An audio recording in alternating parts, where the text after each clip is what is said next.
Gül yetiştiren adam. Yazan Rasin Özdenören.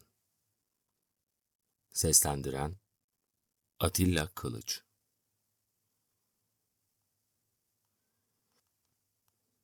Şehir yıkıntıları ve insan yıkıntıları.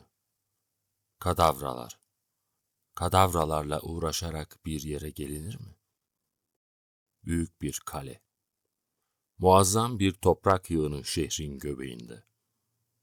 Minareler, kubbeler, dar sokaklar. Sokaklar topraktan. Ana cadde.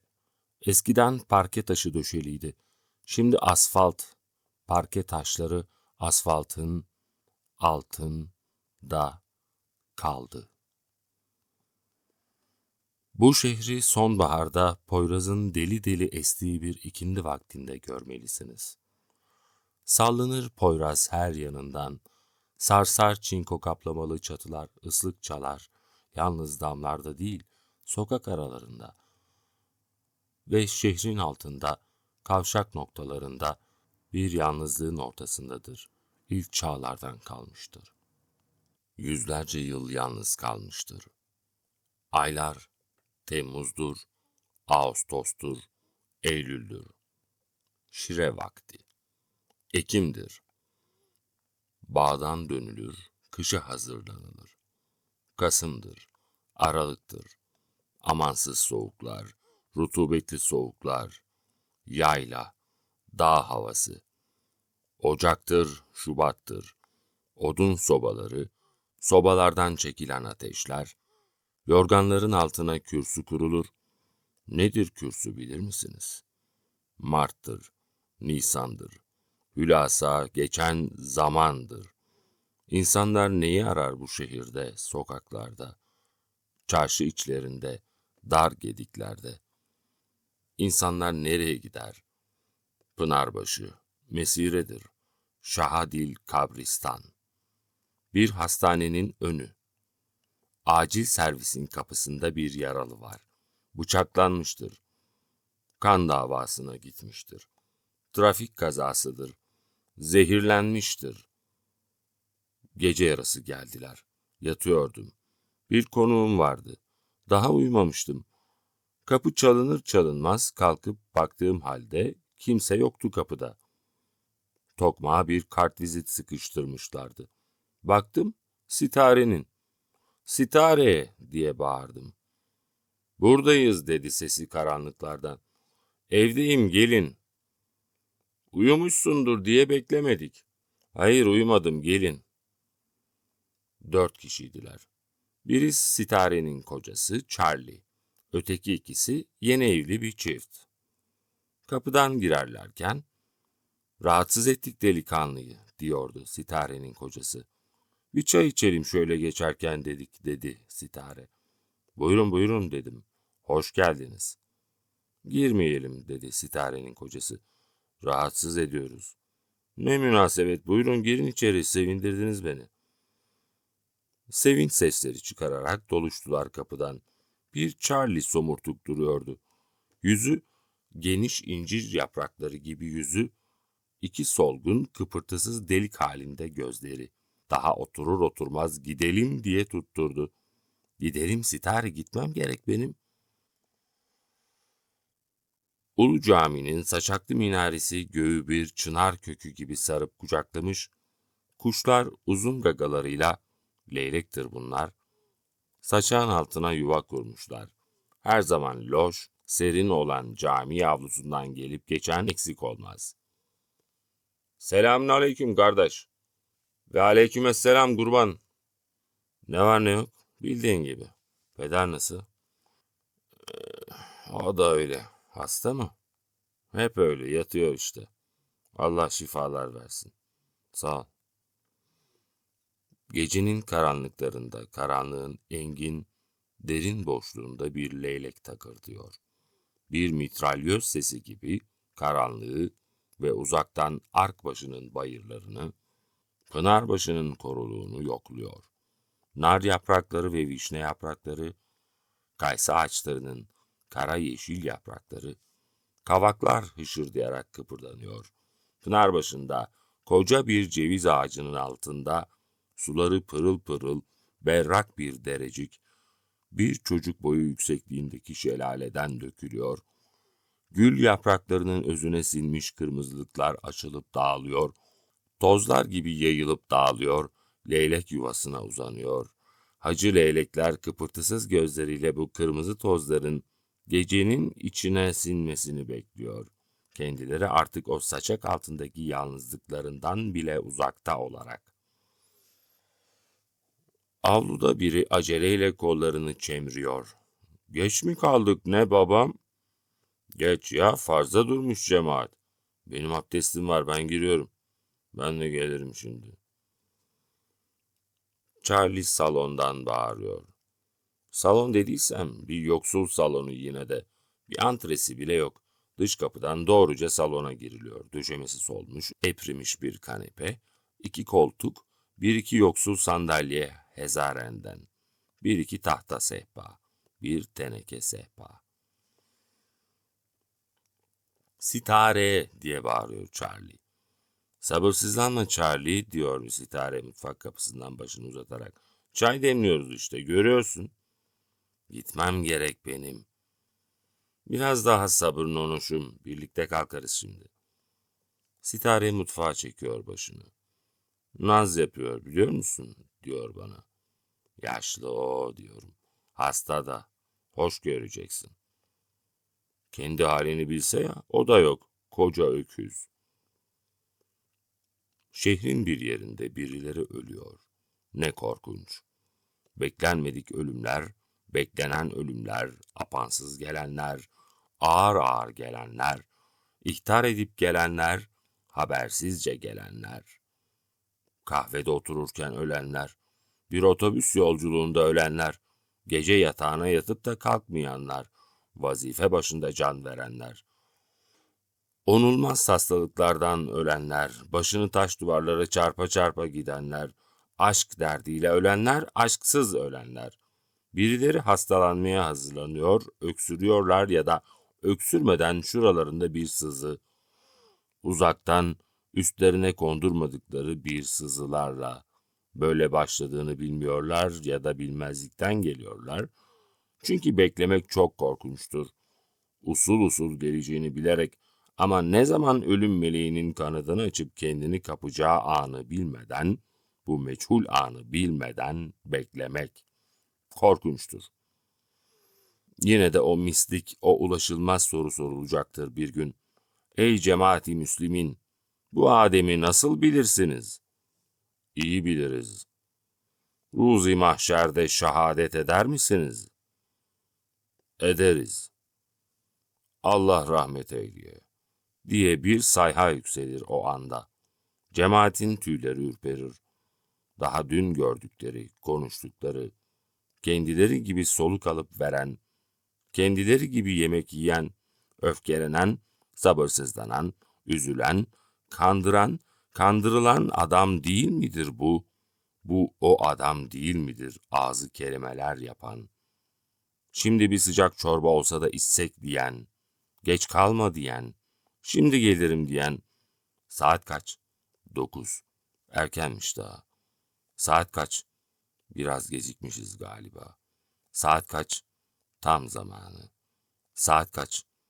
Biraz daha bekleyebilirim. Saat kaç? Vakit hiç geçmiyor. Vadesi ne zaman geliyor bu bonoların? Bir hafta var daha. Aman acele edelim. Neyse vakit varmış daha. Öğleye daha çok var. Bu kış 2 odaya da soba kuracağım. Yazın memlekete gitmek istiyorum. Ne çabuk geçiyor. Bir türlü istediğine kavuşamamıştı. Neydi istediği, niçin istiyordu? Bir rahat soluk, sabahleyin asabı bozulmadan uyanmak, gözlerini sabah ezanına açmak, güzel şeyler görmek. Şeyler, nesneler. Darmadağındı evin içi. Hiçbir şeyi zamanında bulamazdı. Çorapları zamanında yıkanmamıştı. Sökükleri zamanında dikilmemişti. Oğulları haylazdı. Karısı vurdum duymazdı. Saliha, çoraplarım nerede? Nerede çıkardıysan oradadır. Canım, ne bileyim ben nerede çıkardığımı. Kerevetin altına bakıver. Geç kalıyorum. Çorba hazır mı? Biraz daha bekle. Oğlanı erken gönder dükkana. Yalnız yapamıyorum, biliyorsun. Bir sopa çekmeli de Yusa. Öyle bir kötek atacaksın ki aklı başına gelecek. Yine neredeymiş? Delikanlı adam oldu o artık. Sorulur mu nerede olduğu? Birileri hastalanmaya hazırlanıyor. Bir pikniğe gidiliyor. İşe gidiliyor. Bir pasajdan geçiliyor. Hızla gelen bir otomobilin önünden kaçılıyor. Bir kağıt imzalanıyor. Bağ kazınıyor. Telefon ediliyor. Zil çalıyor. Bir paydos zili. Bir telefon zili. Bir kapı zili. Bir bisiklet. Teneffüs. Biri hasta olmaya hazırlanıyor. "Kiss me," diyor Sitare. "Sitare," diye fısıldıyorum. "Oh, come on," diyor. Çayın suyu kaynıyordur. Bir ağaçtan bir yaprak düşüyordur. Bir korna sesi, ıssız bir dağ başında sabahın güneşine birden patlayıveren bir kır çiçeği, mazot kokusu, unutulmuş bülbül sesi, kır çiçekleri üzerine serpilmiş, sakin, arı çiğ tanecikleri, motorlar ve fabrikalar, zift kokusu, güneşte eriyen bir nesneler. Hep bunlar, her yerde, aynı anda. Bir balıkçı pantolonu aldı kendine, incik boncuk aldı. Takıp takıştırdı Sitare. Entelektüel kadın olmanın başarısıdır bu. Okuyamadığı, okumaya fırsat bulamadığı ya da daha başından okuyamayacağını bildiği kitaplar aldı masanın üstüne, etajere, şuraya buraya bırakıp unuttu gitti, yenilerini aldı, bir ressama poz verdi. Şimdi evin içi kendi kocaman portreleriyle dolu, adam boyu resimler orada burada duruyor. Her gelen konuğuna aynı şeyi söylüyor. Sanki yalnız bir o anlayacak kendisini. Ayol, bir gören olsa ne kadar kendine meraklı bir kadın bu diyecek, diyor. Bir çeşit özür dilemedir bu ya da karşısındakinin hoşgörüsünü kazanma girişimidir. Ressam tanıdığımda ısrar etti. Ben de dayanamadım. Nereden bilebilirdim bu kadar çok resim yapacağını? "Sitare," diye yükseliyor Charlie'nin sesi. "Patlama," diyor Sitare usulca. Sonra bana dönüyor. "Onu ben adam ettim, biliyor musun? İflastan ben kurtardım. Ben olmasam çoktan top atardı cehennem ateşi zift döküm fabrikası." "Bilmiyorum. Charlie'yi aldığımdan beri hep hasta." "Ya, evet. Peki niye evlendin?" "Peşimden koşturuyordu. Biraz da seviyordum onu galiba, ne bileyim işte oluverdi." Zavallı Charlie. Zavallı koca öküz. Susuyor birden. "Oh darling," diyor. "Come on." "Sitare," diye fısıldıyorum. "Sitare," diye gürlüyor Charlie'nin sesi dışarıdan. Yıllar önce, o yıllarda 2 katlı evler seyrek görülürdü. Sade bir evde yaşıyordu. Bir şey yapmamanın da bir eylem olduğunu çoktan anlamıştı ve protesto için evden dışarı çıkmıyordu. Evden dışarı çıkmasının, insanlar arasına karışmasının istemediği düzeni meşrulaştıracağı inancındaydı ve bütün kasaba halkı onun bu sessiz protestosuna içten bir saygı duyuyordu ve onun bu devinimsiz eylemini değerlendiriyordu ve saygıdeğer bir yaşlı adam oluncaya değin ve hasatlığına hazırlanırken ve sonradan ölmeye hazırlanırken kendini bu dirençli, bu sessiz protestosu içinde görmüşlerdi. Kim umutsuz bir beklemeden ibaret sanır bu bir ömrü dolduran protestoyu? Beklemek. Evet, bekliyordu. Kim kendini sonuçsuz bir beklemeye mahkum edebilir ömür boyu, evin dışında olup bitenlere? Çok şeyler oluyordu dışarıda. Değişen giysiler, bulunan yeni araçlar, gereçler, çıkan savaşlar, yazın sıcakları, kış günlerinin soğukları, doğan çocuklar, ölen dostlar, hatta ezanın okunması, bayramlar.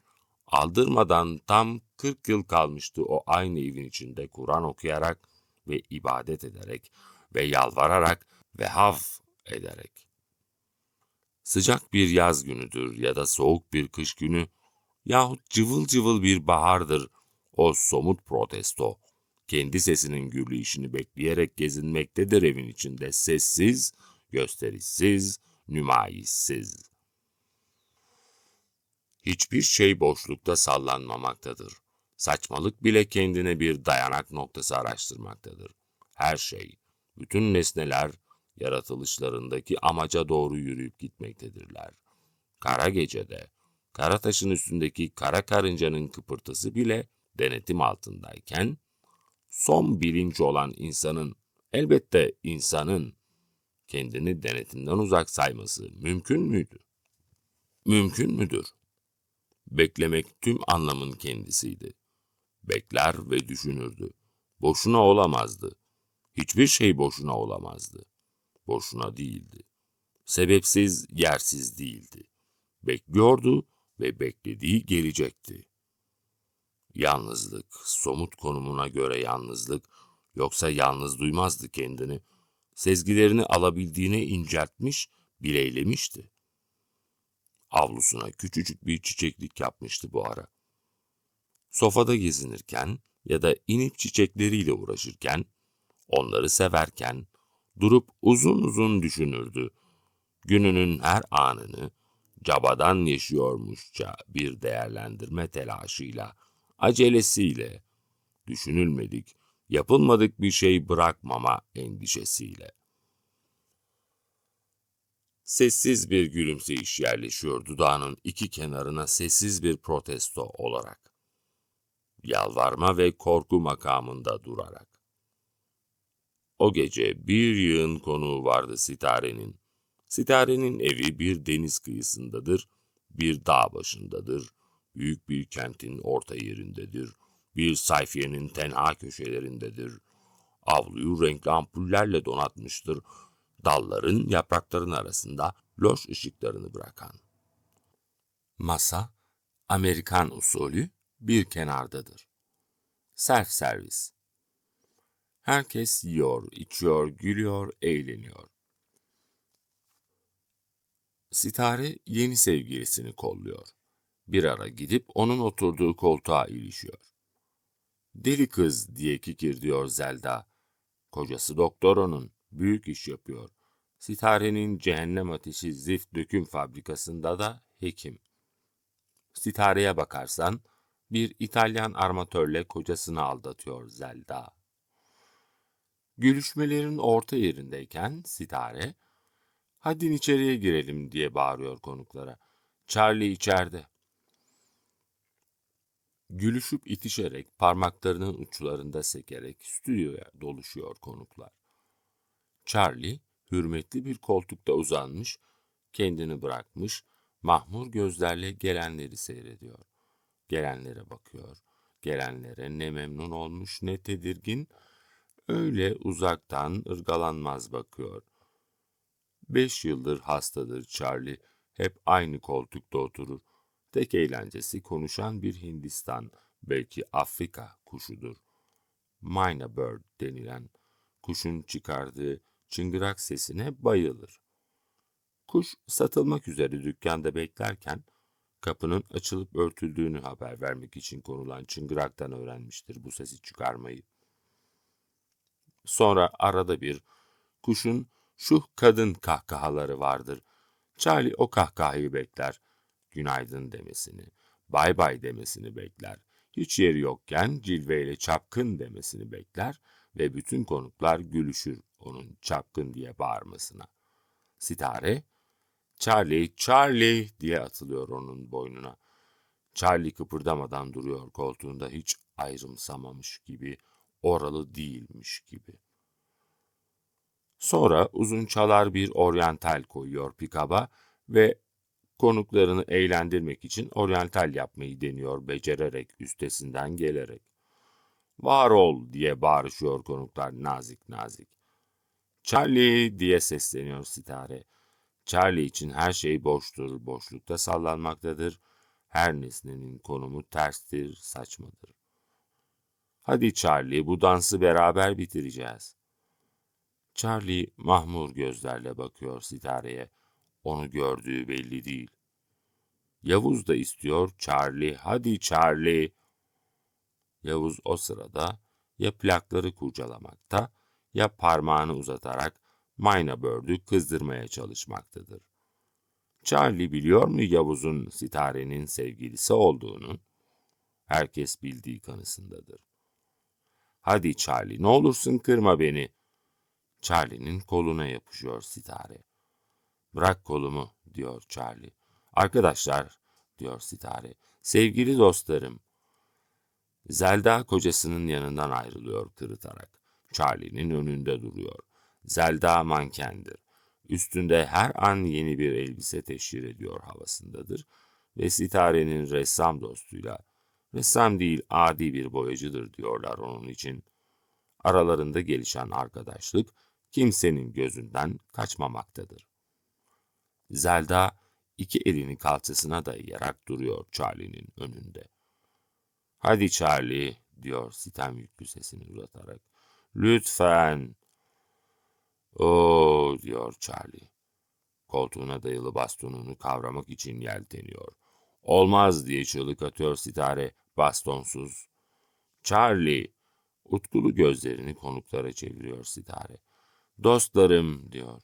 Görüyor musunuz dostlarım? Yaşa Charlie diye bağırışıyor konuklar. Charlie'ye ben yaşama gücü veriyorum diyor Sitare. Görüyorsunuz işte. Ben olmasam çoktan ölürdü o. Değil mi dostlarım? Öyle değil mi Charlie? Charlie ayağa kalkıyor. Sitare Charlie'nin dayandığı bastonu kapıp atıyor. Charlie ayağını sürükleyerek bir tur atıyor salonun ortasında konukların neşeli, aslındaysa hüzün dolu, acımalı bakışları altında. Koltuğuna dönerken hepsi el çırpıyor Charlie'nin başarısına. Charlie bitkin bir halle koltuğuna bırakıyor kendini. Gözlerini yumuyor. Bir daha Charlie diyor Sitare. Ne olursun bir kerecik daha. Yapma diye inliyor Charlie. Sevgilim. Onu ben adam ettim diyor konuklara Sitare. Sonra Charlie'ye dönüyor. Öyle değil mi Charlie diyor. Seni ben adam etmedim mi? İflastan ben kurtarmadım mı seni? Sitare diye inliyor adam. Sitare. Cehennem ateşi zift döküm fabrikasını ben değil mi?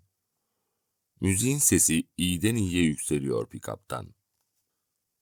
Kes şu Allah'ın belası müziği diye mırıldanıyor Charlie. Herkes evine gitsin artık. Yalnız kalmak istiyorum. Gelişmeye başlıyor şehir.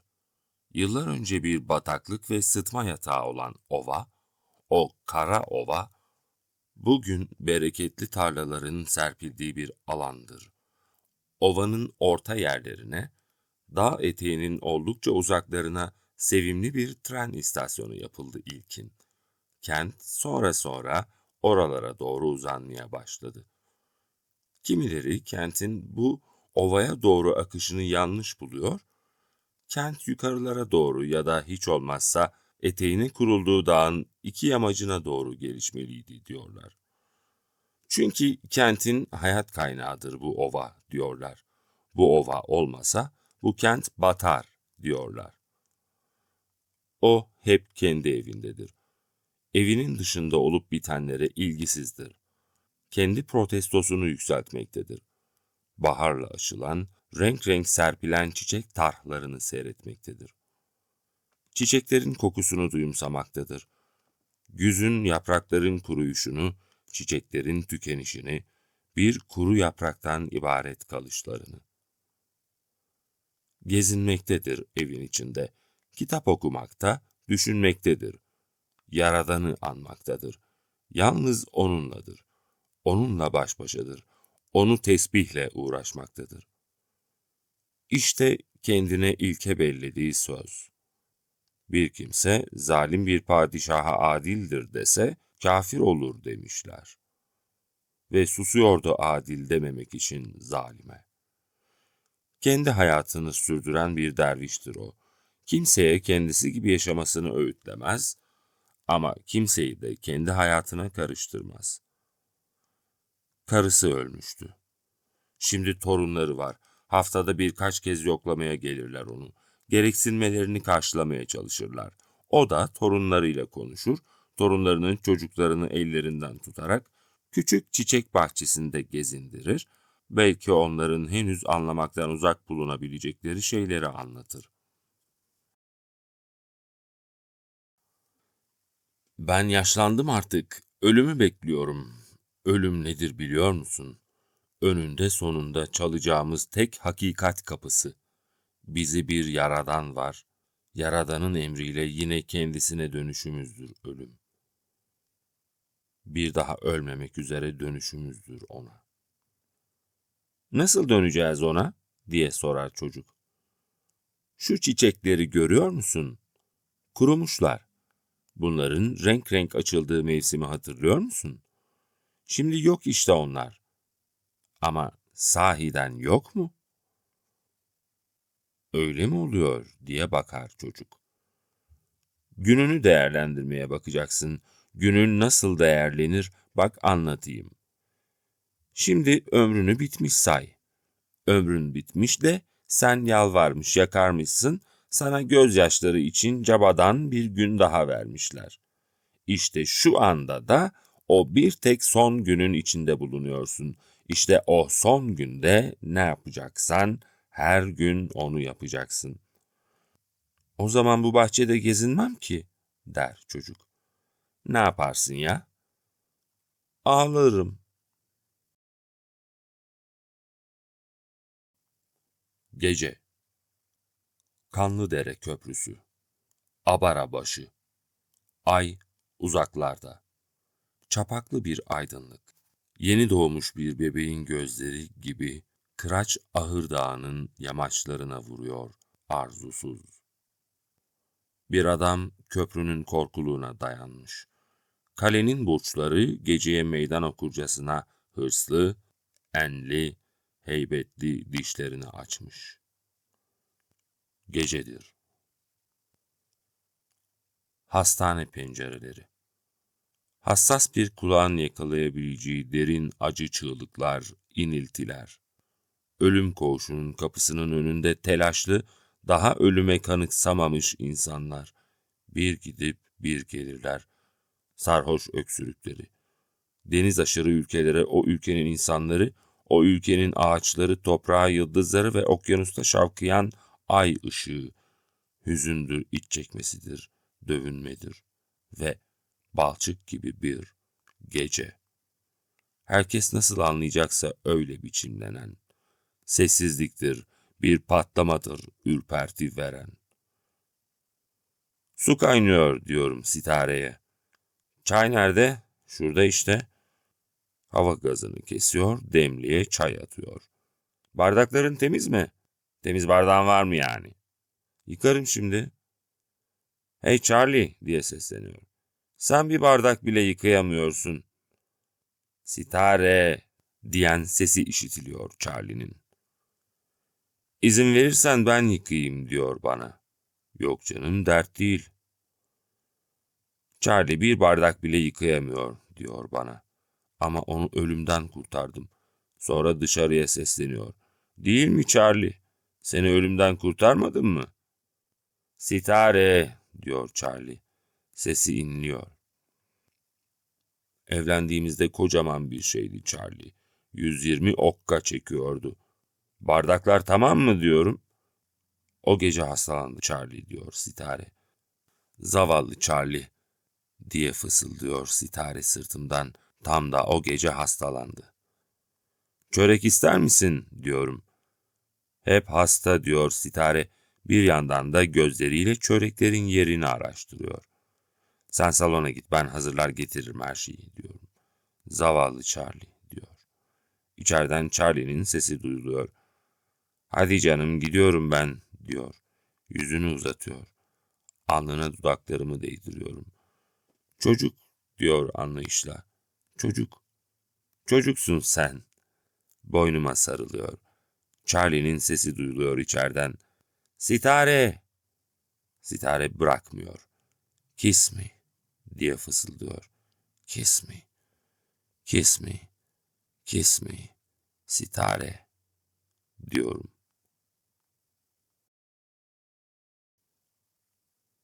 Bir hastanenin acil servisindeyiz. Bekleme odasındayım. Charlie'nin kaydını yaptırdım. Charlie'yi içeriye aldılar. Sitare telaşla oraya buraya koşuyor, çırpınıyor.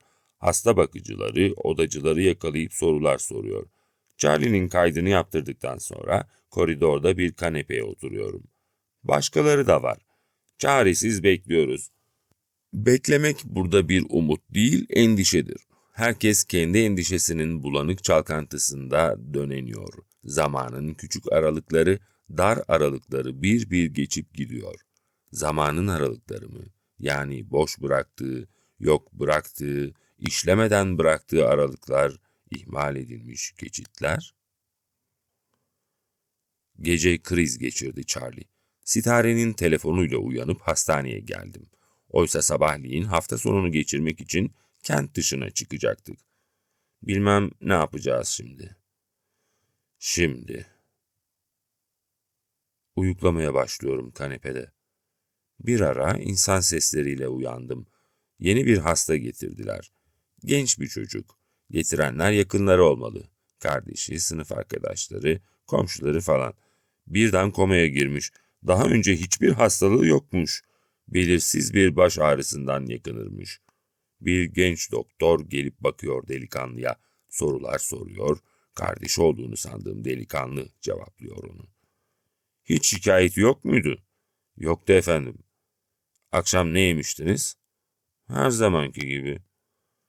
Sonra? Gündüz biraz yorulmuştu. Odun almıştık. Onu kırdı. Sonra yeğenlerini de sever. Onlarla oynadı. Akşam yemeğinden sonra gitti çikolata aldı çocuklar için. Sonra yorgunum, halim yok dedi. Yattı. Biz de erken yatmıştık. Gece sesine uyandım. İniltisini işittim kapıda. Sonra da yere düştüğünü. Bir sıkıntısı var mıydı, birileriyle başı dertte miydi yani? Anlamadım. Aşık mıydı? Değildi. Olsa bilirdim, söylerdi bana. Hap falan aldım yemekten sonra. Görmedim, evde hiç hap yoktu. Bazı haplar bünyede zehirleme tesiri yapar. Komadan çıkmadan midesini yıkayamayız. İçeriye alın. Kalkıp bahçeye çıktım. Hava serinlemiş, karanlık. Hastanın yakınları telaşlı telaşlı fısıldaşıyorlar. Çevrede bir kan merkezi varmış. Oksijen tüpü, serum, galiba oksijen tüpü bulamadılar. Sitare beni aranıyor.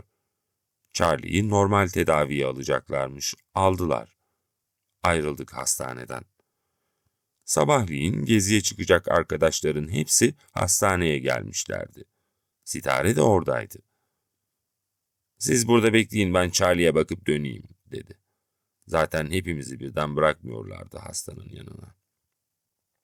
Sitare tek başına çıktı ve döndü. Hadi gidiyoruz. Nereye diye sordu Selçuk. Nasıl nereye, gitmiyor muyuz? Ama Charlie'yi böyle bırakamayız diyor Burhan. Charlie mi? Saçmalama. Hiçbir faydası yok bütün haftayı burada geçirmenin. Ama yine de sen kalabilirsin şekerim diyor Sitare. Bir şey olursa bize de haber verirsin. Sen kalmadıktan sonra ben niye kalacakmışım diyor Burhan. Hadi öyleyse acele edelim. Kapıdan çıkarken Sitare'ye soruyorum. Nasıldı Charlie? Uyuyor. Haberi olmadı geldiğimden. Doktorla konuştun mu? Kesinlikle yatakta dinlenmesi gerekiyormuş, dedi Sitare. Park yerinde bekleyen otomobillere doluşuyoruz. Yaz sonlarına doğru rüzgar iyice şiddetleniyor. Kasaba toz toprak içinde. Ailelerin çoğu bağlara göçmüştür. Bağlar yalnızca bir gezi, bir mesire yeri değildir. Kışlık zahire hazırlanır orada. Pekmez çıkarılır, üzüm sucuğu yapılır, meyveler toplanır, kuruya ayrılacak olanlar kurutulur, kısaca bütün bir yaz çalışılır. Bağa gidildiğini ilk kez algılayan çocuklar için durum başkadır elbet. Onlar için her şey yenidir. Koşulacak bir alan, tırmanacak bir ağaç, yeni icat edilen bir oyun, her şey bütün doğa. İkindi vakti bağ çubukları arasında boyatmış otlar toplanır. Bunlar büyük bir yığın haline getirilir. Otlar iyice kurumuştur. Akşam güneş battıktan sonra bir tören havası içinde o kocaman ot yığını açıkta bir yerde ateşe verilir. Alambaçtır bu. Çocuklar sevinç çığlıkları içinde dönerler ateşin çevresinde. Yaz sonlarına doğru üzümler iyice olgunlaşmıştır. Selelerle olgun üzümler toplanır. Üzümler salların içine tepeleme bastırılır, ezilip suyu çıkarılır. Üzüm suyu bezlerin üstüne serilip kurutulur. Bastık yapılır. Sonra bastıklardan samsa yapılır. Bütün bunlar günler, geceler, haftalar boyu sürer. Geceliğin çalışılırken, bu oturarak sürdürülen bir çalışmadır, ağzı söze yakışanlardan bir kadın ya da bir erkek masallar anlatır.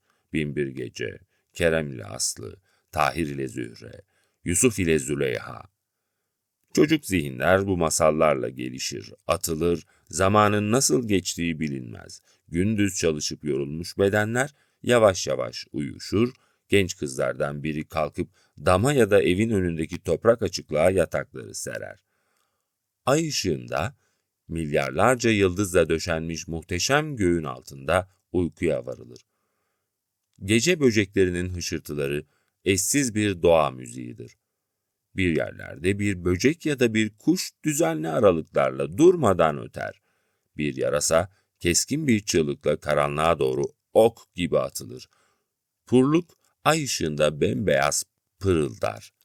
Ay döner. At elmasının koyu, karanlık, kocaman gölgesi, alacalı bir leke halinde kuru toprağa dökülüp yayılır, sabahleyin uyanınca nar çiçekleri patlamış olacaktır. İncirleri kuşların gagasından kurtarmak için onlardan daha erken kalkmak gerekir. Arada bir şurada burada görülen o efsanevi kara yılan hala öldürülememiştir. Kimine göre bilek kalınlığındadır, kimileri de hezen gibi olduğunu söyler. O yılanı eninde sonunda genç avcı Ali vuracaktır. Ali hep tetikte yürür şimdilerde, soyu neredeyse tükenmekte olan keklikleri hep uçarken yere indirmiştir.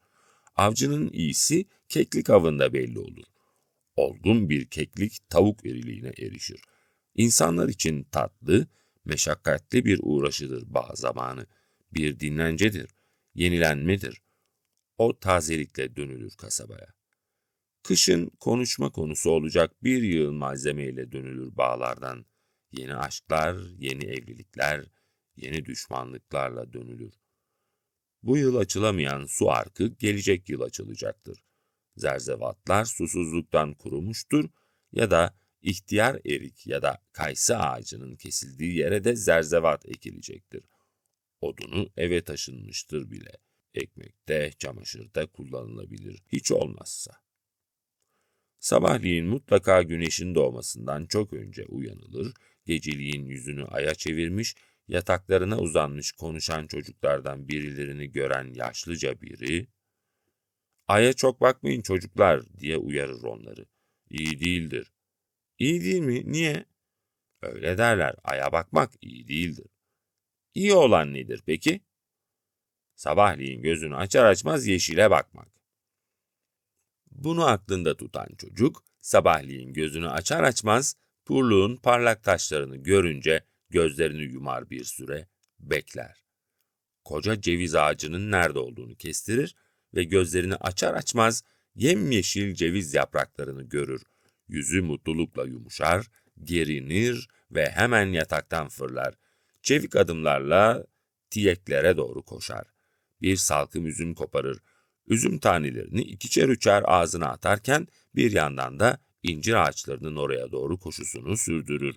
Bakalım kuşlar incirlere inmiş mi? Nenesi onu öyle mintanı iliksiz, bağrı açık görünce arkasından bağırır. "Ahmet, ceketini giy yavrum, üşürsün sabahleyin." "Bana soğuk işlemez nene, üzülme sen." Çocuk bağdan dönmüştür. Şimdi dedesinin solmuş, kurumuş çiçek bahçesinde gezinmektedir. Dede pırıl pırıl yanan gözleriyle torununun kafasını okşuyor. Evet diyor çocuğa. Bu senin dediğini anlamak için bütün bir ömür harcamak gerekir. Ağlamak, yalnız gözyaşı dökebilen insan anlayabilir bazı şeylerin hikmetini. Ama insan her zaman ağlayamaz, diyor çocuk. O zaman da ağlar gibi durmak gerekir. Çocuk anlayarak bakıyor dedesinin söylediklerine. Biz hüzün peygamberinin ümmetiyiz, diyor dede. Ağlayabilenler ağlar, ağlayamayanlar ağlar gibi yapar. Ne güzel, diyor çocuk dedesinin başı üzerinden gezinen kuru parmaklarını yoklayarak ve ağlar gibi durup dedesine bakarak. Akşama doğru iniyoruz otele. Paketlerimiz, çantalarımız hep birlikte kalacağımız daireye taşınıyor. Daireye girer girmez gözlerimiz kamaşıyor. Bu ne lüks! Sitare diye mırıldanıyoruz bir iç çekmesi gibi. Otelin bütün masraflarını Sitare ödeyecek. Sitare, biz gözleri kamaşmış insanların şaşkın neşesini seyrediyor. Ne lüzum vardı bu kadar masrafa, diyor Erol. Sitare, gülümseyen yüzünü çevirip bakmıyor ona. Sitarenin yanında sözü mü olur canım bu kadarcık şeyin, diyor Ömer dal kavukça. Sitare gülümseyerek duruyor ortada. Bunların hiçbirini sizin için yapmadım çocuklar, diyor.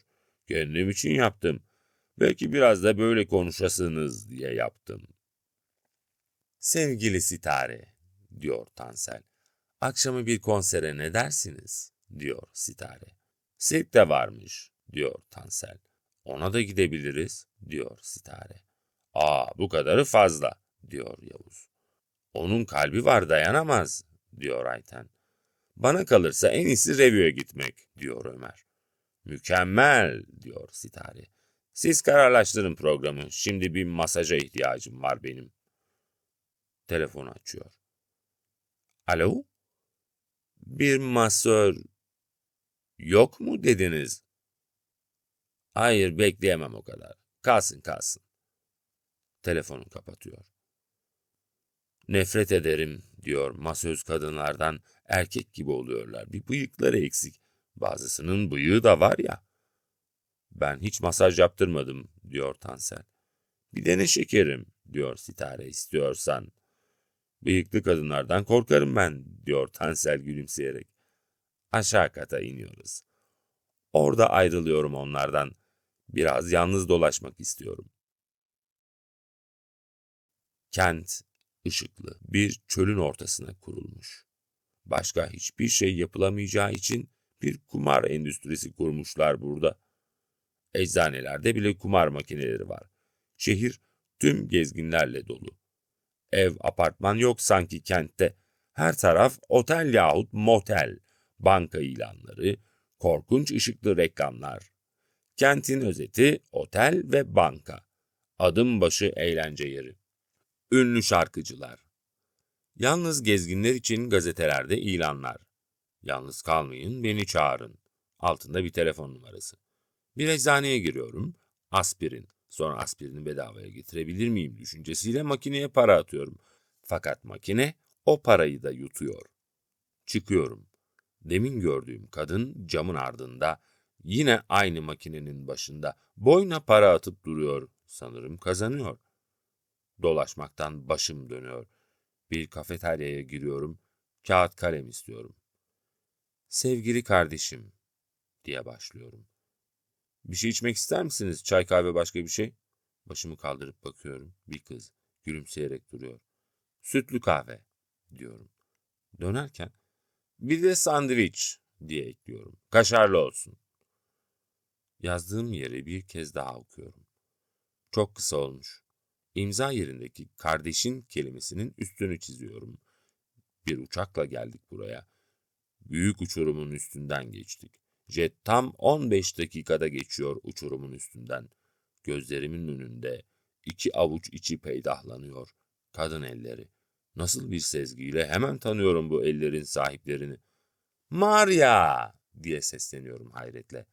Maria sandalyeyi çekip oturuyor yanıma teklifsizce. Nasıl bildin? Diyor. Ne arıyorsun buralarda? Diyorum. Sen ne arıyorsun buralarda? Diye başka bir soruyla yanıtlıyor. Mektup yazmak için gelmiştim, diyorum. Buraya, mektup yazmaya. Elbette. It's silly, diyor. Neden, diyorum. Hiç mektup yazmak için buralara kadar gelinir mi? Why not, diyorum. Neyse, diyor, bir derdim var. Dert mi? Evet, köpeğime bir isim arıyorum. Bu mu derdin? Evet, ama çok önemli benim için. Demin köpek isimleriyle ilgili bir kitap gördüm şurada. Köpeğinize isim seçerken diye bir şeydi. Ben senin adını koymak istiyorum köpeğime, diyor. Benim adımı mı? Evet. Başka ad bulamadın mı? Düşündüm ama Amerikan isimleri hoşuma gitmiyor. İyi ama biz Türkler adımızı köpeklere koymayız da, koydurtmayız da. Ama sevgilim, diyor, bu benim seni sevdiğimi gösterir. Biz de tam tersini, diyorum, aşağılamak olur. Ben Polonyalıyım biliyorsun, diyor. Yeah, diyorum, rejimden kaçtım. Ama ne ilgisi var benim adımla bunların? Yurduma artık asla dönemeyeceğim. Biliyorum, bana yardım et. Nasıl bir yardıma ihtiyacın var? Beni himaye etmeni istiyorum. Ben mi? Kimsem yok biliyorsun. Ama senin korunmaya ihtiyacın olduğunu sanmıyorum. Ben kadınım, diyor. Kadınlar daima korunmaya muhtaçtır. Ama senin ihtiyacın olduğunu sanmıyorum, diyorum. Böyle düşünmemelisin, diyor. Nasıl böyle düşünebiliyorsun? Well, diye yuvarlıyorum. Bilmiyorum. Adını vermemek için gösterdiğin sebebe inanmıyorum. Burada başka Türkler de var. Git hangisini istersen sor, diyorum. Sana inanıyorum ama sakıncası ne, diyor. Niçin John demiyorsun ona? Herkesin köpeğinin adı bu, diyor. Bak, Karabaş diyebilirsin. Ne demek o? Köpek adı. Türkiye'de hemen bütün köpeklerin adı Karabaş'tır. Saçma, diyor. Üzgünüm, yapacak bir şeyim yok. Unut, diyor. Garson kız geldi. Kahveyle sandviçi bıraktı. Maria sandviç yemek istemedi. Yalnız kahve söyledi. Mektubu bitirebilir miyim, diye sordum. Tabii, dedi, devam et. Ama daha başlamadan bu konumda mektup yazmanın anlamsızlığını hissettim. Yazmayacağım, dedim. Niye? Hadi kalk gidelim. Kalkıyoruz.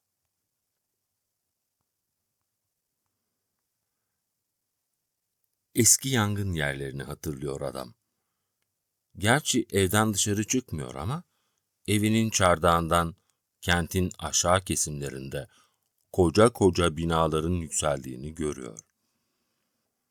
Bir zamanlar, yani savaş sırasında, yani kendisinin daha delikanlılığının ilk yıllarında ve ne korkunç yıllardı onlar, arpa ekmeği yerlerdi ve uzak köylerden yiyecekleri gelirdi.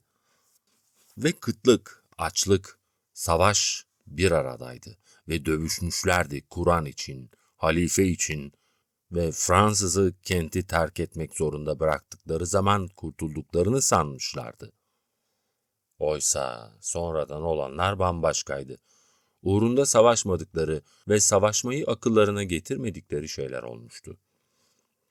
Ne uğruna savaşmışlarsa, sanki savaşla onu ortadan kaldırmak istemişler gibi bir sonu olmuştu. Kimsenin beklemediği bir şeydi bu. Ama yine de çok kimse farkında değilmiş gibiydi bunun. Ya da sanki herkes kafir olmaya teşneymiş gibi bir kendisi fark etmişti gerçeği. Bir de asılan birkaç arkadaşı. Şimdi biliyor ki asılan arkadaşlarının uğrunda asıldıkları şeyler de bugünkü insanların anlayabileceği şeyler değildir. Ve anlamazlar ve belki kendileri de bir kez daha asmaya kalkışırlar ama onlar, yani asılanlar, yani savaş verenler, kendilerini asan insanlar kurtulsunlar diye savaşmışlardı ve asıldıkları şeyler için savaşmışlardı. Bunu kim anlayabilir? Kim? Kim? Bu binaların yükseldiği yerler hep yanmıştı. Birçok evleri de kendileri yakmıştı. Savaştan 5-10 yıl sonra şehrin ortasından geçen derenin kapatıldığını, oranın belli başlı caddelerden biri haline getirildiğini işitmişti. Şimdi ise şehir dört bir yana dal budak salıyordu. Şehir genişleyip büyüdükçe herkes bir şeylerin iyiye doğru gittiği vehmini taşıyordu. Oysa bunlar için savaşılmamıştı. Bunlar için savaşmayı kimse düşünmemişti, düşünülmezdi de. Ama savaşarak neyi ortadan kaldırmak istemişlerse, savaştan sonra o gelmişti. Tuhaf bir kader. Acaba gerçekten müstahak mıydılar? Acaba kendisi bir korkak mıydı? Kimi aldatıyordu? Ona göre arkadaşları kelle verirken kendisinin bir yerlerde gizlenmiş olması korkaklıktı, kaçaklıktı. Bunu biliyordu, anlıyordu. Çok iyi duyuyordu. Fakat durup dururken kelleyi ipe uzatmak da akıl kârı değildi. Hayır, öbür arkadaşlarını kınamıyordu. Kınamak ne? Gıpta ediyordu. Kendisi onların yaptığını yapamamıştı. Şimdi ne söylese bir bahaneden başka bir şey olamazdı. Evet, kabul etsin artık, düpedüz korkaktı. Yüreğinin, vicdanının en derinlerinden yükselen bu isyan dolu sese verecek bir cevabı yoktu. Herkes kendisini övebilir, saygıda kusur etmeyebilir. Ama ne çıkar bundan? Gitgide kendisine olan saygısını yitiriyordu o. Başlangıçta protesto sandığı direncinin, şimdi gülünç bir korkaklık olduğunu kabul ediyor. 90 yaşında cihada çıkan sahabiyi düşünüyor. Emirle ve teklifle yüz yüze gelen o insanların yaptıklarını düşünüyor. Hayır, onların yaptıkları gibi yapamaz bu insanlar. Onların yükseldikleri ruh yüceliği şimdi çok yabancı, çok uzak. Onların yaptıkları çılgınlık olabilir fakat denemeye girişmedikçe hiçbir şey olmayacaktır. Ya kendisi? Ya kendisini hoş görmeye kalkışan bir takım insanlar? Onlar tevillerin arkasına sığınmışlardır. Oysa sünepeliktir bu, ödlekliktir, kaçaklıktır. Hayır, bağışlayamaz kendini. Herkes bağışlasa bile, herkes onun bir amaç için evine kapanık kaldığını bilse ve bu dirence saygı duysa bile. Ne yapıyor? Çiçek yetiştiriyor. Kendisininkinden daha iri, daha kırmızı, daha beyaz ve daha kokulu güller yetiştiren kimse yoktur. Güzel kokuyu sevmenin sünnet olduğunu bildiği için, güzel kokuyu sevebilmek adına korkunç güzel kokuları olan iri güller yetiştiriyor. Yemen'den gül tohumları sipariş ediyor. Hepsi bu. Ama bununla nereye kadar gidebilir? Bir yere gidebilir mi? Hayır. Düpedüz kendisini aldatıyor. Bir çıkar yolu olmalı bu işin diye düşündü. Ama ne? Tek başına ne yapabilirdi? Kimseyle bir ilişkisi yoktu. Demek ki bir etkinliği de yoktu. Öyleyse bütün bir ömür kendisini aldatmaktan başka bir şey yapmış değildi. Korkunç bir şey, diye düşündü. Daha önce nasıl fark edemedim bunu? Yoksa protesto ediyorum diye korkumu mu gizlemeye çalıştım ben? Üzüntüyle şehre bakıyordu. Özellikle ova, bulunduğu çardaktan çok iyi görünüyordu. Ovanın orta yerinde yükselen 10-15 adet taş bina istasyondu. Şehir oralara kadar uzansın, akıl alacak şey değildi bu. Ve bunlar daha ancak kendi gözüyle görebildikleriydi. Ya görmedikleri, göremedikleri? Bazı şeyler de işitmişti. Ya daha işitmedikleri? Korkunç şeyler olmuştu evin dışında, korkunç değişiklikler. Kendisi ne yapıyordu? Güller yetiştiriyordu. Torunları geldikçe özenle kestiği güllerden dostlarına, dostları mı? Sersemce bir avuntudan başka neydi dostları? Gönderiyordu. Bir şey mi yapıyordu yani? Ne yapmıştı? Aslında ne beklemişti? İşin kötüsü hiçbir şey beklememişti de, hiçbir şeyi değiştirmeyi aklından da geçirmemişti. Kendisine bir lütuf olarak bahşedilen bir ömrü bilinçsizce israf edip durmuştu. Şimdi bunu daha iyi anlıyor. Şimdi her şeyi daha iyi anlıyor. Ah bu deneylerini kendisini anlayabilecek birine aktarabilse ve aynı aldanmayı bir kez de başkaları denemek zorunda kalmasa. Ama geç. Çok geç. Ve en korkuncu, bütün bunların birer umutsuzluk işareti olması. Kendisini asıl çökertenin bu olduğunu duymuşuyor.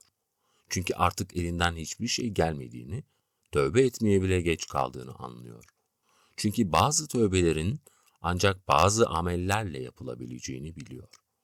Kendisi ise titreyen dizleriyle bu amelleri yerine getirebilmekten uzak düşmüştür.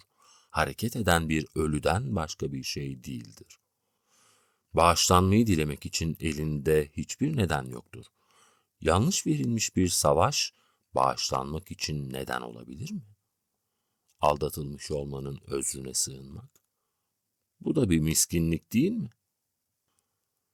Kaçacak hiçbir delik bırakmadı kendine. Ovada uzakta geçen trenin dumanına bakarken uyuklamaya başladı. Bir düş gördü. Düşünde savaşıyorlardı. Cuma namazı için ahali Ulu Cami'ye geliyordu. Camide imam bir hutbe vermişti. Kısa, özlü bir hutbeydi. Kafirin boyundurundayken Cuma'nın sakıt olduğunu söylemişti yalnızca. Ama bu bir cümle oradaki cemaati harekete geçirmeye yetmişti. Gavur bayrağını indirmek için ellerinde taş, sopa, mavzer ne varsa kaleye saldırmaya başlamışlardı. Sonra kurşun yağmuru altında "Gavurun kurşunu bana işlemez" diye öne atılan Mevlüt'ü gördü. Ateş kesilince yattığı yerden onu kaldırmaya gitti. Vücudu delik deşik olmuştu. "Sen ölü değilsin" diye mırıldanıyordu ama ağlamaktan, gözyaşı akıtmaktan da kendini alamıyordu. Karmakarışık bir düştü. Kapı mı tıkırdadı ne? Gözlerini açtı. Bakındı. Kapı bir kez daha vuruldu. "Bismillah" deyip ayağa kalktı. Çardağın trabzanına bağlı ipi çekti, kapıyı açtı. Torunuydu. Daha doğrusu torununun oğluydu. "Sen misin yavrum?" dedi. "Benim dede." 11-12 yaşında bir çocuk, elinde bir sefertası vardı. Kapıyı arkasından çarparak örttü, yukarıya çıktı. Dedesinin yanına gelip sefertasını bıraktı, sonra açmak için uğraştı. "Aşure" dedi. "Annem gönderdi." "Keşke getirmeseydin" dedi adam. "Tatlı yiyemiyorum ben." "Ama yeni yaptılar" dedi çocuk. "Yesin diyor annem." "Yiyemiyorum ki" dedi adam. "Yesem minnet mi bekleyeceğim?" "Çok güzel olmuş ama" dedi çocuk. "Biz yedik, hem de parmaklarımızı yalıya yalıya." "Afiyet olsun" dedi adam. "Siz daha gençsiniz, yiyeceksiniz elbet." Çocuk tasın kapağını açtı. "Kaşık var mı?" diye sordu. "Var ama kalsın, şimdi yemeyeceğim." "Nerede kaşıklar?" "Mutfakta, annen yıkamıştı." "Öyle de bir güzel yiyeceksin ki bak şimdi" dedi çocuk. Mutfağa koştu, elinde bir kaşıkla döndü. "Al bak ne güzel." "Sağ ol yavrum" dedi adam. "Yemiyorum ben, dokunuyor." "Dokunuyor mu? Aşurede dokunur muymuş?" "Sen bilmezsin" dedi adam. "Yaşlanırsan anlarsın." "Hadi ama, çocuk gibi nazlanıyorsun sen de." Adam gülümsedi. "Hatırın için bir kaşık alayım. Gerisini sen ye." Kaşığın ucuyla azıcık aldı, ağzına götürdü. Sonra kaşığı çocuğa uzattı. "Al sen ye şimdi, ben aşağı ineyim. Yiyince sen de gel." "Biz yedik dede" dedi çocuk. "Kalsın, belki sonra yersin." Aşağı indiler. Çiçek tarhlarını gezinmeye başladılar. Çocuk hayranlıkla bakınıyordu. Binlerce renk, binlerce güzel koku vardı. "Nasıl yetiştiriyorsun dede bunları?" diye sordu. "Uğraşırsan oluyor" dedi adam. "Hep çiçek mi yetiştirdin sen şimdiye kadar?" "Hep değil" dedi adam. "Sonradan başladım." "Neden sonra?" diye sordu çocuk. "Evden dışarı çıkmamaya karar verdikten sonra. O zaman başladım." "Sahi evden niye çıkmıyorsun?" "Uzun hikaye" dedi adam. Çiçek yetiştirmek güzel şey. Ama çiçekler dışarı çıkmana engel değil ki. Yalnız çiçekler değil tabii, dedi adam. Çalarlar diye mi korkuyorsun? Adam yine gülümsedi, hafifçe. Peygamberimiz güzel kokuyu severlerdi, dedi. Bana 3 şey sevdirildi diye buyurmuşlardı bir gün. Onların biri güzel kokuydu işte. Öbür ikisi neydi dede? Kadın ve namaz. Ben kadınları sevmiyorum, dedi çocuk. Sevmiyor musun? Niye? Dedikodu yapıyorlar, dedi çocuk. O zaman kadınları değil, dedikoduyu sevmiyorsun sen, dedi adam. Evet, diye mırıldandı çocuk biraz düşünerek. Hadi şu makası getir de biraz gül keselim, dedi adam. Çocuk ambarın penceresinin kenarına bırakılmış makası alıp getirdi. Ben kesebilir miyim? Benim gösterdiklerimi kes, dedi adam. Şunu keseyim mi?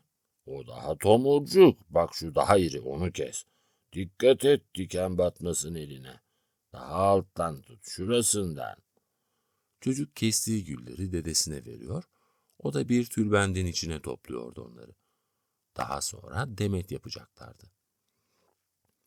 Çocuk sordu. Sıkılmıyor musun dede hep evde? Sen sıkılıyor musun? Ben hep evde kalmıyorum ki. Alıştım, dedi adam. Sıkılmıyorum. Dede. Bak şu sarıyı da keselim. Çocuk dedesinin gösterdiği sarı gülün sapını tuttu, kesmeye hazırlandı. Senin için diyorlar ki sen bir maksatla çıkmıyormuşsun sokağa. Başka ne diyorlar? Öyle söylüyorlar işte, bir maksadın varmış. Evet, dedi adam. Sustu. Nedir maksadın? Çok zor, dedi yaşlı adam. Ben de iyice bilmiyorum. Belki kendimi kandırıyorum. Çocuk kestiği gülü dedesine uzattı. Benden mi saklıyorsun? Hayır, dedi adam kesinlikle. İyice bilemiyorum. Belki de lüzumsuz bir şey yaptım. Lüzumsuz mu? Belki. Ama lüzumsuz olsa, diye kekeledi çocuk. İyice anlamak istiyordu.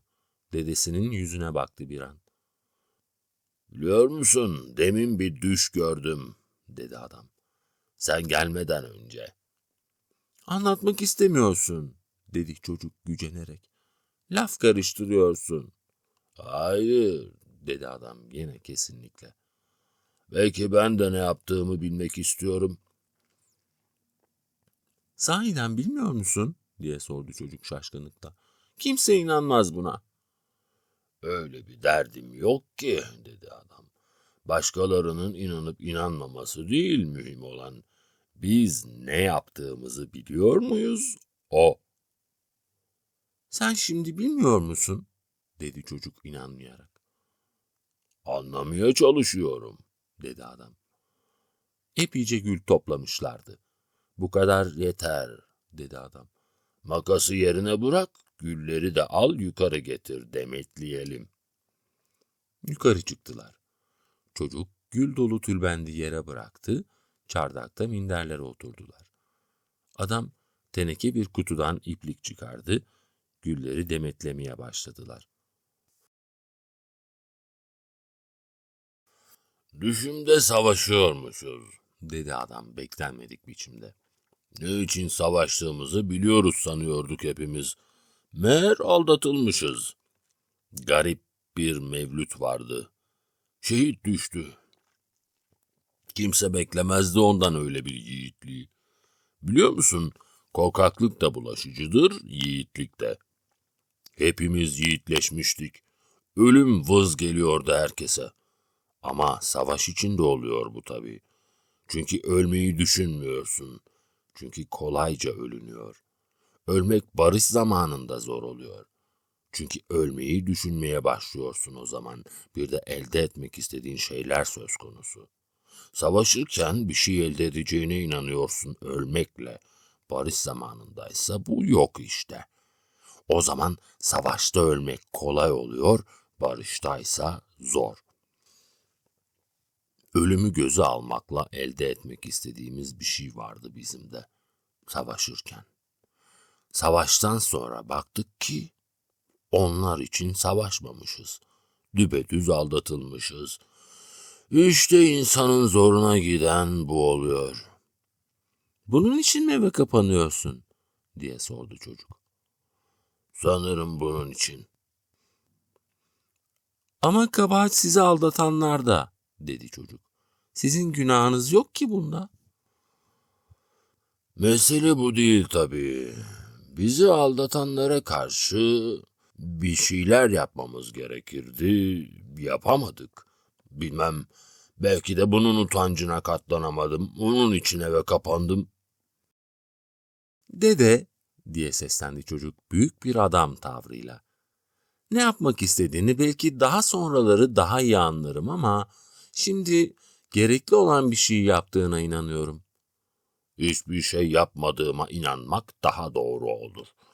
En doğrusu belki de nankörlüğe katlanmış olduğumuzu söylemektir. Bu da iyi bir şey değil açıkçası. Ben sanki diye duraksadı çocuk. Bana öyle gelmiyor. Ha, bak diye söze atıldı adam. Birden aklıma geldi. Asıl önemlisi, en önemlisi savaştan sonra olup bitenlere bulaşmak istemedim. Evden çıkınca sanki üzerime bir menfurluk bulaşacakmış gibi geldi bana hep. Bundan da kaçtım. Ama 50 yıldır ilk kez şimdi fikrimi değiştiriyorum. Eve kapanıp kalmakla insan değiştirmek istediği bir dünyayı değiştiremez. Ama bunu anlamam için 50 yılın geçmesi gerekiyormuş. Adam demet yaptığı gülü bıraktı. Çocuğa baktı. O zamana kadar birbirlerine bakmamışlardı. Çocuğun çenesine dokundu. Sana bir teklifim var, dedi. Yarın sabah namazına beraber gidelim. Sabah namazına mı? Evet, dedi adam. Namazını kılıyor musun? Okul zamanı kılamıyorum, dedi çocuk. Tatillerde daha çok kılıyorum. Her zaman kılmalısın, dedi adam. İhmal etme namazını. Çocuk ayağa kalktı. Ben gideyim, dedi. Anneme haber vereyim, gece seninle kalacağımı söylerim. Al bu demetleri de götür, komşulara da versinler. Çocuk gül demetlerini aldı, koşarak indi merdivenleri. Dış kapının oradan yukarıya seslendi. Dede! Efendim? Aşureyi de ye, unutma. Yatağımın kenarında, vücudumda tuhaf bir dolanma hissettim. Birisi beni uyandırmaya çalışıyormuş gibi geldi. Belki de düş görüyordum. Gözlerimi açamadım ama yarı uyanık halde kendimi dinlemeye koyuldum. Yanı başımda birinin soluk alışlarını işitiyordum. Yorganın üstünden birisi bana dokunuyormuş gibi geldi. Bilinçsizce döndüm ama gözlerim hala kapalıydı. Hadi artık uyan. Sitarenin sesiydi. Gözlerimi zorlayarak açtım. Dirseğimin üstünde durmaya çalıştım bir süre. Deminden beri seni uyandırmaya çalışıyordum. Saat kaç? Gözlerimi hala açamamıştım.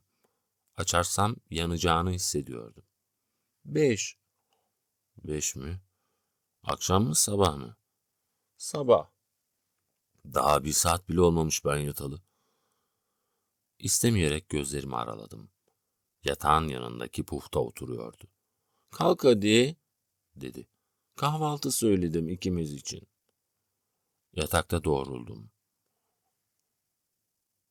Ötekiler nerede? Kimse gelmemiş mi daha? İkimizden başka kimse yok. Herkes oyuna daldı. 3 günden beri herkes kumar oynuyor burada, dedim bıkkınlıkla. Bunun için gelmedik mi buraya? Hem bu gece saat 1'den sonra başladılar. Daha önce konserdeydik. Sahi sen neredeydin? Gelişi güzel sormuş gibi ayağa kalktı, odasına doğru yürüdü. Beni dinlemek için hevesi yok gibiydi. "Ben hemen bir duş alacağım," dedi. "Garson şimdi gelir." "Ben de biraz daha kestiririm," dedim. Kapının arkasında kayboldu. Biraz sonra kapı tıkırdadı. "Gel," diye seslendim. Kapının aralığında üstünde yiyecekler bulunan bir araba göründü. Sonra garson içeri girdi. "Masaya bırakın," dedim. Ben demesem de o zaten masaya doğru sürüyordu arabayı. Yiyecekleri bıraktı, geldiği gibi sessizce çekilip gitti. Su şırıltısını işitmeye başladım. Kalın kadife perdenin aralığından ortalığın aydınlanmaya başladığı seçiliyordu. 3 odası var bu dairenin. Evlilerle kadınlar odalarda kalıyor. Biz bekarlar da salonda. Bir süre bekledim, gözlerim kendiliğinden kapanmıştı. Hatta belki biraz da uyuyakaldım. Neden sonra sitarenin sesini işittim. "Kalkmamışsın." Bir uyur gezer haliyle çıktım yataktan. Masaya oturduk. "Çay soğumaya başlamış bile," dedi. Ağır ağır yemeye başladık. Bir süre hiç konuşmadık. Çayını bitirdi sitare. İkincisini doldururken, "Sen ne yaptın?" diye sordu. "Neyi?" "Gece." "Maria'ya rastladım," dedim. "Maria?" "Şu Polonyalı kız." "O da mı burada?" "Evet, buraya yerleşmek istiyor." "Ne yapacakmış?" "Dans evi açacağım diyor. Göbek dansı öğretecekmiş Amerikalılara." "İyi fikir," dedi sitare. "Şimdi bir oda tutmuş, beraber kalalım," dedi bana. "Kirayı yarı yarıya veririz," diyor. "Kabul ettin mi?" "Ben mi? Nasıl kabul edebilirim?" "Neden olmasın?" "Deli misin?" diyor. "Nasıl kalabilirim ben burada? İş yok, güç yok." "Maria kazanacak ya." "Maria'nın kazandığını mı yiyeyim yani?" "Sen de yardım edersin ona. Kendi kazandığını yemiş olursun böylece." "Şakası bile hoş değil," dedim. "Biliyor musun?" dedi. "Biz Türkler çok kibirli oluyoruz. Sen hala Türk standartlarına göre düşünüyorsun. Yani buradan Maria'yla mı kalmamı öneriyorsun bana? Öyle mi yapayım istiyorsun?" "Tam bu değil belki ama niçin olmasın?"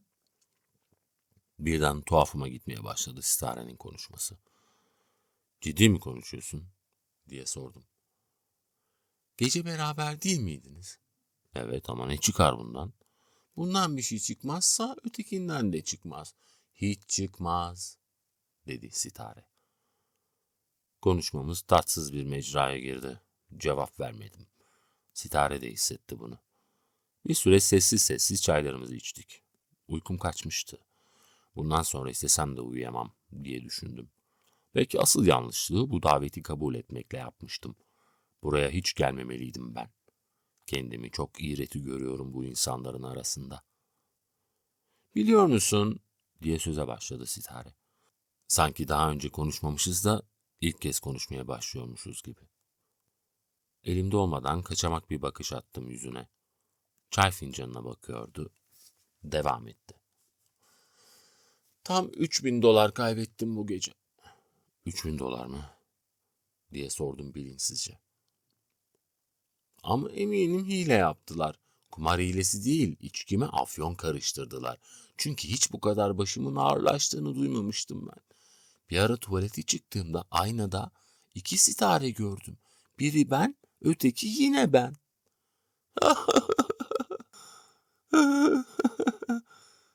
Neşesiz, sıkıntılı bir gülüş. "Başıma ilk kez geliyor bu. Ama polise anlatacağım." "Neyi anlatacaksın? Afyonu mu, hileyi mi?" "Afyonla hile yaptıklarını." "Zor anlatırsın," dedim. "Ispat edemezsin ki." "Yine de anlatacağım." "Polisin böyle numaraları bilmediğini mi sanıyorsun? O da atlatır seni."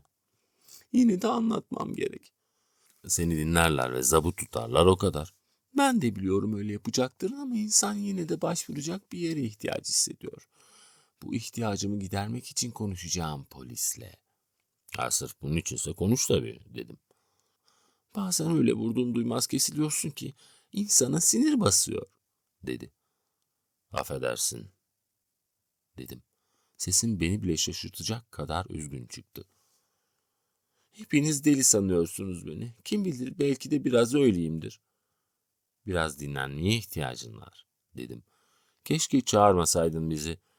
Yalnız kalmak daha iyi olurdu senin için. Aslında ne istediğimi bilmiyorum ben, dedi. Bir süre sustu, sonra gözlerini kaldırmadan devam etti. Bir tek şey için gelmek istemiştim buraya ama olmadı, yapamadım. Sonradan pişman olabileceği bir itiraftan korumak için cevap vermedim. O da üstelemedi. Bir şey yapmak istiyorum. Onu yapıncaya yahut elde edinceye kadar deli divane oluyorum. Ama yaptıktan sonra yapmış olmakla yapmamış olmak arasında bir fark kalmıyor, dedi. Hiç böyle konuştuğunu görmemiştim, dedim. Charlie ile niye evlendim biliyor musun? Bunu daha önce de anlatmıştı ama her seferinde hiç anlatmamış gibi bir başka ucundan tutup anlatırdı. Ona acıdığım için. O zaman evliydi Charlie. Beni gördüğü zaman. Benim yaşımda oğlu vardı. Her gün öğle vakti bankada beni görmeye gelirdi. Yemeğe beraber giderdik. Evli olduğunu baştan beri saklamadı benden. Çok nazik davranırdı. Karısıyla hiç karşılaşmadık ama eminim kocasını benim baştan çıkardığımı sanıyordu. Boru atölyesinin kendi üstüne yapılması şartıyla boşanmaya razı oldu. Aslına bakarsan Charlie'ye hep acıdım ben. Sana bir yardımım olur mu? Diye sordum içtenlikle. Sandığın kadar aciz değilim, dedi yumuşak ama güven dolu bir tonda. Öyle bir izlenim mi verdim sana? Hayır ama öyle konuşuyorsun ki insan senin için kendini bir şeyler yapmaya mecbur hissediyor. Ne yapmak istiyorsun benim için? Ne yapabilirsin? Bilmiyorum, dedim. Charlie'yi hiç aldatmadım ben, dedi. Ufak tefek kaçamaklar başka. Hiç aldatmadım onu. Ama istedin.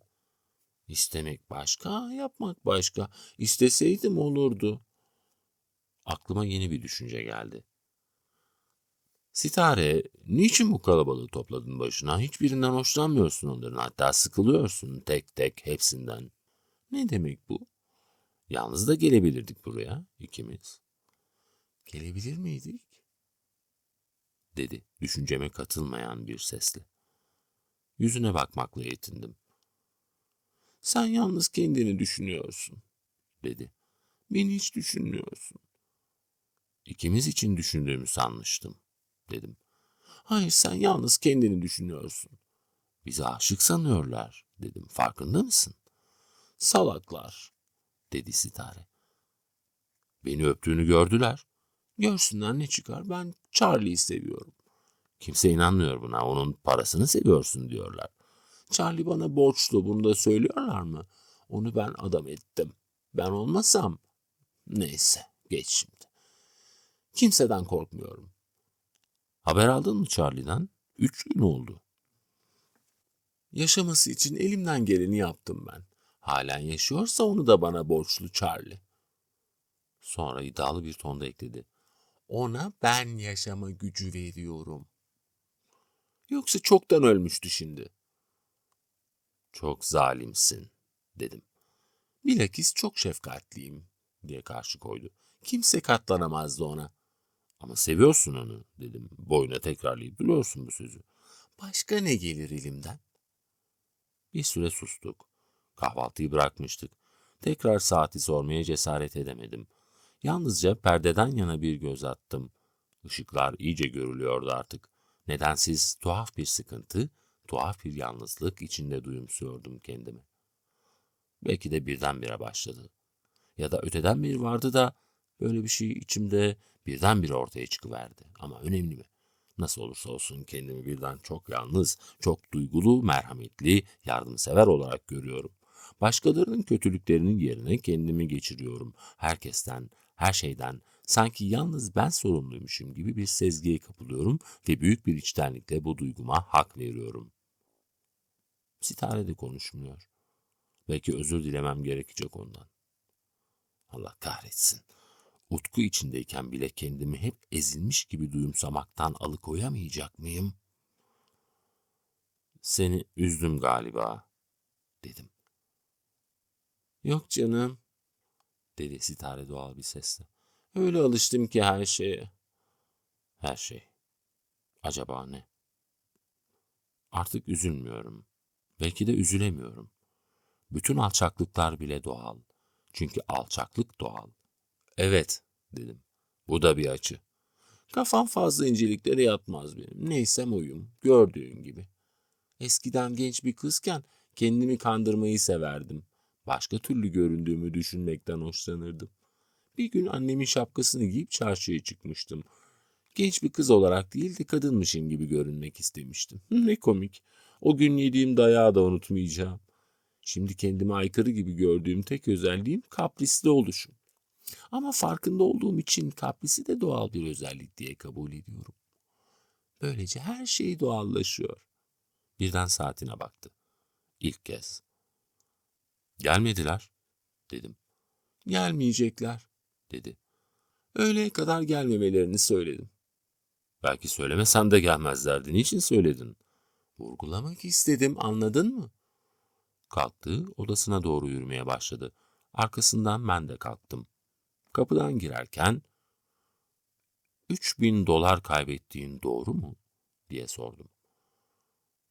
Uyandığımda hava hala sabahki karanlığıylaydı. Uyuyarak bir gündüz mü geçirdim yoksa 24 saattir uyuyor muydum kestiremedim.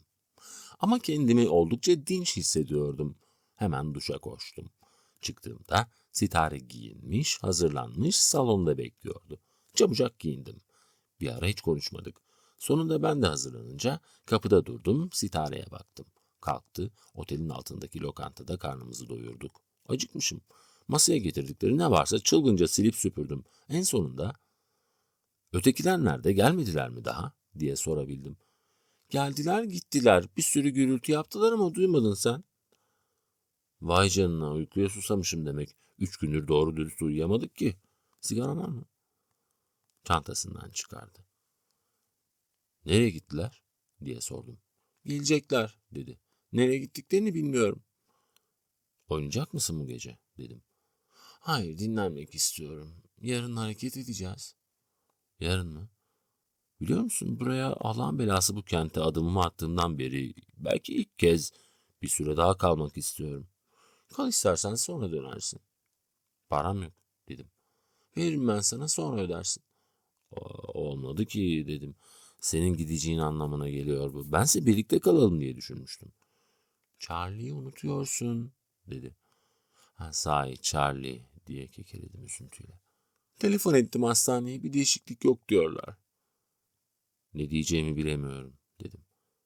Çıkalım istersen dedi. Çıktık. Dışarıda harikulade güzel bir hava vardı. Güneş çoktan çekilmişti. Bizse otelin dışında hayat olmadığını sanıyorduk. Elektrik ışıkları boğmuştu beni. Açık havayla yüz yüze gelmek güzel.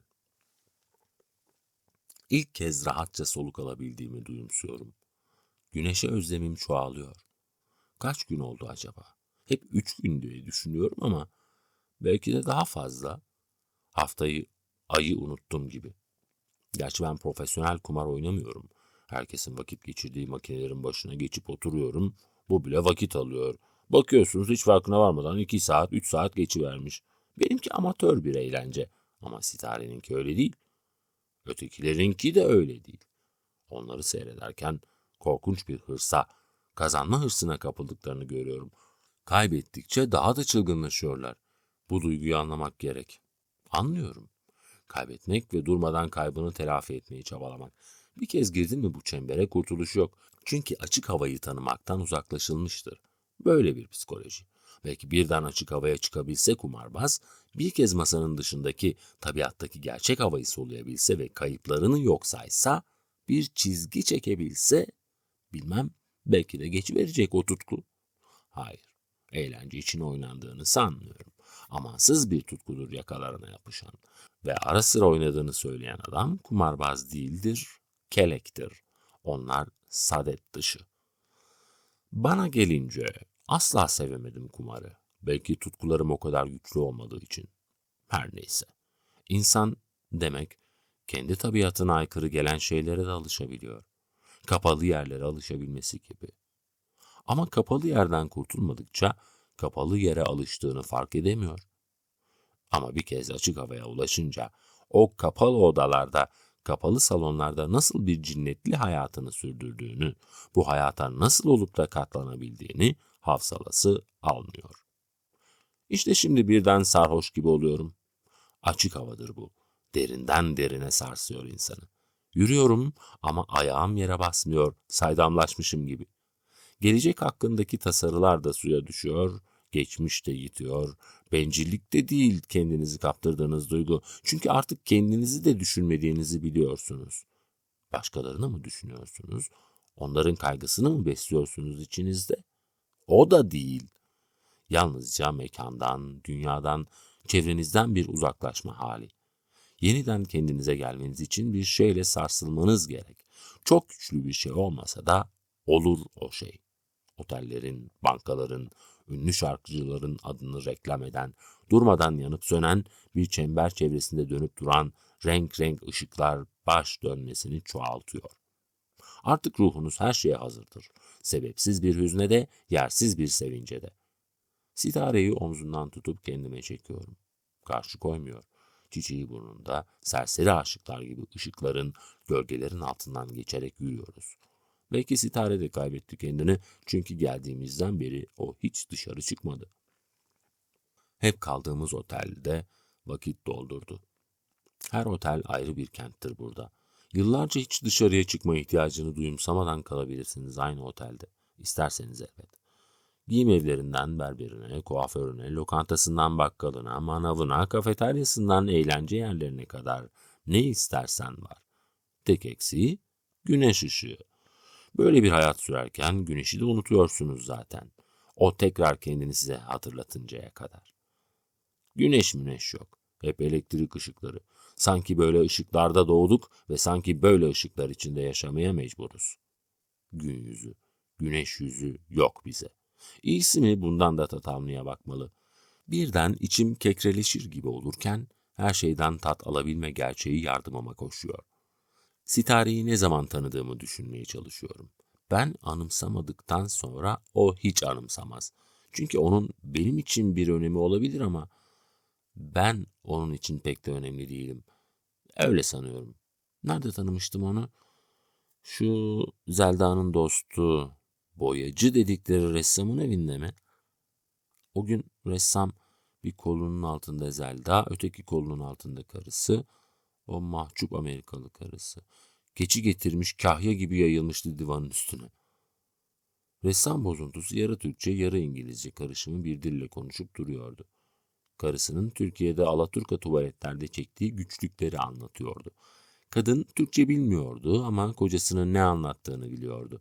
Çünkü adam rastladığı herkese bunu anlatmaktan tuhaf bir haz duyuyordu. Kadınsa "Oh no no" diye itiraz ediyordu. Sonra adam konuyu değiştiriyor, Amerika'da komünistliğe özenen Türk öğrencilerin nasıl gammazladığını anlatmaya başlıyordu şişinerek.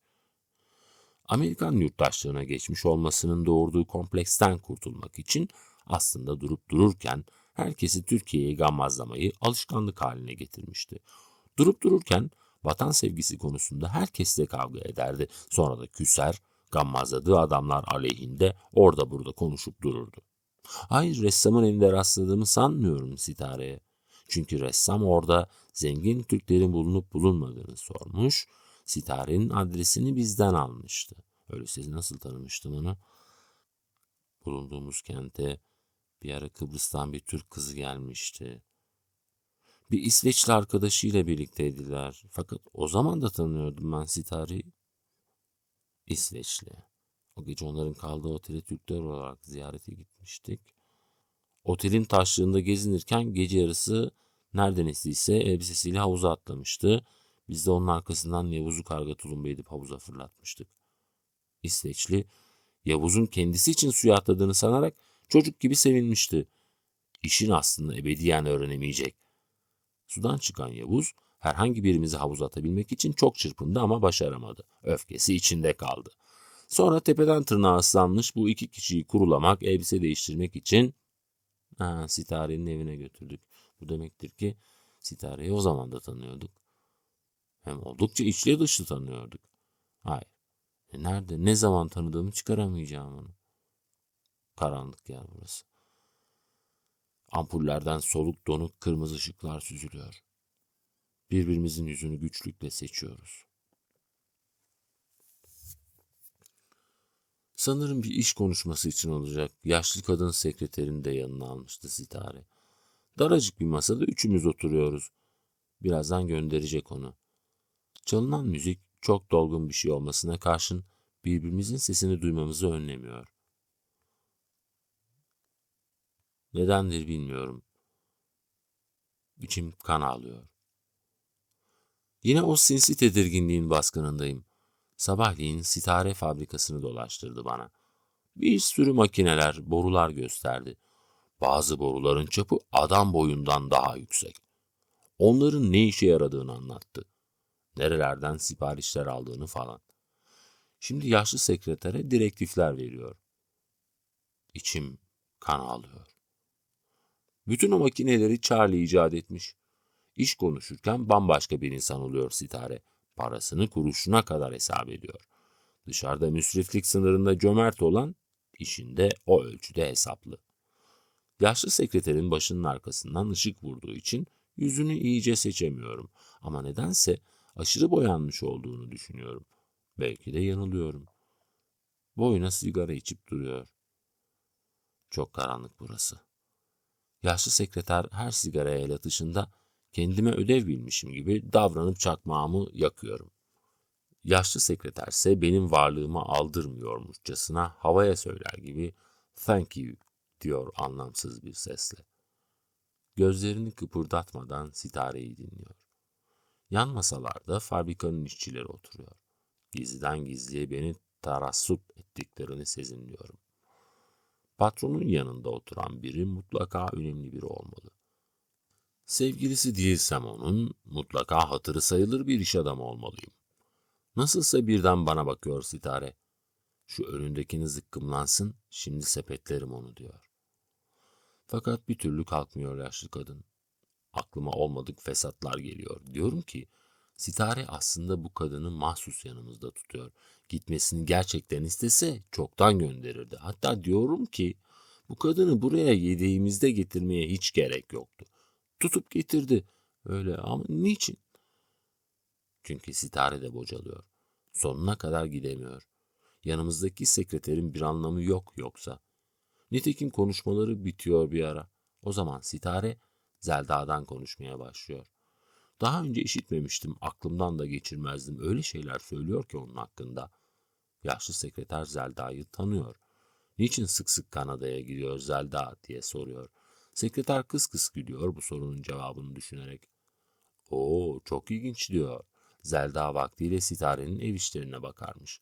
Doktor olan kocası Sitare'nin fabrikasında çalışıyor. Sitare baş göz etmiş onları. Böyle söylüyor ama doktor Zelda'nın geçmişini, geçmiş dediği Sitare'nin evinde çalışması bilmiyormuş. Sitare bu sırrı günün birinde açığa vurarak Zelda'ya şantaj yapacakmış gibi saklıyor. Sanırım doktorun böyle bir konuda çok duyarlılık göstereceğine güveniyor.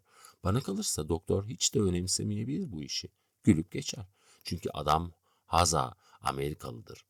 Sitare burada ya bizim Türklüğümüzü kullanarak böyle şeylere aşırı önem vereceğimizi sanıp işi abartıyor ya da gerçekten çok saf.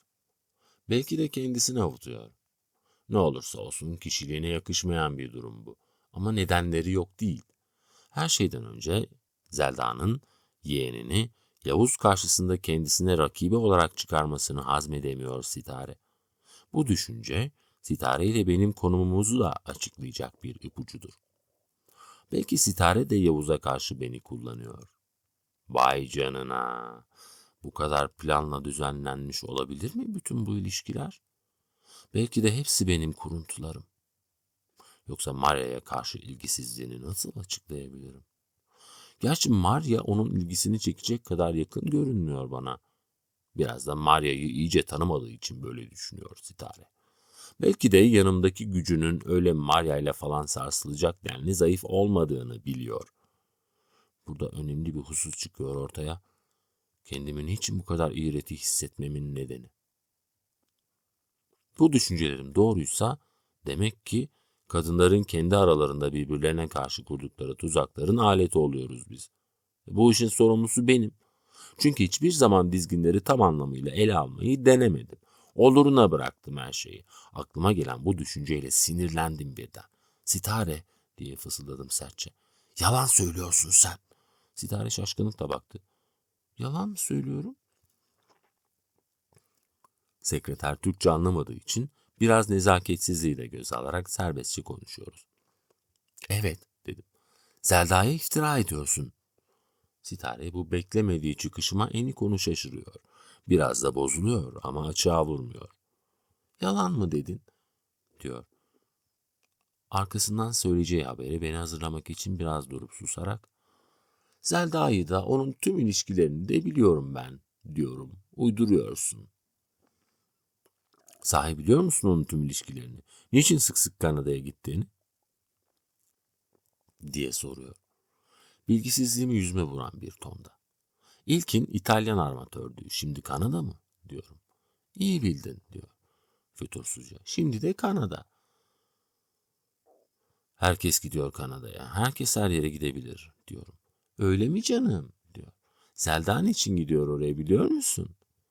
Beni ilgilendirmediği gibi kimseyi de ilgilendirmez bu. İlgileneceğini sanmıştım oysa dedi. Onu bu kadar güvenle savunduğuna göre kimseyi savunmuyorum dedim kısaca. Öyleyse söyleyeyim dedi. Her hafta sonu oraya gidiyor, kocasını aldatıyor, sonra da kocasıyla parayla yatıyor. Küçük bir sır işte sana. İğrenç diyorum. Zelda'nın davranışı mı benim konuşmam mı iğrenç olan diye soruyor kaygısızca. Hoşuma gitmiyor bu konuşma diyorum. Ben de hoşlanmıyorum ama ne yaparsın bazen gerekiyor. İyice sıkıcı olmaya başladı burası. Fabrikanın işçileri bizi gözetliyor. Bilsem buranın böyle işçilerle dolup taştığını gelmezdim. Yine istarenin oyununa düştüm.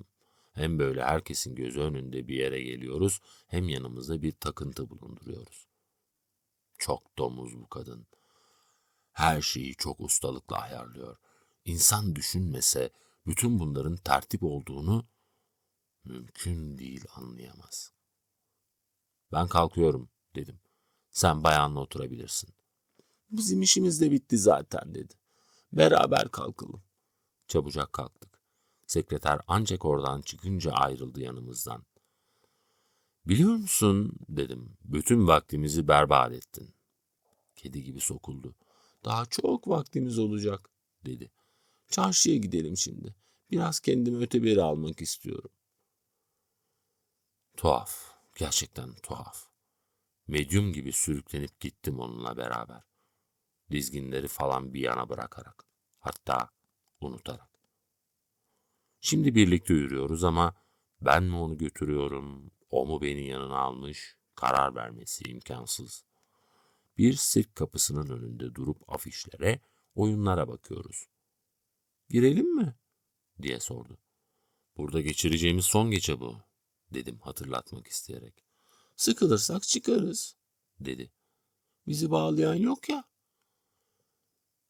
Erkenden otele dönmek istiyorum, dedim. Kimse gelmeden hatta başka bir otele gidelim bu gece ne dersin? It's a good idea, dedi gözleri parlayarak. Açık hava sersemletti beni. Ben de unuttuğumu anlıyorum açık havayı. Ama fark etmiyor benim için. Dönüşte hafta sonu pikniğine çıkabiliriz diyor. Piknik yapma bir şey diyorum. Bunu da yeni işitiyorum diyor. Neresi yapma? Bilmem. Hazırlanmış havalar oluyor piknikte. Konserve havalar. Hazırlanmış, paketlenmiş. Öyle geliyor bana. Giriyor muyuz? Diye soruyor sirki göstererek. Gel bu geceyi berbat etmeyelim diyorum. Hep aynı numaralar. Bir programım varsa öyle olsun diyor. Hayır, hiçbir programım yok. Bir kere de programsız yaşasak olmaz mı? Hiç böyle bakmamıştım, diyor sevinçle. Niçin olmasın? Yürüyelim, diyorum. Bakalım felek ne gösterecek? Bu kelimeyi unutmuştum, diyor. Hangi kelimeyi?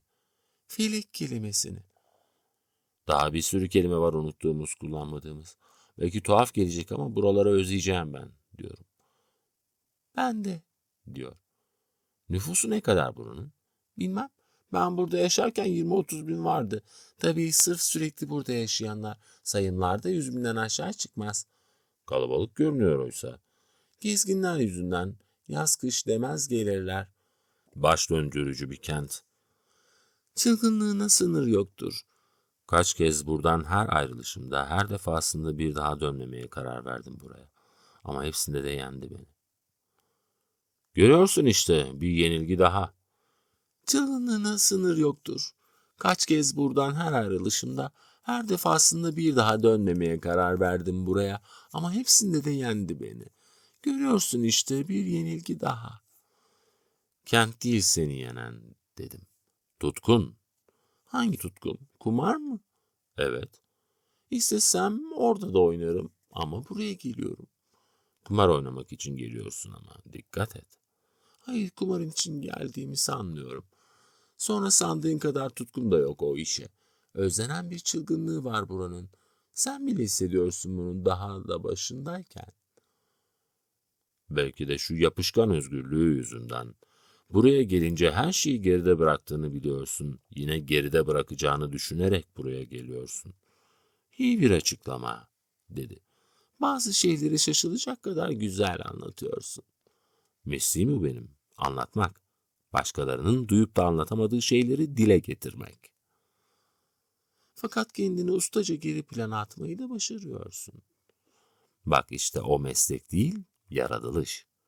Çok hoşsun, dedi Sitare. Biliyor musun, bazen 5'e kadar sayamaz gibi duruyorsun ama başladın mı arkasını getiriyorsun. Sende anlamadığın bir şey bu. Sense sonsuza kadar sayacakmış gibi görünüyorsun ama 5'e gelince tıkanıyorsun. Ben de bunu anlayamıyorum. Şartlarımız başka. Benim engellerim var. Engeller benim de var. Herkesin kendisine göre engelleri var. Ama seninkilerin cinsi başka. Hatta icat seninkiler. Bana engel olarak görünmesi yeterli değil mi? Bu bir şey değiştirmez. Fiziki engeller söz konusu benim için. İçtenlikle, böyle mi düşünüyorsun, dedim. Fizik engellerinin olduğunu mu düşünüyorsun gerçekten? Peki sen beni her istediğini yapabilecek kadar özgür mü sanıyorsun? Benim ne sandığımın bir değeri varsa, evet öyle sanıyorum. Öyle olmayı isterdim, dedi Sitare üzgün bir sesle. Sana bir gerçeği hatırlatayım mı, dedim. Seninle ilk defa konuşuyoruz, farkında mısın? Söylemesen imkanı yok anlamazdım, dedi. Bazı şeyler üzerinde durulunca önem kazanır. Kendiliğinden bir önemleri yoktur oysa. Bu da öyle bir şey. Yani? Engel diye düşündüğün şeyi düşünmemiş olsaydın, engel olduğunu hiçbir zaman ayırt edemeyecektin. Ama var olduğu için düşünüyoruz onları. Acaba, belki de biz var kılıyoruz. Biz düşünmesek var olmayacaktı onlar. Anlayacağın, hep varsayımlardan hareket ediyoruz. Çok mu filozofik oldu? Yorma kafanı, dedi. Fizik engel dediğin Charlie mi? Biri de Charlie galiba. Küçük bir kafeteryanın önünden geçiyorduk. Girip birer gazoz içmeyi önerdim. Girdik. Her yer birbirine benziyor. Her şey çok standart. Sıkıntı verecek kadar bir örnek. Az kalabalık değil burası da. Yine de pencere kenarında oturacak bir yer buluyoruz. Sigara istiyorum. Yine çantasından çıkarıyor. Az sonra garson kız geliyor. Yardım edebilir miyim, diye soruyor. Ne içersin, diyorum Starry'e. Bilmem, ne istersen söyle. Kahve fark etmez, diyor. 2 kahve söylüyorum kıza. With cream please, diye ekliyorum. Sonra Sitare'ye dönerek as a second thought, diyorum. Niye, diyor. Gazoz diye gelmiştik diyorum. Hiç güleceğim yoktu diyor Sitare. Biraz ötemizde bir slot machine duruyor. İkimiz de bilinçsizce aynı anda makineye bakmışız. 1'e 10 veriyor diyor Sitare makinenin üstündeki yazıyı okuyarak. Oynayacak mısın? Bir şansımı deneyeyim. Buzluğun var mı? Vazgeç istersen diyorum parayı uzatırken. Belki kahveleri bedavaya getiririz diyor. Hep bu kışkırtıyor zaten insanı diyorum. Sitare makineye doğru kalkıyor. Bütün hareketlerini tek tek izliyorum. Fazla hızlı davranmıyor. Elinde tuttuğu parayı makinenin ağzına uzatıyor. Makine cevap vermeden dönüp bana bakıyor. Hayret, kazanıyor. Kazandığı paradan tekrar koyacakken dur diyorum, vazgeç. Hayret 2, vazgeçiyor. Tam 50 dolar. Al diyor masaya bırakarak. Sermaye benden, emek senden diyorum. 25'er dolar bölüşüyoruz. O çantasına koyuyor, ben cebime. Bu makinelerin bir sırrı var diyor. Fakat kimse kolay kolay fark edemiyor. Belli bir oranda mutlaka kazanıyor. Bu oyuna kaybeden makine aslında yavaş yavaş kazanma devresine giriyor. Çok kimse bunu bilmediği için bu oyuna para yutan makineye yaklaşmıyor. Bu makinenin verim zamanına geldiğini görür görmez anladım ben. Çünkü bu kadar insan olsun, kimse makineye yaklaşmasın, olacak şey değil. Çünkü daha önce bütün buradakiler bu oyuna para yuttuğunu gördü makinenin. Bizden önce eminim en az 1000 dolar çekmiştir içeri. Bu yüzden de bir daha kimse oynamaya cesaret edemedi. Ama şimdi verdiğini gördüler ya, yeniden şanslarını deneyecekler. Ama geçti, piyango bize vurdu bir kere.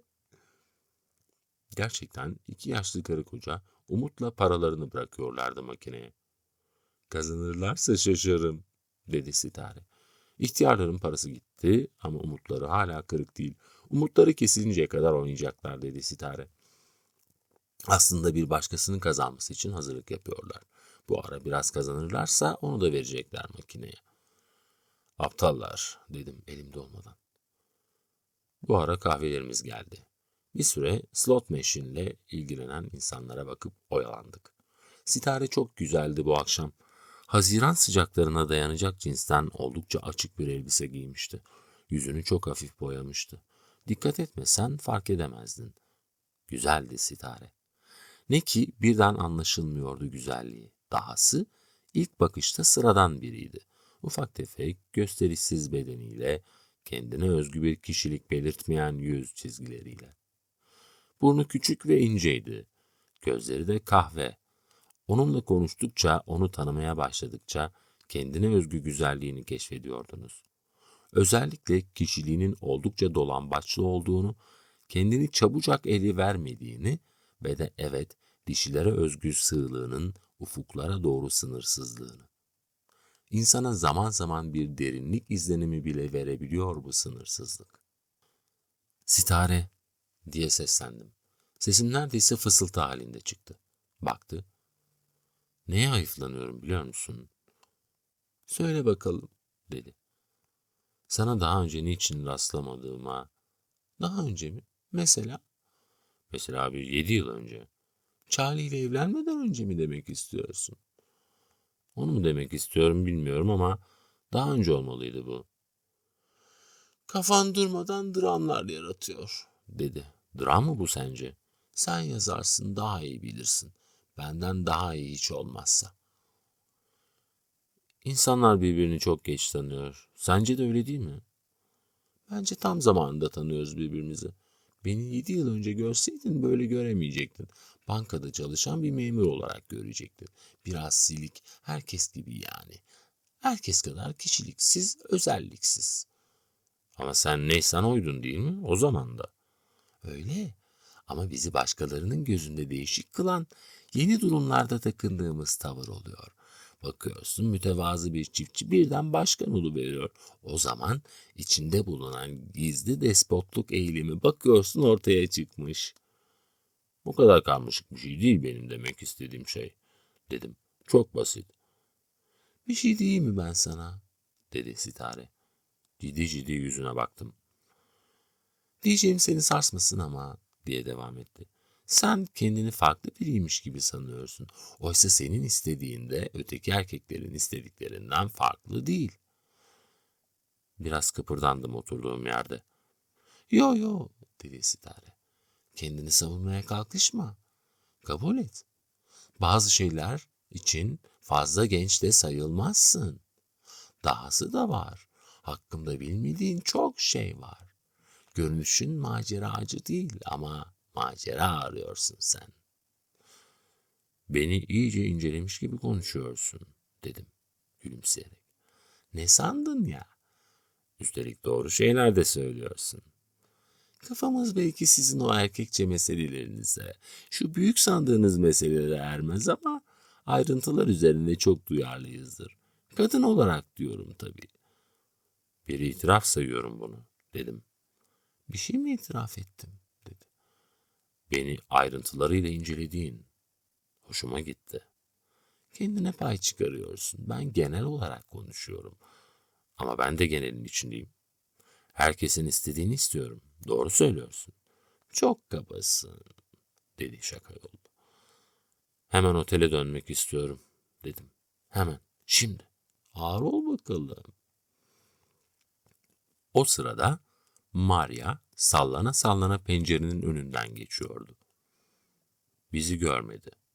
Gerçi içeriye bakmadı ama baksa da göremezdi.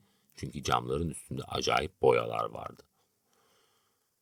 İşte dedim birden. Maria. Gördüm dedi Sitare. Arkasından koş istersen. Niyeymiş o? Bilmem. Seni heyecanlandırıyordur belki. Yok canım sende dedim soğukkanlılıkla. Öyleyse çok çabuk unutuyorsun. Biliyorum ama yadırganacak cinsten değil. Araziye uyuyoruz. Tuhaf biçimde sustu Sitare. Belki çok ileri gittim.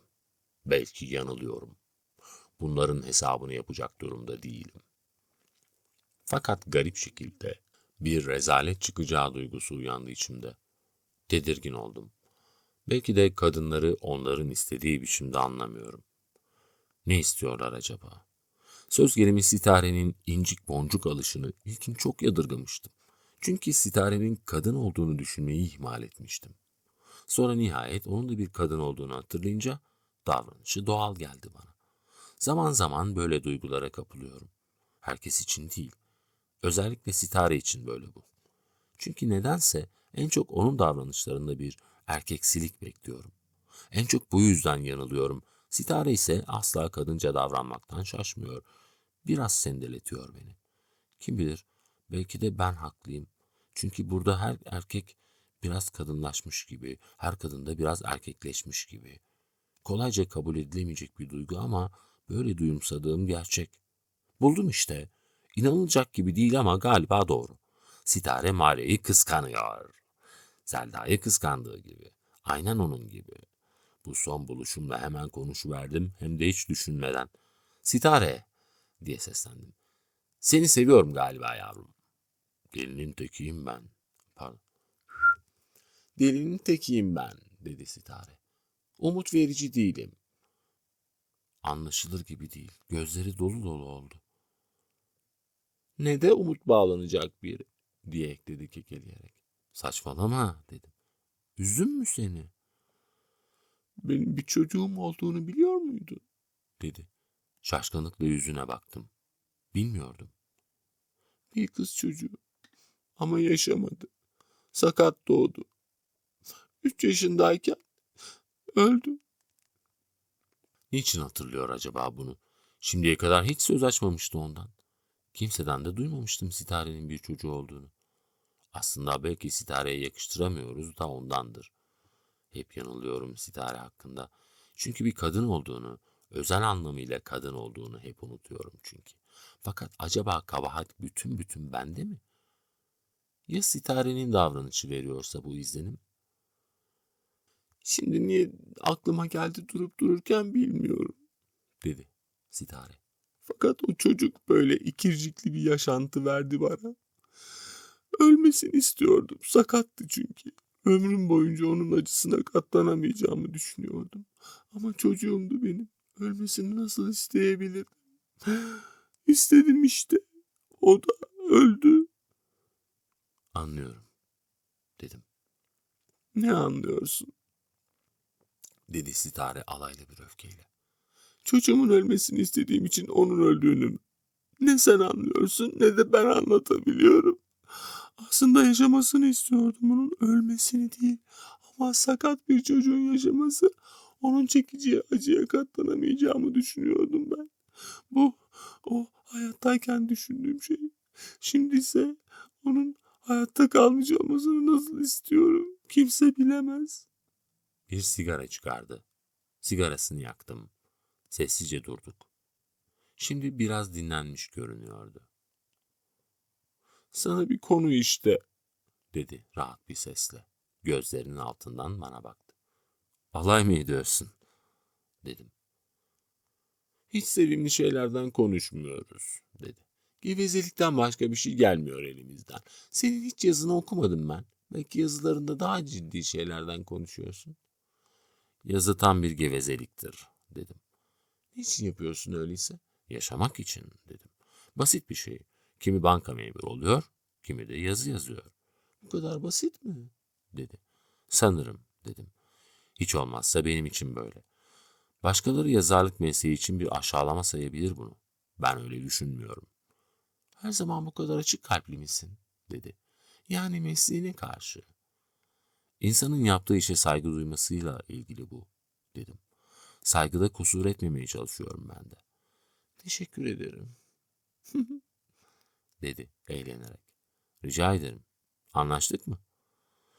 Benimle kimse kolay kolay anlaşamaz. Charlie bile. Charlie çok yumuşak bir şey. Nasıl diyeyim? Bal mumu gibi yahut daha doğrusu söyleyebilir miyim? Tabii, dedim. Hamur gibi, dedi. Nasılsa birden sessiz sessiz güldüm. O da güldü. Onu kötülemek istemiyorum, dedi. Benim kötülüğümden, içimden geçin hemen söylüyorum. Ne yapayım? Hepimizin neşeye ihtiyacı var. Boğuluyoruz burada. Biraz durduk, bekledik. Charlie'yi düşünüyorsun, dedim. Bilmem, belki de değil. Ben hep iyi günlere inanmışımdır, dedim. Charlie'yi düşünüyorum, dedi Sitare. Ama nasıl biliyor musun? Charlie olarak değil de bir nesne gibi. Ölü gibi demeye dili varmıyor. Hadi kalkalım, diyorum birden. Bunu der demez de kalkıyorum. Sitare de kalkıyor. Kapıya doğru yürüyoruz. Şimdi kumar makinesinin başında daha çok insan toplanmış. Sıra bekliyorlar. İkimiz de görüyoruz bunu ama sözünü etmiyoruz. Hiç konuşmadan sokağın kalabalığına karışıyoruz. Rastgele oradan buradan geçiyoruz. Işıkların altından falan. Nihayet Sitare hatırlıyor. Nereye gideceğiz? Diye soruyor. Şehrin ilk büyük binası, o sıralar neredeyse şehir dışı sayılan ovanın başladığı yere, marul tarlalarının bitişiğine yapıldı. Bir otel. Bundan önce 2 ya da 3 otel vardı şehirde. Belki de evden bozmaydılar. Bu 2 katlı, cephesi oldukça uzun bina, bütün hemşehrilerin hayranlığını topluyordu. İçin için herkes şehirlerinin böyle bir otele kavuşmuş olmasından iftihar ediyordu. Özellikle yeni yetişenler bu binayı şehrin geleceği bakımından iyi bir gelişme işareti saydı. Artık şehirlerine gelebilecek turistlere karşı, gerçi bunların sayısı son derece azdı, yılda 2'yi 3'ü geçmezdi, mahcup olmayacaklardı. Onların da batı tarzında konuklarını ağırlayacakları bir yerleri vardı artık. Şehrin ortasından geçen derenin üstü kapanmış bir yol olmuştu. Çok geçmeden yol parke taşlarıyla döşendi, cadde oldu. Şimdiki ölçülere göre değil fakat o zamanki ölçülere göre muazzam bir cadde. Caddenin belli bir yerinde, eski hamamın bulunduğu yerde bir çarşı meydana çıktı. Bir fırın yapıldı. Bu çok önemliydi. Özellikle dışarıdan gelen devlet memurları için.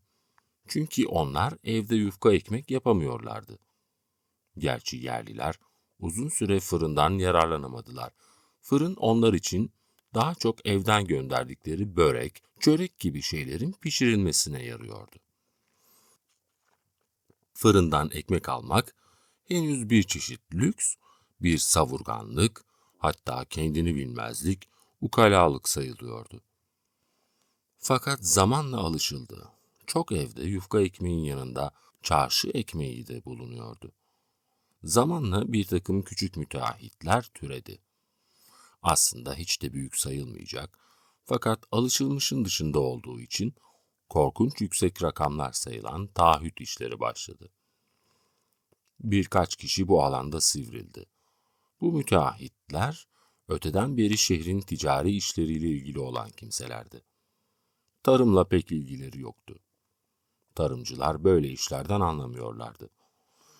Bu işlerin içinde bir haram karışığı olması kuşkusu onları her zaman engellemiştir. Çünkü tarımcılar yüzyıllardan beri yeni yönetimden sonra bile alınan ürünü ölçerken 1/10'ını öşür diye ayırırlardı. Bunda hiç kuşkuları yoktu.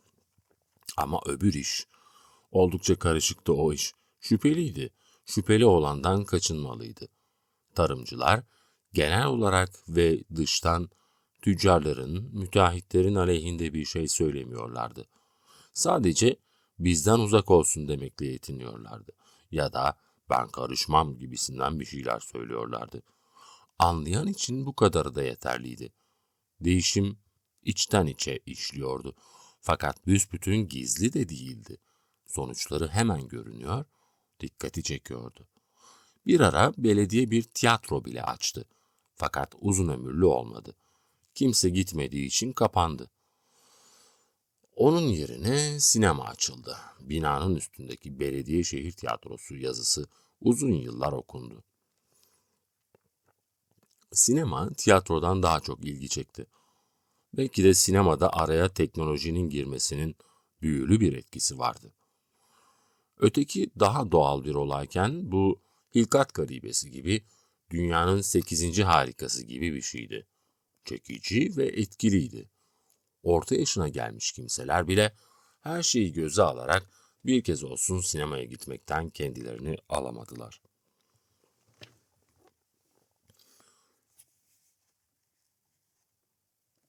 Bir kere görmüş olmak için diyorlardı. Bir kere görmüş olanların bir kısmı sonradan da gitmeyi bırakmadı. Bir kısmı ise sinemayı para tuzağı olarak yorumladı. Bir hayal yeğenim diyorlardı. Aslı yok. Esasına bakarsan bir para tuzağı hepsi. Böyle söylüyorlardı. Mekteplilerse arkadan alay ediyorlardı böyle söyleyenlerle. Öyle ya, bir takım mektepler açılmıştı. Şehre otomobil girmişti. Belediyeye ait bir aile bahçesi vardı. Bakkallardan biri tekel bayi olmuştu ve bir saz vardı. Geceleyin duyulan sarhoş naraları da yadırganmıyordu. Değişme, akla durgunluk verecek bir hızdaydı. Yenilikleri yadırgayan kimselerin olmasına rağmen bir zaman sonra onlar da her yeniliği artık doğal bir olay halinde görmeye başlamıştı. İlk zamanlardaki dirençleri zayıflamış, kırılmıştı. Oluşan değişmenin, yenilenmenin, ilkin özle ilgili bir olay olduğunu düşünen kimseler artık bunların bütünüyle biçimsel olduğu kanısını taşıyordu. Madem ki oluyor, öyleyse doğaldır diye düşünmeye başlamışlardı. Fakat hiçbir değişiklik şehrin tabiatına müdahale edemedi. Poyraz'a mesela, yazın bağlara çıkmaya mesela, bağlara çıkıp kışlık şıraların yapılmasına, fırınlara rağmen yufka ekmeklere, şapkacıya rağmen şalvar giyilmesine, kiremit çatılara rağmen toprak damlarda tarhana kurutulmasına ve mevsimlere. Şubattır, kar yağar. Mart, ayaz, ısıran bir soğuk. Temmuz, Ağustos. Ahır Dağı'ndan kopan Poyraz tozu dumana katar. Bu kadar toz, bu kadar toprak nereden, nasıl peydahlanır, akıl ermez. Kara bol şalvarın üstüne kırmızı mintan ve beyaz ipekten bir kuşak. Kalfaların pazar giyimleri. Ökçesi basık, sivri burunlu, rugan kunduralar. Bunlar da var. Eski mezbeleliklerde bir takım binaların yükseldiğini görmek insanları hayrete düşürüyordu. Yeni yetmeler, şehirlerinde böyle binaların yapılmış olmasını gururla karşılıyordu. Bu yeni binalara bakıp hayallere dalıyorlardı. Şehrin, yalnız şehrin mi? Tüm ülkenin geleceği sanki bu binalarda gizliydi. Tuhaf bir muştuyu sezinliyorlardı bu binalarda. Hor, hakir görülmekten bu yeni binalar parke taşlarıyla döşenmeye başlayan sokaklar sayesinde kurtulacaklardı. Eski diye düşündükleri şey nasıl bir imgeydi kafalarda? Çok belirsiz, kaypak, saydam bir şey olmakla birlikte yine de sinsi bir kötülük, unutulması gereken kötü bir öz vardı eski olanda. Böyle böyle unutacaklardı. Bu yüzden biraz sevinçliydiler de. Çünkü gelen her değişiklik eski olanın üstüne bir cila, bir vernik çekiyordu. Boyunlarında zincirlerle sırf şapka giymeyi reddettikleri için başka şehirlere itile kakıla sürülen, oralarda asılan insanlar, bu hemşeriler hatırlanmıyordu artık. Kıyıda köşede bu insanlardan konuşulduğunu işitenlerse, onların neye, niçin direnmek istediğini bir türlü kavrayamıyordu. Bir çeşit aptallık yapmışlardı onlar. Bir hiç için. Özellikle eskiden Alman hastanesi olan o kocaman binadan çıkanlar. Çünkü bir mektep de orası şimdi. Şehir boydan boya vernikleniyordu, boyanıyordu. Marangozlar mobilya yapıyordu. Kızların, gelinlerin çeyizleri katır sırtında değil, kamyonlarla taşınıyordu. Cilaydı bunlar. Derinlerde bulunan özü büsbütün değiştirmese de gizliyordu ya. Bu bile güven veriyordu. Zaten doğar doğmaz bu cilayla, verniklerle karşılaşanlar onların altındakini bilmiyordu. Nereden bilsinler? Onlar için kurulu düzen buydu. Cilanın altı ilgilendirmiyordu onları. Ne de boyunlarında zincirleri şakırdatarak kol kol başka şehirlere sürülenler, boyunlardaki zincirler birbirlerine de bağlanmış olarak. Ne de bunlar. Şurada burada kıyıda köşede gül yetiştiren 3-5 adam vardı. Tuhaf insanlar. Zaman zaman çarşılarda, dükkanlarda bunlardan konuşulurdu. Bir saygıdan çok uğraştıkları işin tuhaflığına ilgi duyulurdu. Ne adamlar var dünyada diyerek anlam veremedikleri bu uğraşılara gülümserlerdi. Bu adamlar hakkında çeşit çeşit hikayeler uydururlardı. Söz gelimi birisi için karısı öldükten sonra bu hallere düştü zavallı diyorlardı. Bir başkası için harpte kulağının dibinde bir bomba patladıktan sonra böyle olmuş diyorlardı. Fakat uzun uzadıya durulmazdı bunların üstünde. Konuşulup geçilirdi. Bu hikayelere zaman zaman yeni ilaveler yapıldığı da olurdu. Aşk yüzünden böyle evlerine kapanıp kaldıkları da söyleniyordu. Vaktiyle bir kıza aşıkmış, istemiş vermemişler. Kara sevda. Genel olarak zararsız deliler gibi bakılıyordu bunlara. Böyle konuşanların çoğu da onlardan herhangi birinin yüzünü bir kezcik olsun görmüş değildi. Aslında kimsenin içtenlikle önemsediği de yoktu onları. Saygı denemeyecek bir saygı duyuyorlardı. Zararsız delilerdi. İşte bu. Akşam olunca esnaflar dükkanlarının darabalarını kapatıyor, çarşı 5-10 dakika gürültüyle yankılanıyordu. Kalaycılar, demirciler, tenekeciler, bakırcılar, bakkallar, tuhafiyeciler vardı. Ağaç direklerde solgun elektrik ışıkları yolları aydınlatıyordu. Caddeler 5-10 dakika kadar esnafların kalabalığıyla dolar, sonra birdenbire boşalırdı. Akşamdan önce sığırlar ahırdan dönmüş olurdu. Ana yol bir sürede ineklerin isteksiz böğürtüleriyle şenlenirdi. Yazıdan dönen ırgatlar römorkların içine doluşmuş olarak geçerdi. Irgatlar için büyük bir şanstı bu çünkü eskiden aynı yolu yaya olarak yürümek zorundaydılar. Bir süre sonra çarşı iyice sessizleşirdi. Kimse kalmazdı. Zaman zaman bekçilerin düdükleri işitilirdi. Zaman zaman caddenin ortasından sürü halinde köpekler geçerdi. Garip, yalnız, tuhaf bir terk edilmişliğe dönüşürdü tüm çarşı. Burada sanki 5-10 dakika önce tek insan bulunmamış gibi olurdu. Ama çarşı için böyleydi bu. Şehrin yukarı kesimi elbet başkadır. Oraya ise akşamdan sonra gelirdi canlılık. Yıldız sinemasının önüne asılmış bir sıra renkli süs ampulü bir şehrain görüntüsü verirdi. Sazlardan yavaş yavaş ince saz ezgileri duyulmaya başlardı. Çocuk bahçesi gece yarısına kadar açıktı. Memurların devam ettiği kulüp de açıktı. Kapalı perdelerinden dışarıya ışıklar sızardı. Evet, memurlar.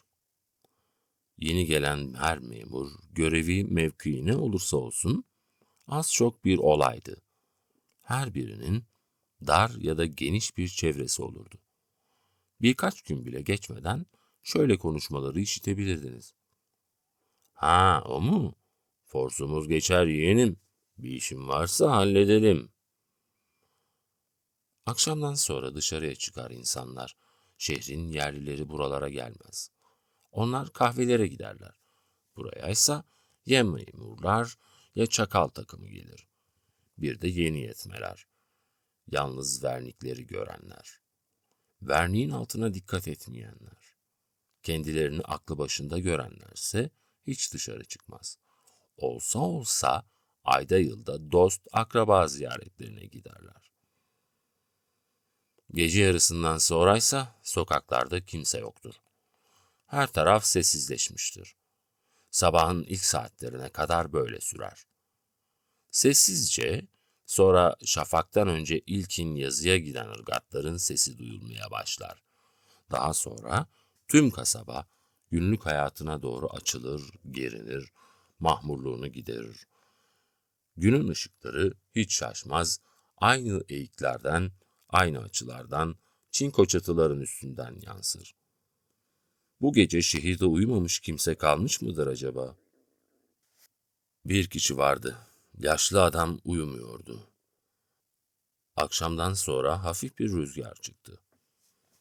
Boşlukta duran sokak lambaları sallanmaya başladı. Rüzgar yerleri süpürüyordu. Havada pisi pisiler uçuşmaya başladı. Ahır Dağı, ay ışığında, uzakta çıplak ve bembeyazdı. Karanlıkların içinden, sokak aralarından tatlı, korkunç bir uğultu yükseliyordu. Çinko çatılar rüzgardan ıslık çalıyordu. Sert değildi rüzgar ama güçlüydü, göz doldurucuydu, toktu. Ovanın ortasından geçen trenin düdüğünü kasabanın içlerine kadar taşıdı. Belki daha da uzaklara. Fakat kimse duymadı. Tıpkı bu sıralarda acı acı uluyan köpek seslerinin pek fark edilmemesi gibi.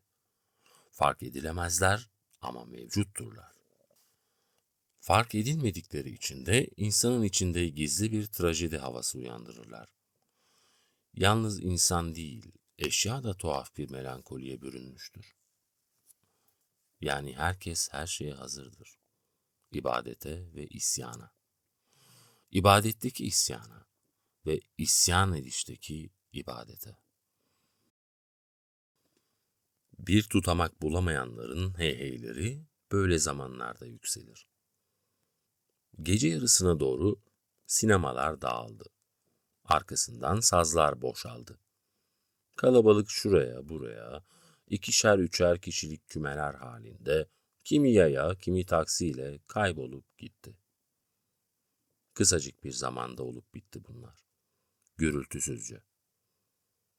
Kaledeki gazinoda hoparlörünü kesince, şehir kendine özgü sesiyle baş başa kaldı. Büsbütün boşaltılmış gibi. Büsbütün bırakılıp kaçılmış gibi. Ay ışığı ihmal edilir gibi değil. Bir saçağın ucundan, kalenin bir burcundan, bir pencere pervazından, bir dalın altından, bir sokak aralığından yayılıp duruyor. Pınarbaşı'ndaki bahçelerin ağaçları üstünde yağ lekesi gibi parıldıyor. Küçük şelalenin sathında yakamozlar. Batı Park'tan sonraki zeytinlikler bu ışıkla ağdalanmış gibi. Aydınlığı değil de karanlığı haber veren tuhaf bir ışık bu. Işık vermiyor da Rastladığı yere biraz karanlık bulaştırıyor gibi. Sabaha doğru Poyraz'ı çevirecek olan rüzgarın uğultusunu belli bir nota üstünde donduruyor gibi. Her şeye bir donukluk, cansızlık ulaştırıyor. Öyle gibi. Yaşlı adam çardaktaki seccadesinin üstünde oturuyor. Gözlerini yummuş. Yakınlardaki bir damın saçağında, boşlukta sallanan bir tenekenin düzenli aralıklarla çıkardığı ses. Hemen hemen o sese uyarak bir öne bir arkaya sallanıp duruyor. 50 yıl önce arkadaşları zincirlenirken o zincirlerden çıkan şıkırtılara benzer bir sesi işitiyor. Durmadan o sesi işitiyor, sallanıyor. Allah diyor. Otelin lobisinde yuvarlak bir masaya tek başına oturmuş sigara içiyordu Tansel. Ama onu fark etmem kolay olmadı. Dışarıdan gelen biri için oldukça karanlıktı salon.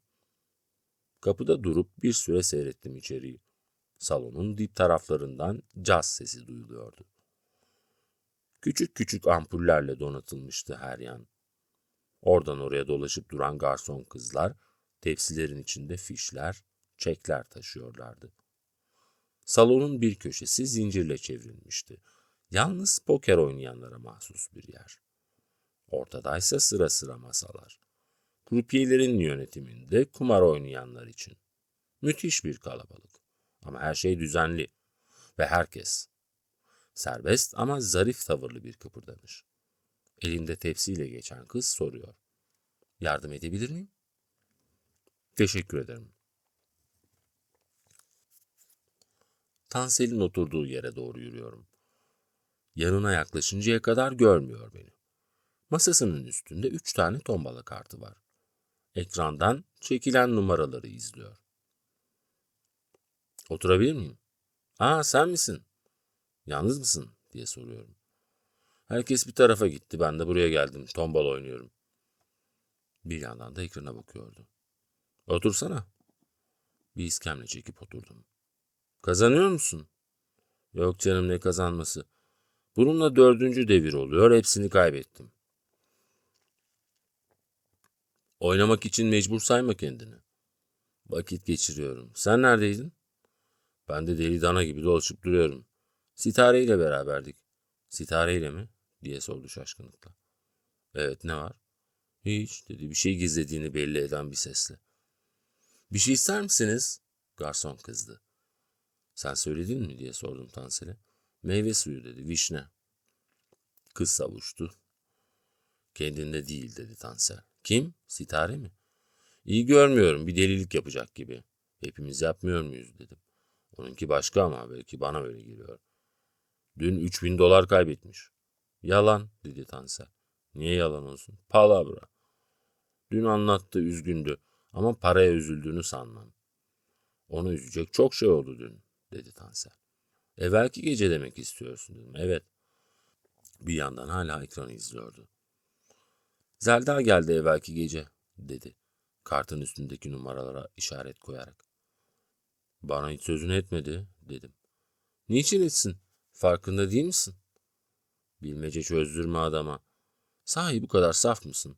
Dikkatli yüzüme baktı. Sitare Yavuz'u seviyor ama elinden bir şey gelmiyor. Kendinden beklenmeyecek kadar soğukkanlılıkla konuşuyor Tansel. Soğukkanlı, hesaplı ve ne dediğini kesin olarak bilirmişçesine. Nereden biliyorsun? Gerçi.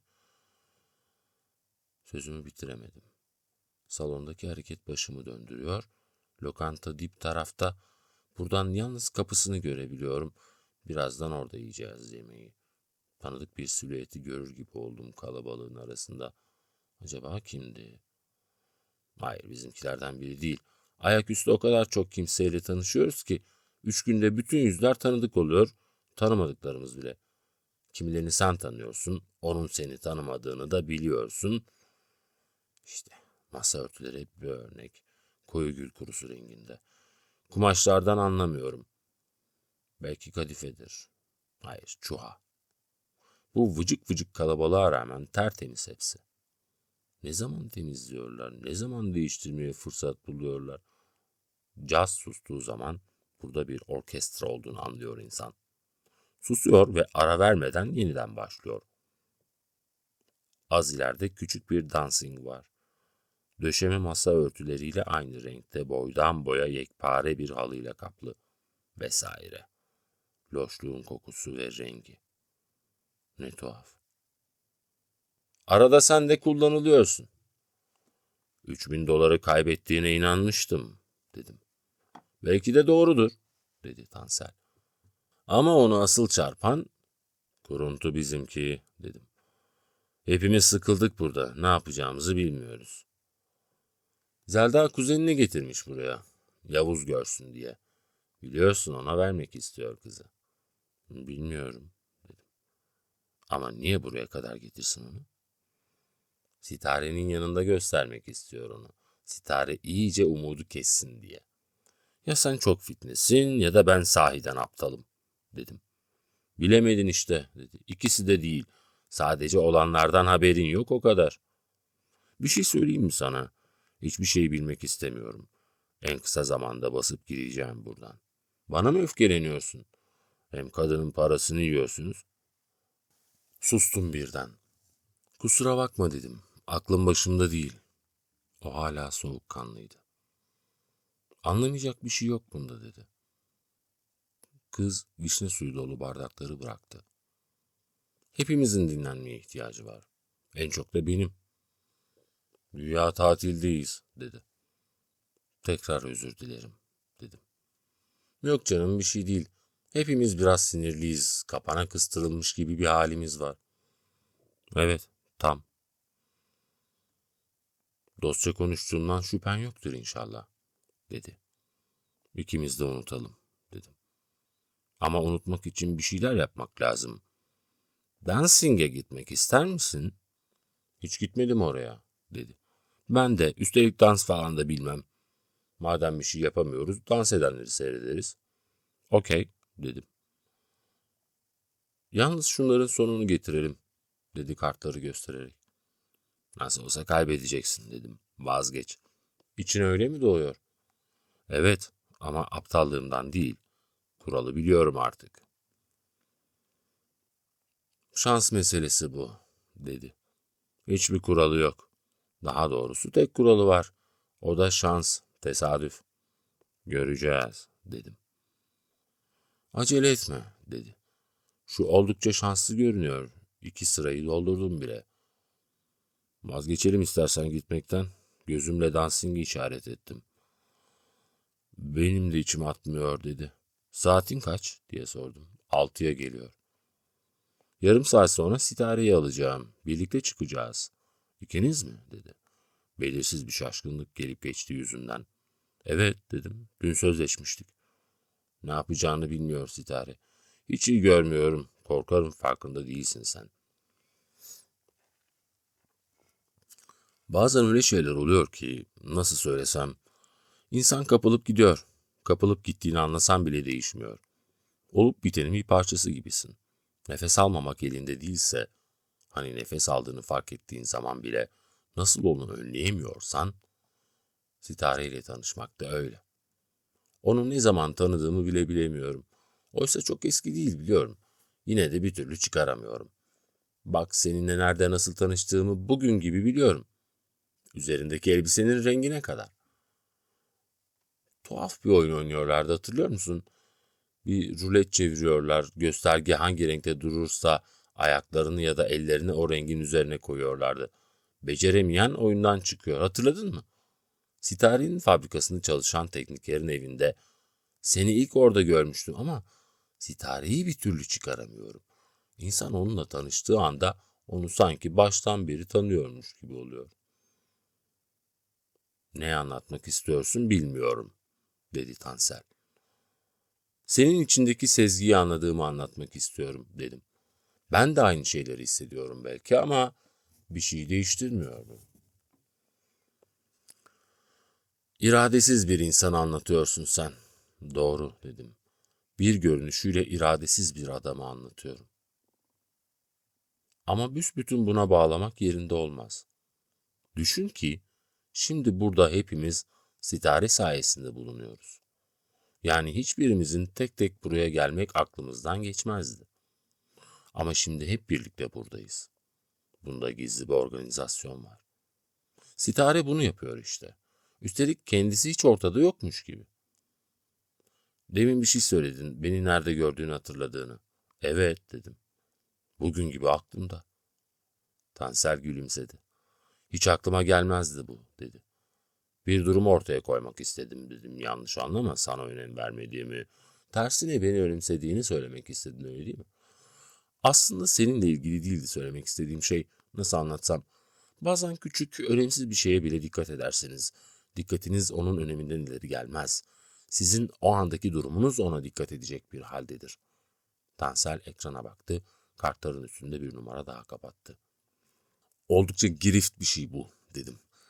Sitareye mahsus bir özellik. İnsanın önemli ya da önemsiz olmasıyla ilgili değil, tersine insan önemsediği biriyle tanışınca bu tanışma anını hep aklında tutmak ister. Sitare ise o anı unutturuyor insana. Benim söylediklerimle bağlantısı ne bunların? Dedi Tansel. Sanırım ben Sitare'nin kötüye gittiğinin farkında olmadığını söylemiştim. Ben de aynı şeyi anlatmak istedim ama galiba çok dolambaçlı oldu. Farkında olmanın işe yaramadığını anlatmak istiyorum. Gücenmezsen bir şeyi tekrarlayacağım. Sitare seni kullanıyor. Anladığım kadarıyla sen de buna göz yumuyorsun, öyle mi? Bakış meselesi, dedim. Doğru değil mi dediğim? Doğru veya değil, bir önemi var mı? Şu anda yaptığın işin yanlış olduğunu fark etsen ne çıkar bundan?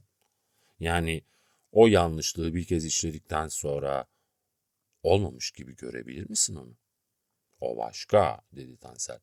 Ama yanlışlık henüz önlenebilecek bir safhadaysa, değil mi?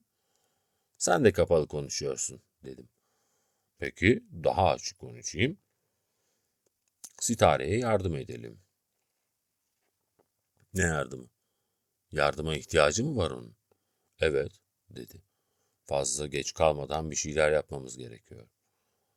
Kusura bakma ama saçma bu, dedim. Geç kalırız diye korkuyorum, dedi Tansel. Çok ciddiydi. Ne yapalım istiyorsun, dedim. Afyon hikayesini anlattı mı sana? İçkisine afyon koymuşlar. Uyduruyor. Gerçi epey para kaybetti ama uyku hapı almadan önceydi. Sonra Zelda geldi kuzeniyle. Beraber burada oturduk. Çok hain bir kadın. Sitare'nin çaresizliğini biliyor. Açıkçası kuzenini Yavuz'a peşkeş çekiyor. Şimdi anladın mı Sitare'nin sana niçin yaklaştığını?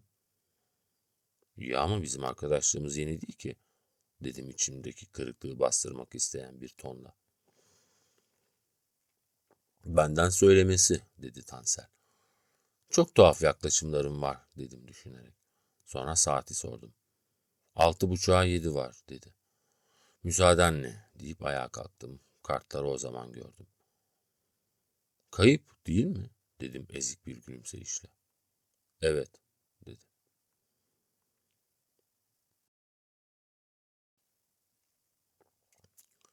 O gece, yani Charlie'ye kriz gelmeden bir gün önce, çok geç bir vakit. Gerçi uyumamıştım daha. Erol gelmişti. Vakit geç olunca bırakmadım onu. Ertesi gün işi yoktu. Bizde yatmaya karar verdi. Kendi yerimi ona verdim. Ben de dışarıdaki kanepede kestirecektim. Işıkları söndürdüm. Kanepeye uzandım. Üzerime pikeyi çektim. Düşünmeye başladım. Neyi düşünüyordum? Çok şeyi. Ya da sıfır. Dışarıdan sokak lambasının ışığı vuruyor. Yaz gecesi. Yaz gecelerine özgü o cıtırtı. Böcek sesleri. Buzdolabının düzenli aralıklarla çalışmasından doğan o elektrikli madeni ses. Çekirgelerin çıkardığı ses. Bitişik komşum, genç bir karı koca yine kavga ettiler. Sesleri gürültü halinde duyuluyor ama ne dedikleri anlaşılmıyor. Korkunç bir gürültü yaptılar bir ara. Kadının bağırmasını işittim. Uzun bir çığlık. Ağlamadan çok ayaklanmaya benzeyen bir çığlık. Bir masa devrildi sanki. Üzerindeki tabak çanaklar şangırtıyla yere döküldü. Genç adam karısını kıskanıyor. Belki de delidir. Tanışamadık henüz. Haklı mı, deli mi bilmiyorum. Neden sonra sustular. Ya da artık ben duymaz oldum. Susmuş olmaları akla daha yakın. Onların arkasından korkunç bir motosiklet gürültüsü yükseldi sokakta. Hayır bir değil, belki 3, belki 5, belki daha çok. Seslerinden kan beynime sıçrar gibi oldu. Küfrettim. Aklıma gelen en şiddetlisiyle. Motorlarını uzun bir süre çok yakınlarda çalıştırdılar. Bağıra bağıra konuşuyorlardı. Kalkıp susmalarını istemek boşuna. Eve saldırabilirler. Müthiş bir asap bozukluğuyla gitmelerini bekledim. Neden sonra hareket ettiler. Hareket etmeden motorların sesli korkunç Hareket etmeden motorların sesi korkunç derecede yükseldi. Daha önce hiç görmemiştim ya da dikkat etmemiş olabilirim bu çeşit motosikletlere. Dümenleri kartal kanadı gibi geniş bir kavis yaparak baş hizasına kadar yükseliyor. Yüksek volümlü bir gürültüsü var ve hız. Neyse, uzaklaştılar. Bir süre sessizlik oldu. Başka bir gürültü duymadan uyusam diye düşünüyorum. Belki yalvarıyorum. Pikeyi başımdan aşırdım. Sıcak dol. Sıcak oldu. Az sonra alnımın terlediğini hissettim. Pikeyi çekip attım. Kımıldamadan durdum. Kalbimin sesini dinledim. Yaşamanın ve ölmenin anlamını düşündüm. Erol'un uyurkenki hırıltısını işittim. Kımıldamadan durdum. Belki çok yorulmuştum. Hayır, hiç kıpırdamamalıyım. Kalbimin sesi uzaklaşıyor. Antrenin kapısı sokağa açılıyor. Aslında hiç güvenli bir yer değil burası. Annemi hatırlamaya çalışıyorum. Çok uzun mektuplar yazıyorum. Onların asla ilgilenmeyeceği şeylerle sayfalar dolduruyorum. Daha çok şöyle bir güdüyle yapıyorum bunu. Hayatta bulunduğumu ispat. Telgraf çok tehlikelidir bu bakımdan. En azından bizimkiler için. Mektubun için ne olursa olsun, istersen çok güç durumlarda olduğunu anlat. Yeter ki uzun olsun. Hala yaşamakta olduğunun, mücadele etmekte olduğunun en keskin, en reddedilmez ispatı budur. Telgraf daima kuşkulara yol açar. İyiyim, ellerinizden öperim diyen bir telgraf aslında senin çok sıkışık bir halde olduğunu bile gösterebilir. Sabahleyin hemen uzun bir mektup yazmalıyım. Evet, sevgili babacığım ve anneciğim. Dünün uzunca bir özeti. İşte böyle, çok iyiyim. Tek arzum sizinle beraber. Bizimkiler burada tek tek adlar sayılacak. İyiler mi? Onları. Böyle. Kapı o zaman aralandı işte. Korkunç bir hareketsizlikle sessizlik denemez buna. Sessizlikten daha fazla bir şey. Donmuşluk. Donmuş bir hareket. Böyleydi. El kapının aralığından zarif bir hareketle girdi içeri. Kapının arkasındaki tokmağa doğru zarif bir hareketle büküldü. Annemin eliydi. Onun ölü eli. Fakat ne kadar canlı bir ölünün eli. Tanrım. Kıpırdamadan bakıyorum. Ve tam yeridir. Korkuyorum.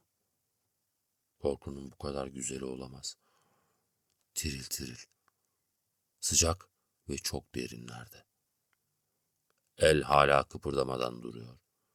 O zarif bükülüşüyle tokmağın üzerinde bekleyerek. Kendisini gördüğümü hissetti. Kat'i bir kararla hareket etmiyor, kıpırdamıyor. Uyumamı bekliyor. Ben uyuduktan sonra gelecek. Bunu çok iyi biliyorum. Fakat artık uyur muyum? Yakaladım. Kendimi uyuyor zannettirerek bekleyeceğim. Kalbimin sesini yeniden işitmeye başlıyorum.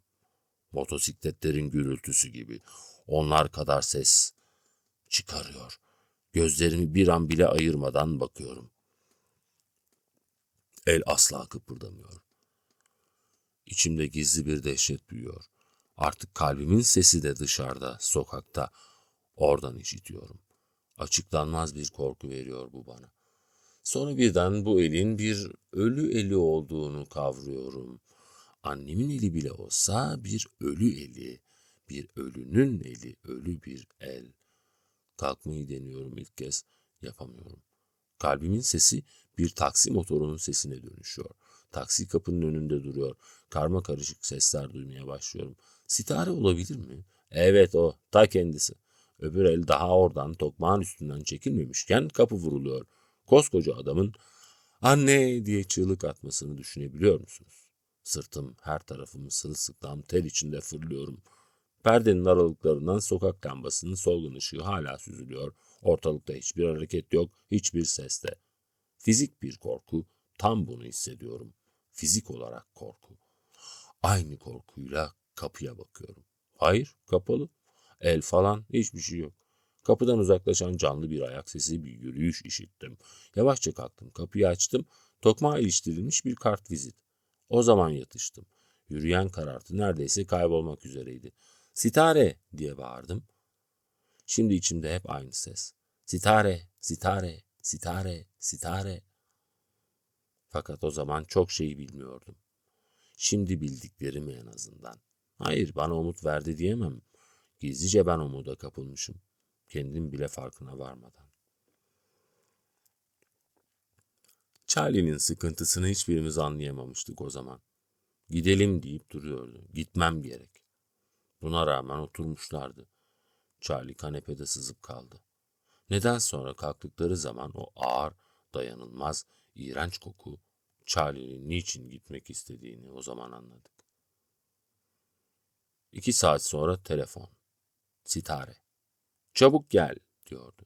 "Charlie'ye bir şey oldu." Hemen gittim. Charlie'yi hastaneye götürdük. Charlie'nin kaydını yaptırıyorum hastanede. Bir süre kalması gerekecekmiş. "Charlie mi?" diye soruyor sekreter. "Amerikalı mı?" "Hayır, Türk," diyorum. "Asıl adı bu mu?" diyor. "Asıl adı mı?" "Evet, Charlie mi asıl adı?" O anı deyin, hiç düşünmemiştim. Charlie'nin asıl adı bu mu değil mi diye.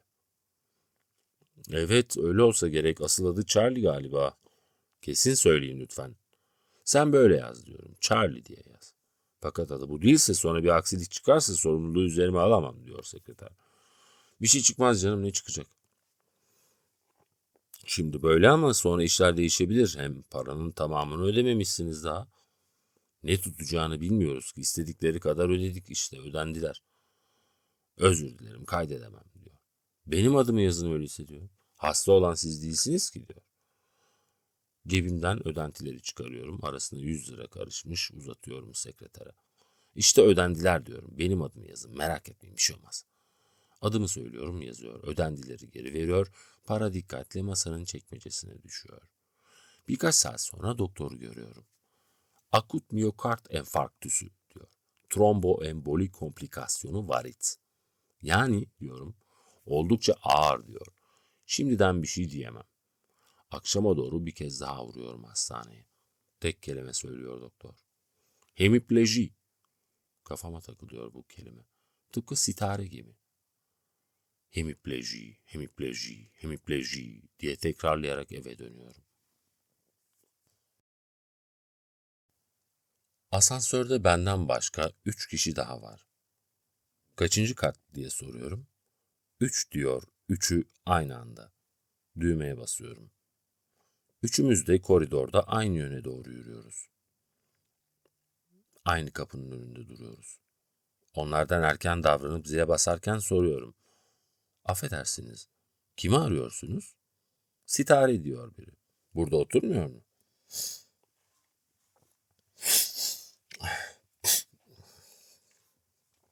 Şaşkınlıkla evet derken kapı açılıyor. Sitare kapıda. Koyu sade bir giyim var üstünde. Kapıyı ardına kadar açıyor.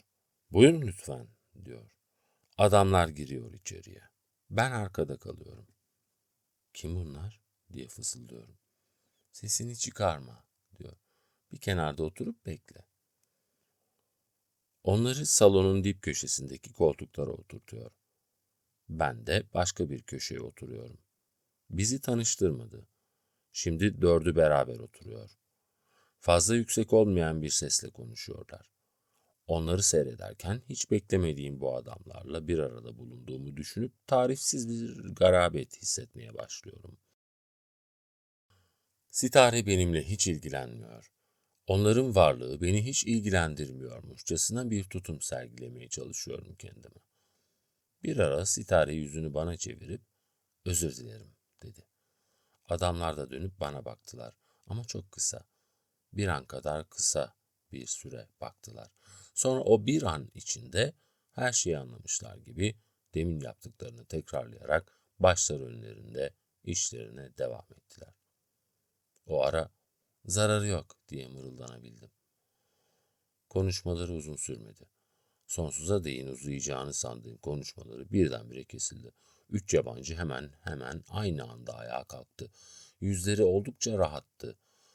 Ya da şimdi rahatlamıştı. Sitare kapıya kadar arkalarından yürüdü. Onları uğurlarken bana, "Kusura bakmayın, sizi yordum," dedi. Çaresizliğini göstermek istercesine ellerini iki yana açtı. "Elimden bir şey gelmezdi," dedi. Şaşkınlıkla bakıyorum. Adamlar hoşnutluk ve mahcubiyet karışımı bir gülümsemeyle bana baktılar. Ben de onlara gülümsedim. "Fakat başka bir şey yapabilirim sizin için," dedi biraz yüksek bir sesle ve sesini artık dönmüş gidiyor olan adamlara duyurmak isteyerek. Adamlar çekilince kapıyı kapattı, sırtını kapıya dayayarak gülmeye başladı. "Ne oluyor Allah aşkına?" diye sordum. "Kimdi bunlar?" "İş adamı," dedi gülümseyerek. "Müteahhit. Bizim makinelerden birini sattım. O makineyi senin alacağını sanıyorlardı." "Anlamadım," dedim. "Anlamayacak bir şey yok," dedi bana doğru yürüyerek. "Senin de müteahhit olduğunu söyledim onlara. Karar vermelerini çabuklaştırmak için de senin teklif ettiğin fiyatı söyledim. Biliyorsun benden başka imalatçısı yok bunların. Şimdi almazlarsa birkaç ay daha beklemeleri gerekiyordu. Eski müşterilerim. Durumu bildikleri için fazla uzatmadılar." Az önce Tansel'in bana söylediğini hatırladım. "Sitare seni kullanıyor," demişti. "Korkunç bir kadınsın," dedim. "İş kadınıyım ben," dedi. "Beni kullanıyorsun sen. Büyütme, masum bir iş. Görüyorsun, sırf kumar oynamaya gelmedim buraya.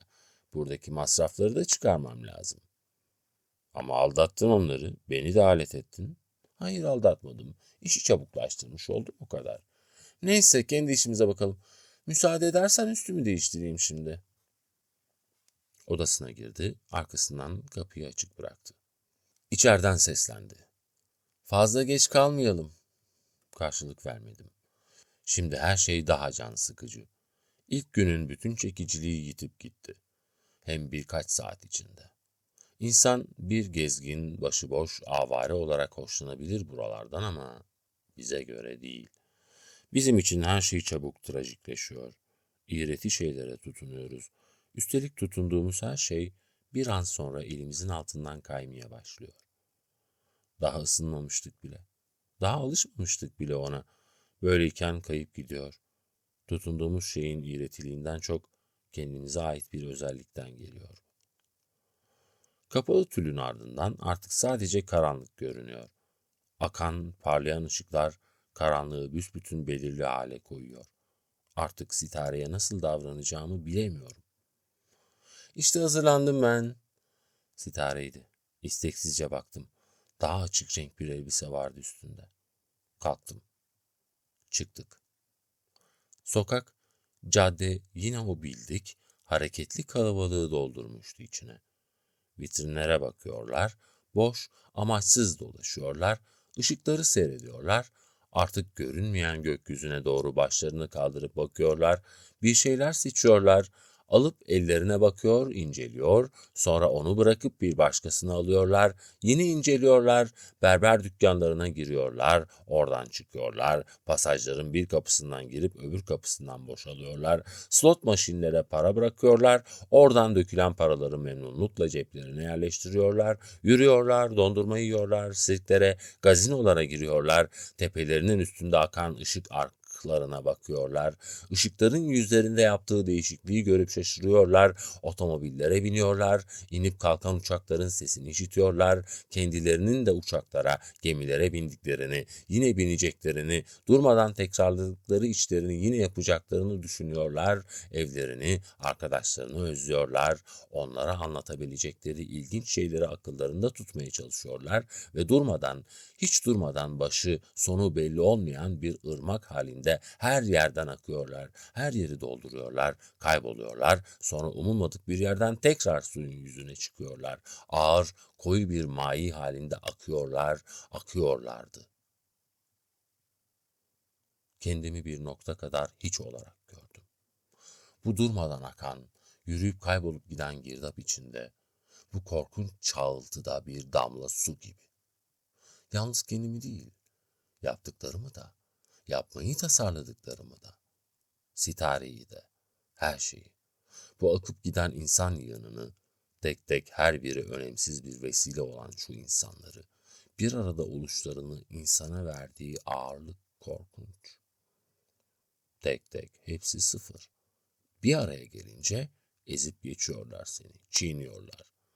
Sen tek başınasın, onlarsa yığın olarak sana karşı bütünleşmişler. En iyisi hiç karşına almamak, görmemek. Belki o zaman güçlü görebilirsin kendini. Onların her birini teke tek yenebileceğin bir konumda tutabilirsen, bunu başarabilirsen yenersin onları. Yoksa kendi eserin karşısında bile ne kadar cılızsın, önemsiz ve yeniksin. Birden fark ettim. Sitare koluma girmişti.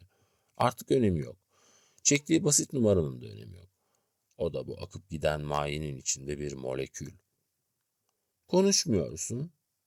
Sesi birden çok dokunaklı geldi bana.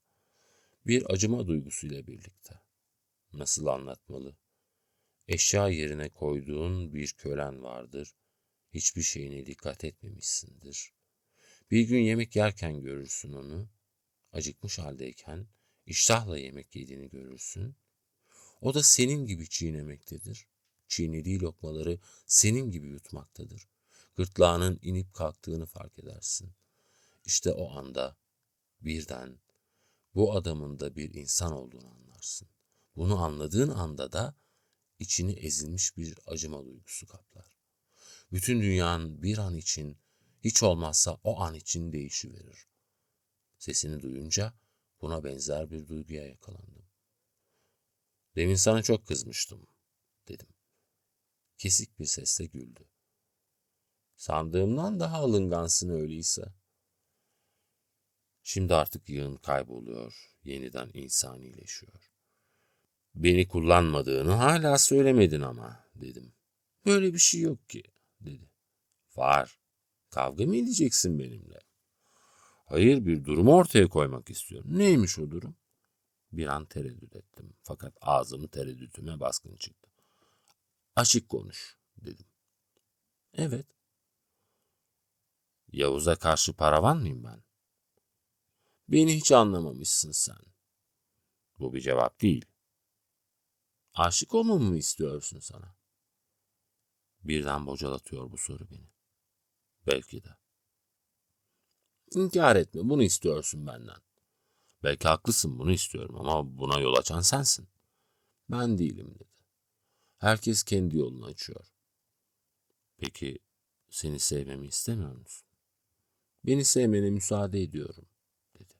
Ama benden bir şey bekleme. Söylemiştim sanırım, bende umut yok. Bana müsaadeyi vermen büyük lütuf, dedim. Unutma, dedi. Zorlamıyorum seni. Şimdiye kadar hiçbir işte kimseyi zorlamadığım gibi. Yine sen kazandın, dedim bilinçsizce. Biliyor musun? Hep kazanmak ya da kaybetmek noktasında dönüp duruyorsun sen. Bense hiç aldırmıyorum buna. Hepsi bir benim için. Çok tuhafsın, diye mırıldandım. Korkunçsun, anlamıyorum. İşte o anlamadığın tarafıma yakalanıyorsun sen, dedi. Bildin mi? Oysa basit biriyim. Sense her şeyi gözünde büyütüyorsun. Olduğu gibi göremiyorsun. Büyüteçle bakıyorsun. Seni seviyorum, dedim. Bu söz nasıl çıktı ağzımdan bilemedim. Nasıl geldim buraya anlayamadım. Tıpkı hala onu anlayamadığım gibi. Yeniden aynı garip sıcaklığı duymaya başladım ona. Canım benim, dedi. Hayatım. Bende umut yok, biliyorsun artık bunu, benden bir şey bekleme, hiçbir şey. Charlie'nin ölmesini de isteme. Ben istemiyorum. Çünkü o engel değil.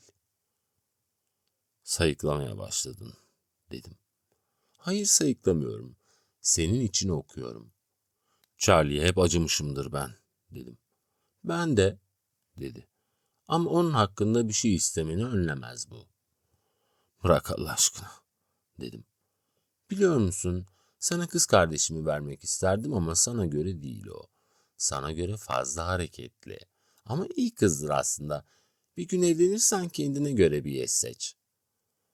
Bunu aklımda tutacağım, dedim. Sustum. Sonra, aslında hepimiz dağılıp gideceğiz, dedim. Sen de, ben de, hepimiz. Hiçbirimiz kendimize ait yerlerde gezinmiyoruz. Birbirimize nasıl bakacağımızı bilmediğimiz için. Hiçbirimiz basit, yalınkat görmüyoruz kendimizi de, başkalarını da. Kendimizde ve onlarda olmayan nitelikleri yakıştırarak bakıyoruz. Sonra bir gün gerçekle karşılaşınca düş kırıklığı. Bundan da ağlıyoruz. Bir çiçekçinin önünden geçiyorduk. Çeşit çeşit çiçekler, lale, karanfil, gül, kır çiçekleri. Güller kırmızı ve beyaz. Bak işte tuhaf bir şey, dedim. Bu çölde kim yetiştirir bu çiçekleri? Çiçekler, dedi tek kelimeyle. Her yerde vardır çiçek yetiştiricileri. Bu basit yakalayış gülümsetti beni. Gerçekten nasıl da basite indirgeyebiliyor. Kimi zaman onun baktığı gibi bakmak istiyorum çevreme ama yapamıyorum. Bense, dedim, yine esrarengiz şeyler düşünmeye başlamıştım. Sen hep çok dolambaçlı hale getiriyorsun her şeyi, dedi. Taş devri gibi, tunç devri gibi insanların bir de gül devri geçirdiklerini düşünüyorum. Nasılsa o devirden kalma bir takım adamlar yaşıyor yeryüzünde. Kim bilir, belki ayrı bir kolonileri vardır hala bir yerlerde. Orada bu çiçekleri yetiştirip dünyanın her yerine ihraç ediyorlar. Şehirlerin dışında, şehirleri hiç görmemiş bir takım adamlardır bunlar. Buna benzer şeyler geçiyor aklımda. İçtenlikle ve deminden beri ilk kez sesli olarak güldü. Genellikle çingeneler yetiştirir çiçekleri, dedi. Dünyanın her tarafında hep böyledir. O zaman ben de gülmeye başladım. Sitare hala kolumdan ayrılmamıştı. Onunla böyle dolaşmaktan hoşlanıyorum. Onunla olunca kuruntularım dağılıyor, gerçekçi oluyorum. Ama ondan ayrılır ayrılmaz konuşmalarına bin bir çeşit anlam vermeye başlıyorum gene. Başım dönüyor, nefret ediyorum. Hemen ilk fırsatta bütün düşündüklerini, gizli niyetlerini yüzüne çarpmak istiyorum. Uykularım kaçıyor. Ne ki her seferinde yine yatışmış olarak buluyorum kendimi onun yanında. Yalnız onun yanında. Ayrılınca yine aynı hafakanlar basıyor. Caddenin hemen kenarındaki parka gidiyoruz. Bir banka oturuyoruz. Bizden başka kimseler de var. Hepsi gezgin.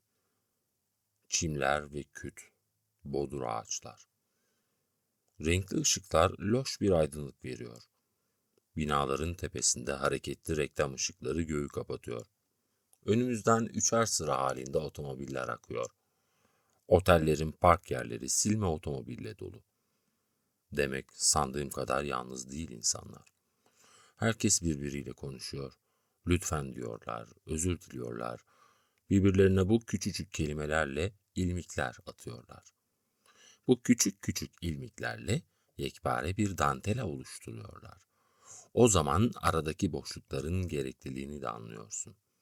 Her şeyin gerekli olduğunu ve gerektiği kadar olduğunu. Yalnız her zaman duyumsayamıyorum bunu. Sitare getiriyor bana bu açıyı. Onunla birlikte olunca böyle bakıyorum.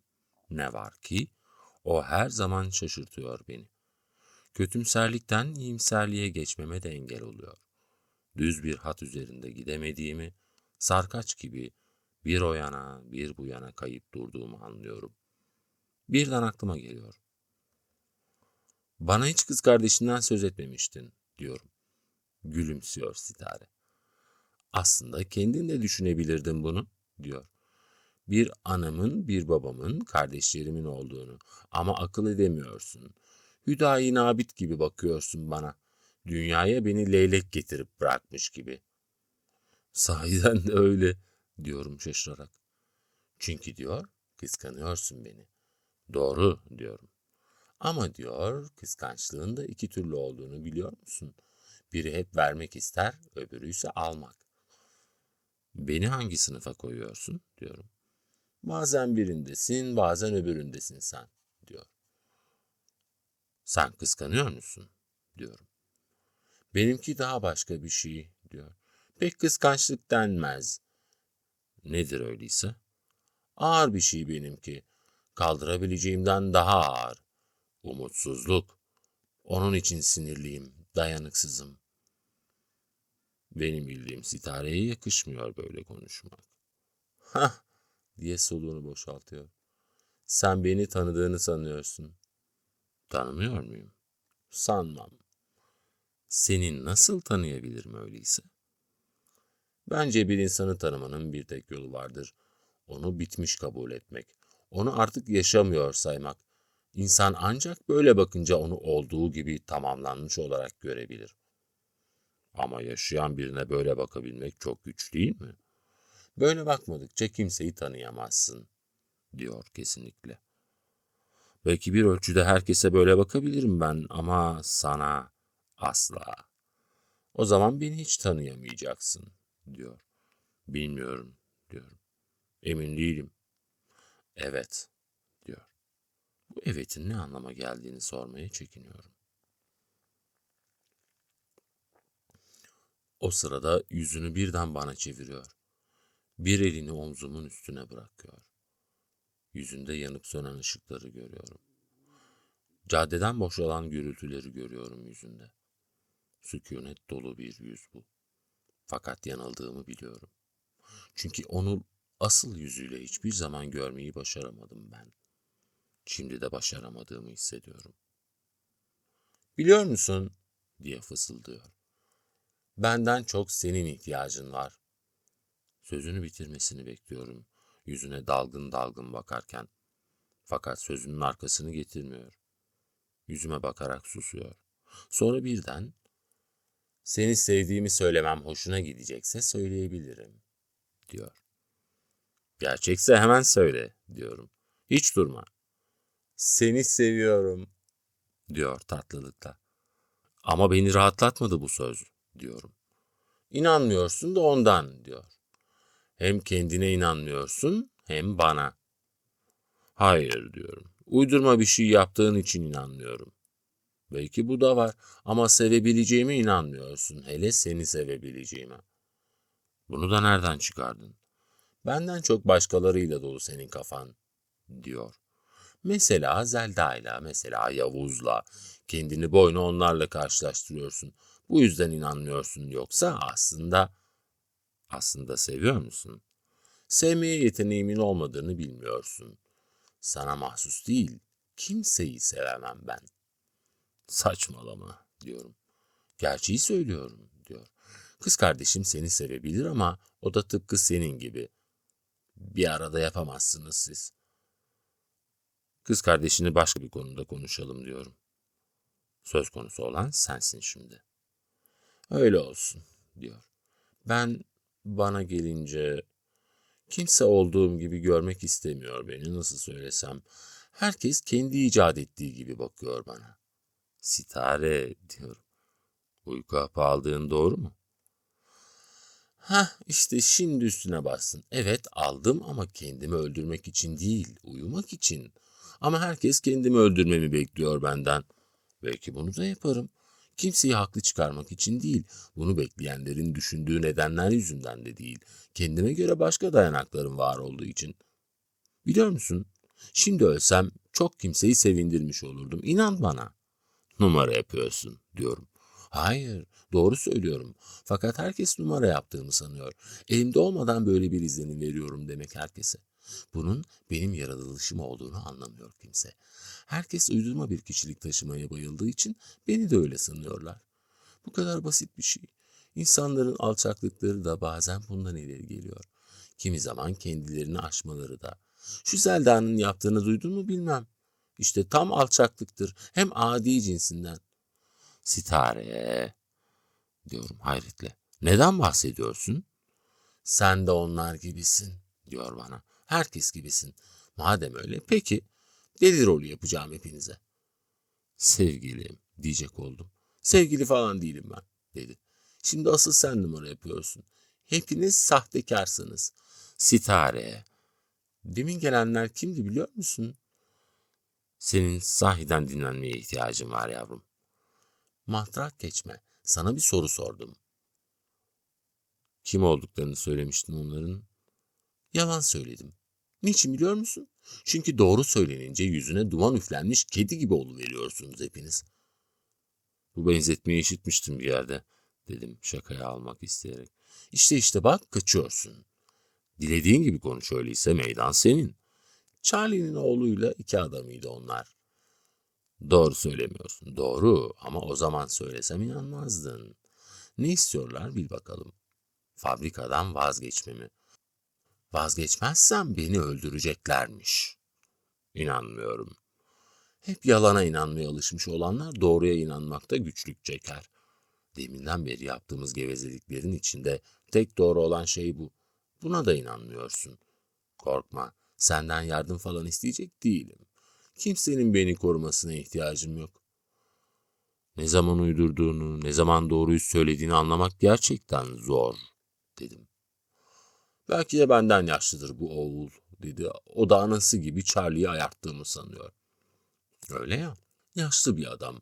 Bunca yıl evlilikten, boyunca çoluk çocuğa karıştıktan, başarılı bir iş kurduktan sonra durup dururken niçin boşansın? Kızı yerinde biriyle evlenmeye kalkışsın. Durumu benim açımdan gören yok. Her zaman olduğu gibi. Oysa o koca adam nasıl biliyor musun? Ayaklarıma kapanıp ağlıyordu. Sonra sandıkları gibi işi de iyi gitmiyordu. Onu ben kurtardım. İflastan ve ölümden. Ama kimse inanmaz buna. Hani bazı filmlerde olur. Adam masumdur ama bunu yalnız seyirci bilir. Asıl bilmesi gereken bilmez. Bütün hayatım boyunca böyle bir durumda yaşadım ben. Ama yağma yok. Kendimi savunacağım. Savunmanın da türlü çeşitli yolları var tabii.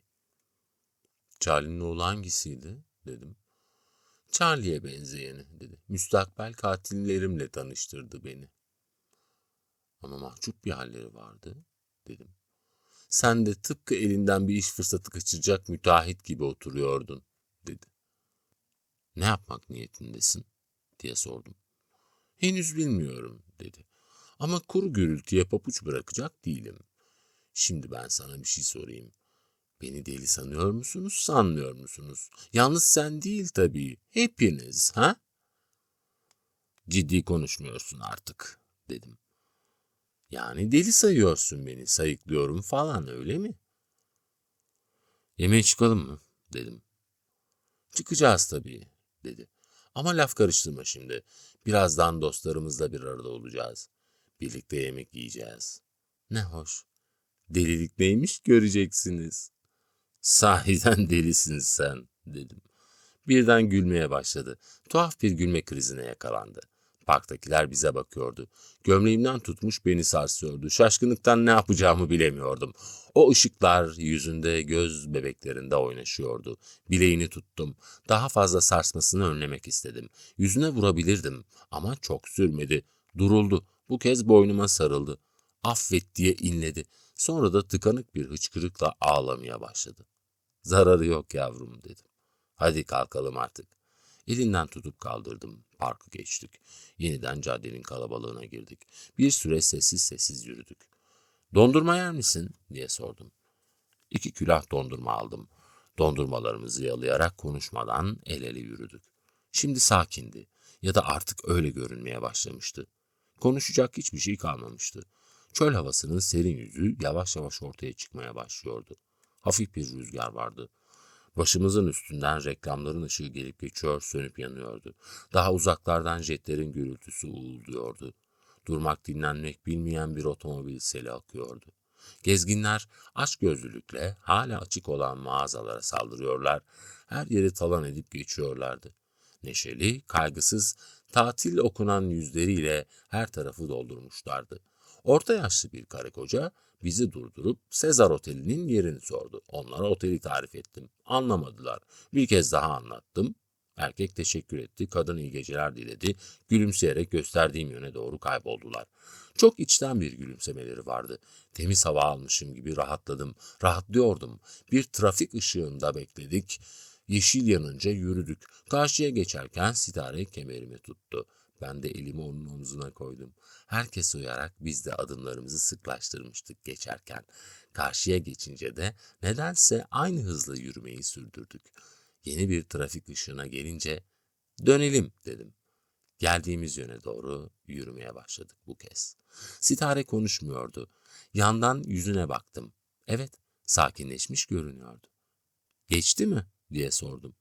Yürümesini yavaşlattı. Geçiyor dedi. Dondurma iyiymiş, teşekkür. Şimdi büsbütün durmuştu. Durdu. Yüzüme baktı. Artık daha bilinçli bir çılgınlık yapabilirim, dedi. Artık erken uyumuyorlardı bu şehirde de. En azından erken uyumayanlar da göze batacak kadar çoğalmıştı. Bir zamanlar yatsı namazından sonra yalnız camilerden dağılan cemaatin kalabalığına rastlanırdı. Ama bu kalabalığın dağılması uzun sürmezdi. Ve bu kalabalık bütün şehri kaplamazdı. Zaten en yakın camilere gelmiş insanlar hemen evlerinin dibindeki ya da birkaç ev bilemediğin bir sokak ilerideki camiden hemen evine döner, sabah ezanını işitebilme, ezanla beraber uyanabilme hevesiyle hemen uyurdu. Eğer evlerine gitmeyi geciktirmiş birkaç kişi varsa, bunlar da sokaklarda dolaşmazdı. Ya bir kahvede veya yaz günleri ise caminin serin avlusunda, ki bu avlularda genellikle şadırvan havuzu vardı ve suları gürül gürül akardı. Otururlar, bir süre şundan bundan konuşurlar, daha çok sahabilerle, evliyalarla ilgili menkıbeler anlatırlar, İnsanoğlunun bir daha ulaşamayacağı o görkemli günleri anarlar, içlerini derin, hoşa giden, merhametli bir hüzünle doldururlar. Öylece duydukları hüznün ortaya çıkardığı incelmiş duyarlılıklarla sessiz sedasız evlerine çekilirlerdi. Sokaklarda dolaşmak ayıptı. Hiç kimse belli bir işi olmadıkça belli bir sokaktan geçmezdi. Eğer bir kimse herhangi bir şekilde kendine ait olmayan bir sokaktan geçiyorsa, bu muhakkak yadırganacak, olağanüstü bir olay sayılırdı. Eğer orada bir tanıdıkla karşılaşılırsa, o soru kaçınılmaz olarak sorulurdu. Hayrola? Bu sorunun gerektirdiği cevap verilebilmeliydi. Bu sorunun cevabını vermeye hazırlıklı olmayan biri oradan geçemezdi. Bu sorunun cevabı ise daima tehlikeli, olağanüstü, beklenmedik bir haberi aktarırdı. Fakat şimdi herkes her yerde görülebilmektedir. Yadırganacak bir durum olmaktan çıkmıştır bu. Herhangi birini en beklenmedik bir yerde görmeniz mümkündür. Çünkü herkesin herhangi bir yerde, herhangi bir sebeple ya da hiç sebepsiz olarak görünebilmesi kimseyi şaşırtmamaktadır. Şehrin ahlakı değişmiştir. İkişer üçer kişilik kümeler halinde caddede gelip geçiyorlardı. Dondurmacılar, yeni yeni açılmaya başlayan pastaneler geç vakitlere kadar açıktı. Girip dondurma yiyorlar, daha gençler külahlara koydurup yalaya yalaya Batı Park yönüne doğru yürüyorlardı. Bir kısmı ise çarşı başının bomboş caddesini geçerek Şahadil'e, oradan da Antep yoluna doğru yürüyordu. Fakat o tarafa gidenler genellikle taksiye binmeyi tercih ediyordu. Taksiye binenler de biraz başkalarına görünmeme endişesi varsa, daha çok da hovardalığın tadını çıkarma güdüsü gizliydi. Herkesin herhangi bir yerde bulunması için elinde hemen icat ediliverecek sayısız bahaneleri vardı. Şehir hızla büyümeye başladığından herkesin uzak bir mahallede bir akrabası, bir işi çıkıveriyordu. Evlerine çekilmiş olanlar, asma dallarıyla örtülmüş olan çardaklarında, yakın komşularıyla, akrabalarıyla oturuyorlar, geçen kışın sıkıntılarından, önümüzdeki yazın beklentilerinden konuşuyorlardı. Havalar akşamdan sonra serinlemişti. İyiydi bu. Geçen yıla göre çok iyiydi. Eğer bütün mevsim böyle geçecek olursa tadına doyum olmayacaktı. Bu yıl bağa daha erken çıkmalıydılar. Geç kalmanın, şehirde lüzumsuz yere biraz daha oyalanmanın hiçbir yararı yoktu. Evet, en iyisi erken gidip geç dönmekti. Üstelik bağları şehre yakın olanlar için geç kalmak iyice anlamsızdı. Bağdan döndükten sonra da düğün yapılmalıydı. Zaten buna da oldukça geç kalınmıştı. Oğlan askerliğini bitirmişti. İyi kötü bir işi, bir zanaati vardı elinde. Sonra bu yıl biraz çeltik de düşünülebilirdi. Su durumu bıldırkı gibi değildi. Kış karlı geçmişti. Allah dilerse iyi olurdu. Mahmut Efendi bile bu yılki ürüne ilk kez kulak asma dememiş, Allah'a şükür demişti. Denenmeye değerdi. Çardaklarda karartılar görünür, tahta kapılar gıcırdayarak açılıp kapanır, vakit çok geçmeden evlerine dağılırlardı. Caddeden geçmemeye, kim olduklarını belli etmemeye dikkat ederek ara sokaklardan, damların gölgesi altından yürürlerdi. Erkekler kadınlardan 15-20 adım ya önde gider ya onların arkasında kalırdı. Kadınlarını hem böylece korumuş olurlar hem onlarla bir arada görünmenin sıkıntısını bertaraf etmiş olurlardı. Çünkü bir erkek için kadınıyla birlikte yola çıkmış olmak kınanmasa da erkek bakımından nedense hoşa gidecek bir halde sayılmazdı. Yeni yeni dikilmeye başlayan apartmanların yanında eski, bahçeli, ahşap evler yine de çoğunluktaydı. Henüz iskelet halinde bulunan bu yeni yapıların, eski evlere tepeden bakan boş gururlarına rağmen eski, bahçeli evler soyluluklarından bir şey yitirmemişti daha. Apartmanların mağrur duruşlarına karşı bunlarda gizli bir istihza seziliyordu. Bu evlerin bahçelerinden yayılan ağır, baygın reyhan ve hanımeli kokuları uzaklardan başlıyor, sonra birdenbire çoğalıyor, sonra yavaş yavaş kaybolsalar bile uzunca bir süre etkileri insanlarla birlikte oraya buraya dağılıyordu. Sonra ana cadde üzerindeki akasyaların kokusuyla karışıyordu. Yerlerde ezilmiş bataklık çiçeklerine rastlanıyordu. Sümbüller ve nergisler yani. Bütün bunlara rağmen belli bir nümayiş havası yoktu hiçbir şeyde. Ne çiçek kokularında ne insanların davranışlarında. Gül kokularını bastıran çimento harcının kokusu yavaş yavaş siniyordu. Dondurmacılar hala o eski gazelleri çalıyordu gramofonlarında. O eski, alışılmış, geleneksel sesler haz veriyordu insanlara. Sarhoşların duyarlılığı bu seslerle yükseliyor, doruk noktasına çıkıyordu. Bir de henüz koku alabiliyorlarsa o reyhan kokuları. Bu seslerle o kokular arasında garip gizli bir bağdaşma, uyuşma vardı. Hissediyorlardı bunu. Ne ki bu seslerle bu kokuların yavaş yavaş ortadan çekilmekte olduğunu, çekildiğini, başka kokuların, başka seslerin yerleştiğini en dikkatli olanlar bile başlangıçta ayırt edememişti. Gül yerine anason, ut yerine piyano. Bir arada sürüyorlardı.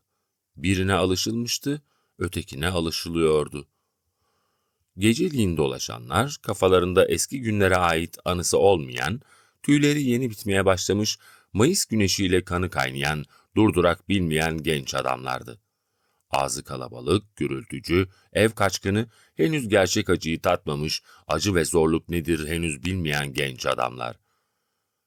Aya bakıp ulumaya başlayan köpek sesinden, bir camın ardında görülebilen bir kızın yüzünün karartısından, yağmur sonrasında beliren toprak kokusundan, bir serçenin uçmasından, hüzünleniveren, aşık olduğunu sanan, öyle sandığı içinde aşık oluveren, baba parasıyla geçinen, ya da alın terini heder etmeye hazır genç adamlar.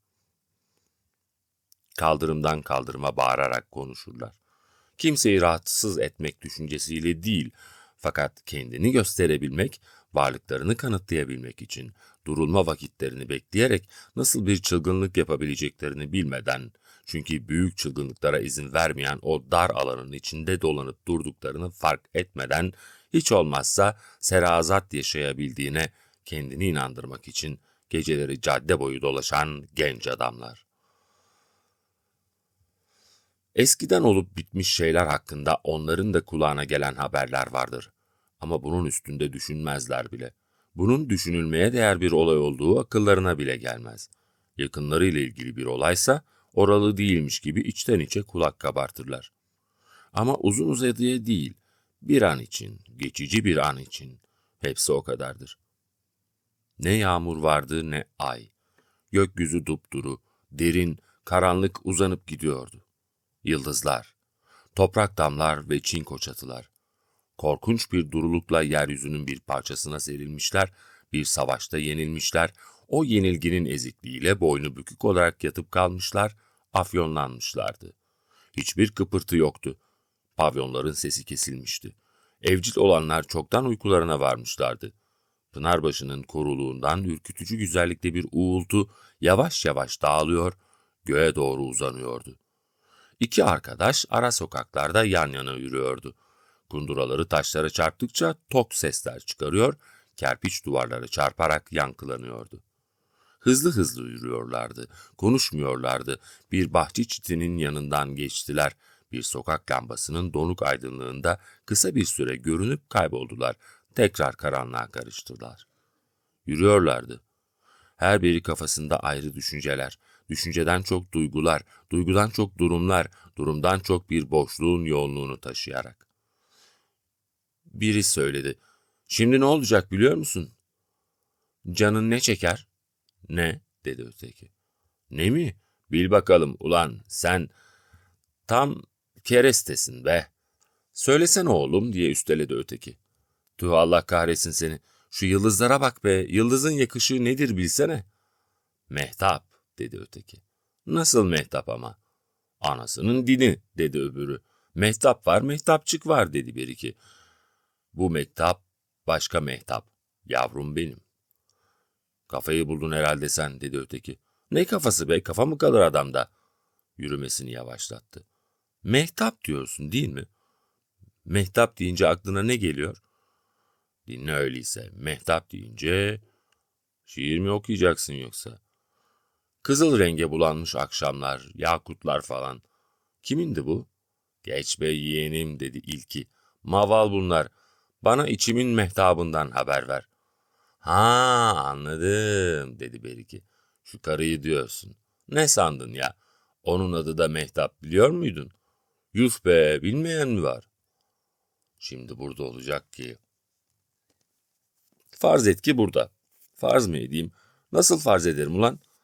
Buna mı dellendin? Hem de nasıl?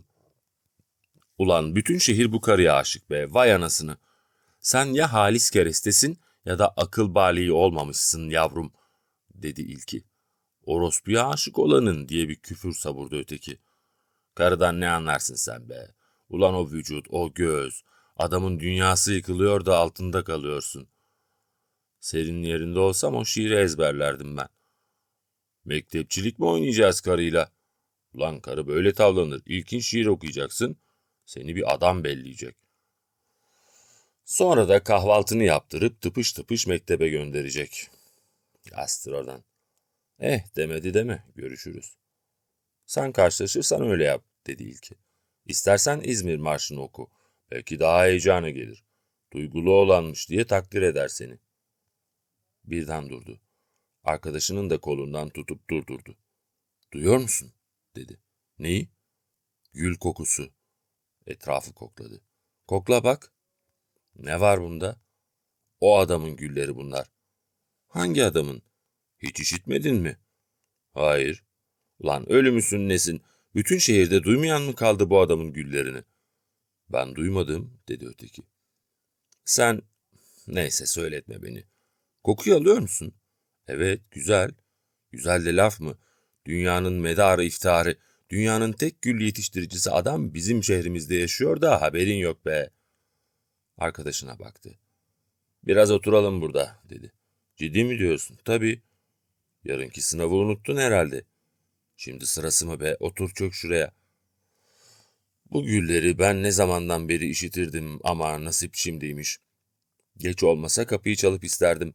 İsteyen istediği kadar çıkınını dolduruyormuş. Ne akıllı diyorlar ne deli. Akıllı deli dedikleri cinsten olacak. Otur boş ver. Kendisi bir çalının dibine çöktü. Öbürü ayakta duruyordu. Tepeden tırnağa süzdü onu. Peki peki, dedi. Git dersine çalışsan. Uslu çocuklar derslerine çalışır. Hadi yavrum yaylan. Ben yalnız kalacağım. Gül koklayacağım. Yarın hocaya da öyle söylerim. Gül kokladım derim. Öteki ses etmedi. Sen bilirsin, dedi yalnızca. Arkasına dönmeden aceleyle yürüyüp gitti. Genç adam bir süre çömelmiş kaldı orada. Sonra ıslak çimenlerin üstüne sırt üstü uzandı. Yıldızlar görünüyordu. Gözünü kırpmadan yıldızları seyredaldı. Bir süre sonra sırtının ıslandığını hissetti. Doğruldu. Cebinden bir sigara çıkardı, kibritle yaktı. Kibrit caz diye bir ses çıkardı. Bu ses böceklerin sesine karıştı. Sigarasının ateşi çalıların dibinde, zifiri karanlıkta bir ateş böceği gibi zaman zaman yanıp sönüyordu. Genç adam hülyalara dalmış kalmıştı. Salonun alabileceğinden daha çok kalabalık vardı içeride. 8-10 basamak merdivenle iniliyordu buraya.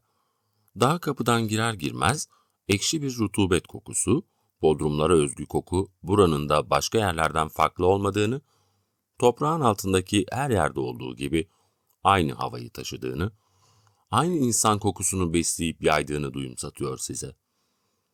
Lavantalarla, boyalarla örtülmeye, gizlenmeye çalışılmış olsa da insanın kendine özgü kokusu yitmiyor. Değişik kokular arasında, değişik sesler arasında küçücük bir dikkat gizlenmeye çalışılan o kokuyu alıyor. Daha merdivenin başındayken hissediyorsunuz bunu. Merdivenin başından salona açılan kapıya varıncaya kadar aydınlık daha çok. İçerisinin loş karanlığına bir alıştırma, gözler için bir idman. Çöl havası, sade, kuru, esintisiz, soğuk hava dışarıda kalmıştır. Ama o yanıp sönen ışıklardan burada da kurtulmak mümkün değil. Belki daha rahatsız edici olarak. Çünkü dışarıdakiler her şeye rağmen sizin dışınızdadır. Bir çeşit doğa olayı gibi. İsteseniz de istemeseniz de sürüp gidecek ve kendini size kabul ettirecektir. Buradakini ise siz seçiyorsunuz. Bu yüzden kızmaya hakkınız olmadığını biliyorsunuz. İstemeseniz bırakıp gidebilirsiniz her an. Masaları birbirine iyice yaklaştırmışlardı. Orkestranın bulunduğu set yüzlerce küçücük renkli ampullerle aydınlatılmıştı. Buna rağmen aydınlık istenen ölçüdeydi. Özellikle gençler daha fazlasını istemiyordu. Ortadaki küçük pistte adım atacak yer yoktu. Herkes bir an önce çıkıp gitmek istiyor ama Sitare kimseyi bırakmıyordu. "Bu gece bendensiniz çocuklar," diyordu. "Öteki geceler olduğu gibi, her gece olduğu gibi." Sonra Zelda'yı gösteriyor. "Ayrıca bu gece bir konuğumuzun olduğunu da unutmayalım," diyordu. "Beni konuk sayarsanız gücenirim," diye karşı koyuyordu Zelda. "Benim için gelmedin mi canım?" diyordu Sitare. "Söylesene."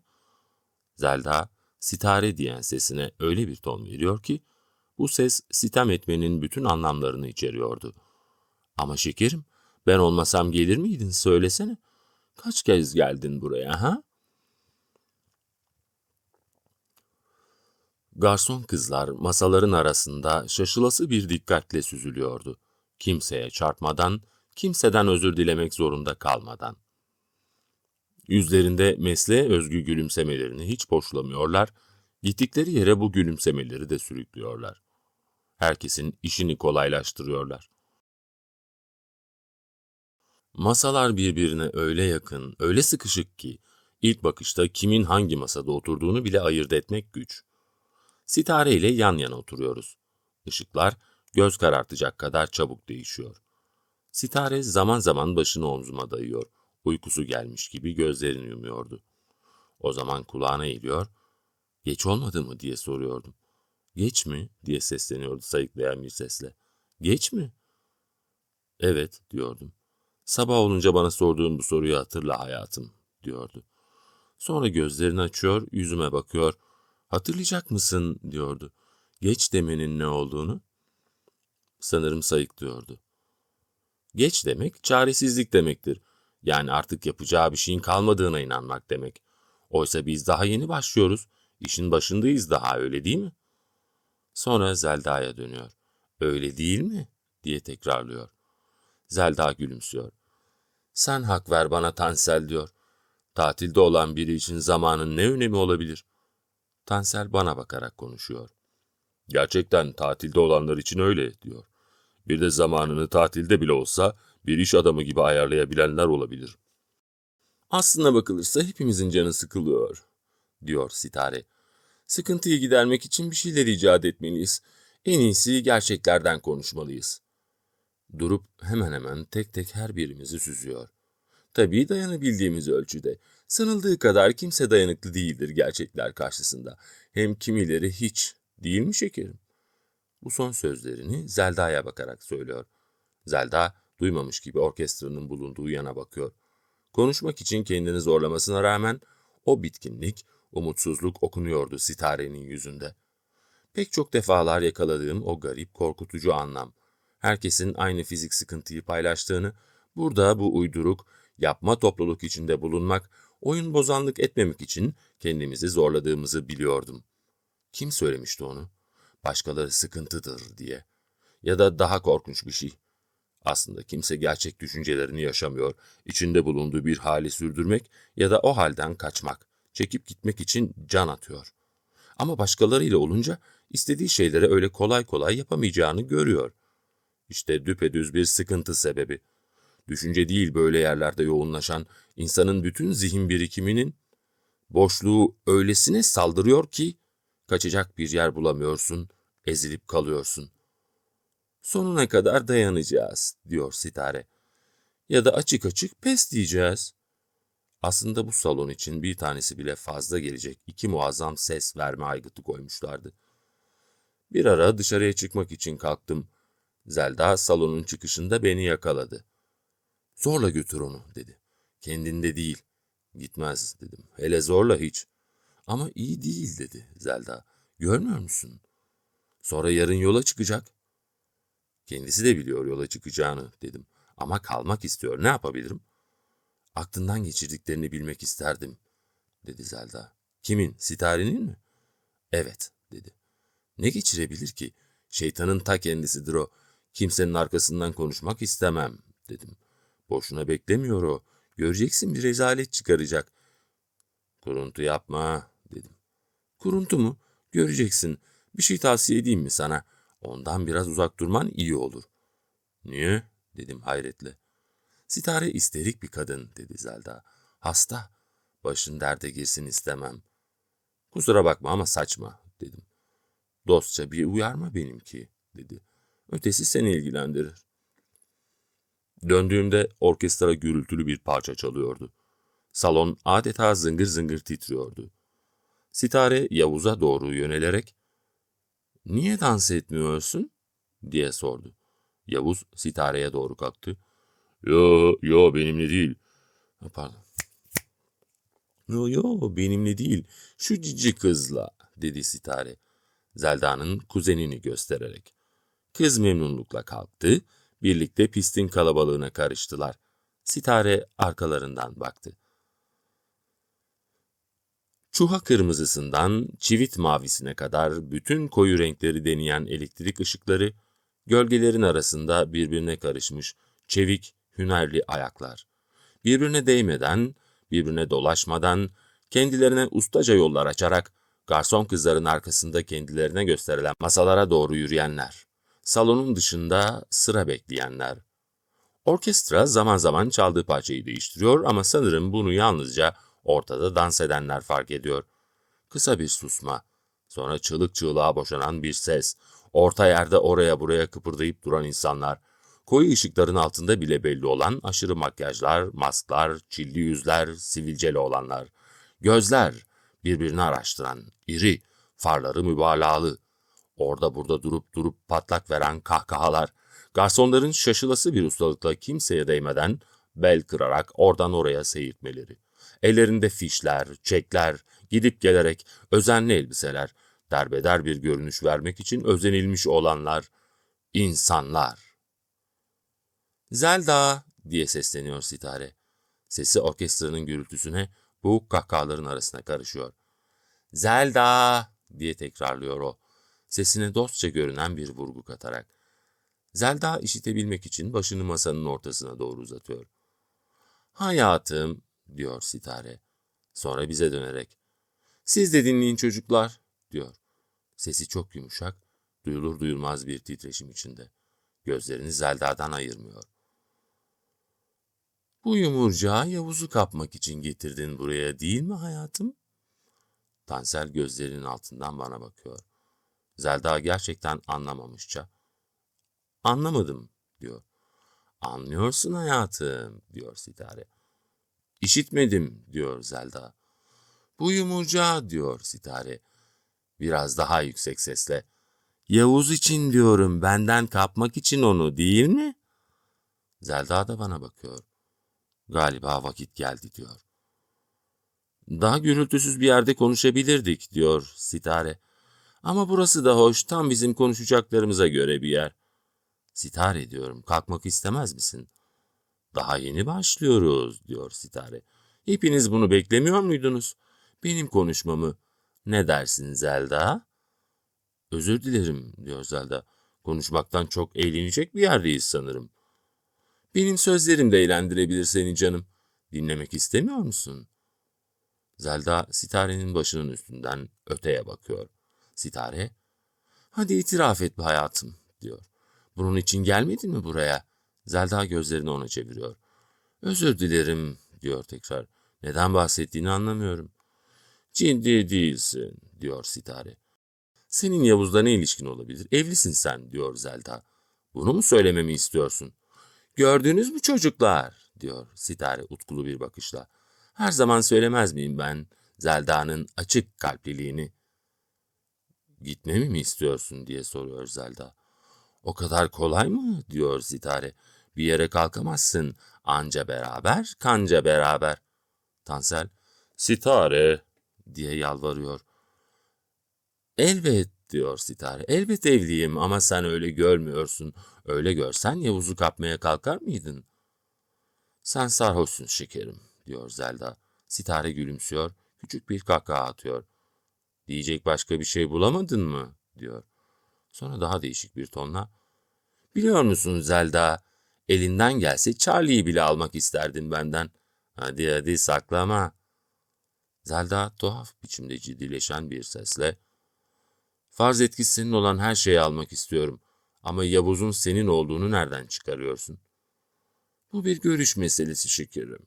Bunu sahiden böyle düşünsen arkamdan kalkıp buralara gelir miydin hiç? Sitare diye uyarıyor Zelda. Bir şey diyeyim mi sana diyor Sitare. İnanır mısın şimdiki kadar aklımın başımda olduğu çok az zaman yaşadım ben. Rezalet çıkarmak istiyorsun sen diyor Zelda. Önlemeyecek misiniz bunu diyerek her birimizin yüzüne bakıyor. Lütfen. Bütün hayatın boyunca benim bir rezalet çıkarmamı beklemedin mi diyor Sitare Zelda'ya. Saklama, açık söyle. Orijinal görünmek istiyorsun ama beceremiyorsun canım diyor Zelda. Tuhaf yaklaşımların var diyor Sitare. Lütfen diye söze karışıyorum. Kapatsak bu konuşmayı. Ben kalkıyorum diyor Zelda. Ama bu sözünü yerine getirmiyor. Tersine sinirli bir hareketle sigarasını yakıyor. Ellerinin titrediğini görüyorum. Sesler birden kesiliyor. Hareketler birden durgunlaşıyor sanki. Yavaş çekilmiş bir filmdeki gibi bütün davranışlar eksiksiz ve yerli yerinde ama birden yavaşlıyor her şey. Orkestranın susan sesinin arkasındaki o bir anlık sessizlikten sonra onunla birlikte sanki bir an için susmuş gibi olan insan sesleri o ilk şaşkınlıktan sonra cıvıldayan bir uğultu halinde yükseliyor. Pistte birikmiş kalabalık bu kez sessizliğin temposuna uyarak dağılıyor, ayakları birbirine karışmadan, birbirine dolaşmadan. Yavuz kızın oturması için iskemleyi çekiyor, kız oturuyor. Yavuz da onun yanındaki yerine oturuyor. İkisi de terlemiş, gizli derinliklerden gelen soluyuşlarıyla göğüsleri ağır ağır kullanılan körükler gibi inip kalkıyor. Zelda sigarasının külünü silkeliyor, kuzenine bakıyor. Marty, aslında Marta ama böyle telaffuz ediyor. Dinlendiyse kalkalım şekerim. Ama teyzeciğim diye mızmızlanıyor Marty. Uyuman lazım canım biliyorsun diyor Zelda. Hiç uyumak istemiyorum diyor Marty. Niçin ona çocukmuş gibi davranıyorsun diye soruyor Sitare. Tabii çocuk diyor Zelda. Yavuz diyor Sitare. Marty'nin kalkması için ısrar etmeyecek misin? Yavuz olup biteni anlamamışça şaşkın şaşkın bakınıyor bir an. Tabii diye geveliyor.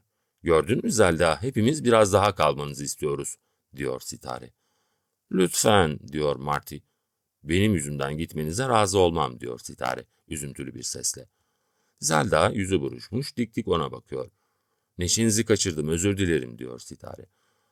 Burada bir şeyler mi oldu diye soruyor Marty safça. Önemli değil diyor Sitare. Bir bardak düşürüp kırdım. Zelda ona üzülüyor. Tuhaf tuhaf gülüyor Marty. İnanılır gibi değil. Bulunduğum her yere tatsızlık getiriyorum ben diyor Sitare. Hepinizin canını sıktım. Tamam artık Sitare diyorum. Şimdi yeniden başlıyoruz. Yeniden başlayalım. Hayır artık kimseye engel olamam diyor Sitare. Herkes dilediğini yapabilir. Sesi kısık ve umutsuzluk doluydu. Bir an sonra ağlayacakmış gibiydi. Birden nasıl oldu anlayamadım. İki eliyle omzuma çöktü. Yüzünü koluma bastırdı.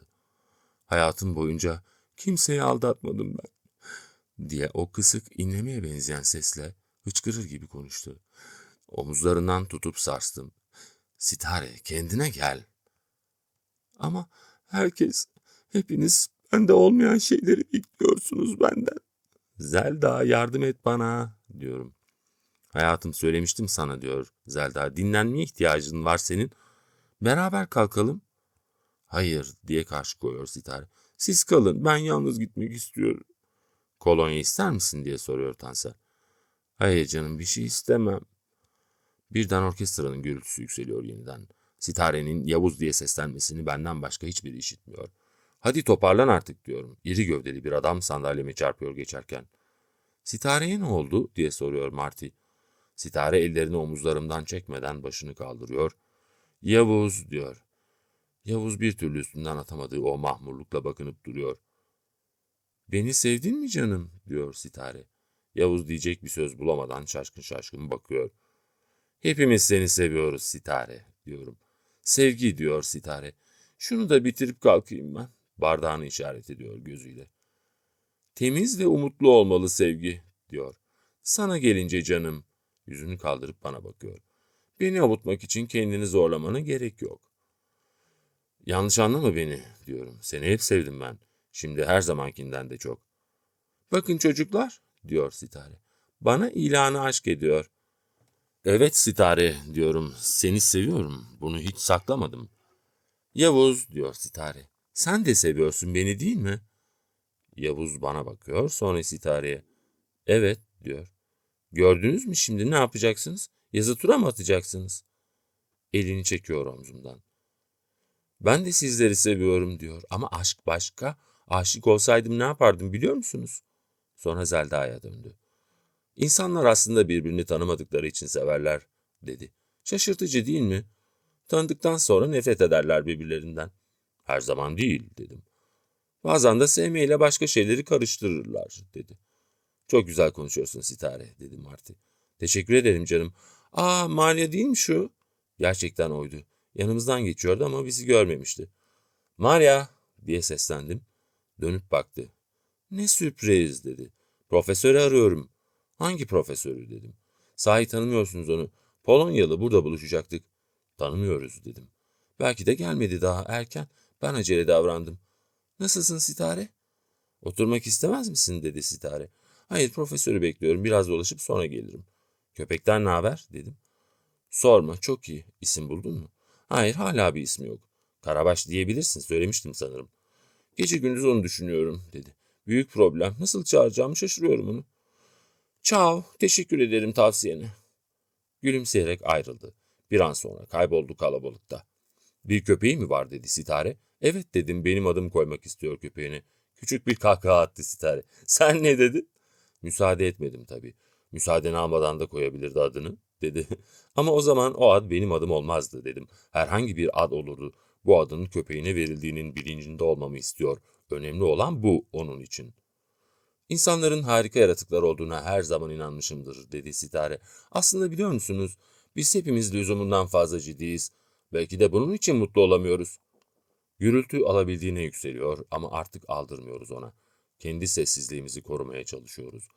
Bizim bu ciddi sessizliğimize uymayan bir Marty sanırım aramızda. Yüzü gitgide sıkıntıya bürünerek seyrediyor çevreyi. Birbirimize bakınıp duruyoruz. Saat kaç? Diye soruyor Sitare. Söylüyorum. Zelda diyor. Kimseyi aldatmadığıma emin olabilirsin canım. Özür diliyorum. Mesele hiç senin düşündüğün gibi değil. Öyle olsaydı, yani gerçekten sevseydim, ne yapmam gerekiyorsa onu yapardım. Şimdi kalkmak zorundayım. Hakkımdaki duygularınızda yanılmışsanız bunun sorumluluğu size ait. Sitare, sen sayıklıyorsun yine, diyor Zelda. Hayır, belki bir daha. Kim bilir, hiç görüşemeyebiliriz. 35 yıl idareli kullanılırsa hiç de az sayılmaz bir insan için. Sitare, diyorum endişeyle, yine başlama. Hayır sevgilim, diyor. Bitiriyorum. Bana ilk kez böyle sesleniyor. İçim cız ediyor nedense. Sevinemiyorum. Benim tutkuyla elde etmek istediğim hiçbir şey olmadı hayatta, diye sürdürüyor konuşmasını. Belki biraz da bunun için çekilmez oldum. Kendimi yanlış anladığımı hiç sanmıyorum. Şimdi müsaade ederseniz gideceğim ben. Birlikte kalkalım, diyorum. Hayır canım, yalnız gideceğim. Sabaha kadar aramayın beni. Ayağa kalktı. Ben de onunla birlikte kalktım. Otur sen, dedi. Yalnız gideceğim. Sonra Yavuz'a baktı. Marty ile iyi geçinin canım, dedi. Bir robot gibi çökmüştüm sandalyeye yeniden. Uzaklaştı. Uzaklaşırken bay bay diye el salladı hepimize. Birbirimize bakıp kalmıştık. Orkestranın çılgın gürültüsü korkunç çığlıklar halinde durmadan yükselmeye devam ediyordu. Rüzgar, üçer beşer kişilik kümeler halinde yazıya giden kadınların üstündeki paçavraları uçuşturuyordu. Rüzgara karşı kendilerini korumadan yürüyorlardı. Bazılarının ellerinde bağ çubukları vardı. Göğün koyu mavisi daha açılmamıştı. Tepeye doğru alabildiğine koyulaşıyordu. Doğuda beyaza kaçan soluk maviler, dağ uçlarıyla birleşen yerlerinde adeta sis haline gelmiş, kül rengine dönüşmüş, ustaca sıvanıp kalmıştı orada. Pınarbaşı Vadisi'nin ağaçları rüzgara rağmen sallanmadan yekpare bir renk olarak duruyordu. Yollardan tozlar kalkıyor, küçük helezonlar yaparak dönüyorlardı. Henüz uykusundaydı şehir. Bu küçük kıpırdanışlar, perdeleri çekili evlerin önünde şehrin düşü gibi bir şeydi. Uykusunda düş görüyor gibi ya da sayıklayan bir çocuk gibi. Gecenin facialarını unutmuş, o facialar kendi içinde olup bitmemiş gibi, onlardan habersiz gibi uykusunun son düşünü yaşıyordu. Sokak lambaları sanki söndürülmeye unutulmuş gibiydi. Öyle yanıyorlardı. İhmal edilmelerine gücenmiş bir halle. Bununla birlikte ortalık daha büsbütün aydınlık değildi. Pencerelerin perdeleri, kapılar örtülüydü. Terk edilmişlikten çok ihmale uğramış bir hal sinmişti her şeye. Sokakların toprak örtüleri, ara caddelerin parke taşları, asfaltın sökülmüş bozuk yerleri, ağaçların tozlu yaprakları, sokak aralarında rüzgarın çıkardığı uğultu. Rüzgar, su birikintileri üzerine toz taşıyor. Birikintiler hafifçe, görünür görünmez bir ırgalanmayla, küçücük kıpırdanışlarla halkalanıyordu. Bir bebeğin tiz bir çığlık halindeki ağlaması bir sokağı bütünüyle doldurdu. Ana, uykulu bir alışkanlıkla elini yatağının kenarındaki beşiğe uzattı, sallamaya başladı. Tahta beşiğin tahta döşemeye sürtünmesinden çıkan gıcırtının sesiyle bebek kısa bir süre sustu, sonra yeniden ağlamaya başladı. Yaşlı adam acaba bebeğin sesine mi uyandı? Yoksa hiç uyumamış mıydı? Ama bebeğin sesi işitildiği anda o da kucağında duran kitabı yokladı, pörsümüş kalın küt parmaklarıyla. Asma yaprakları hışırdıyordu.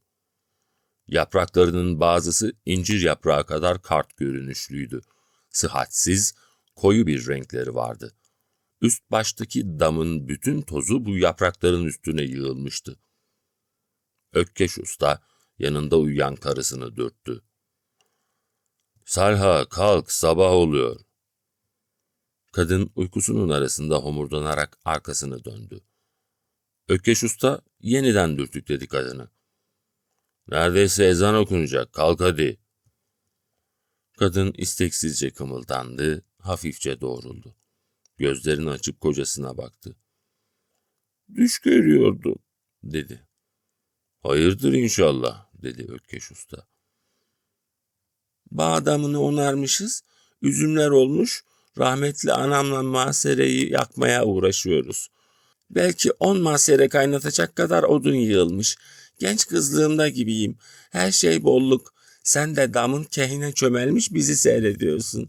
Seninle güya daha evlenmemişiz ama bizim çocuklar da oralarda oynuyor.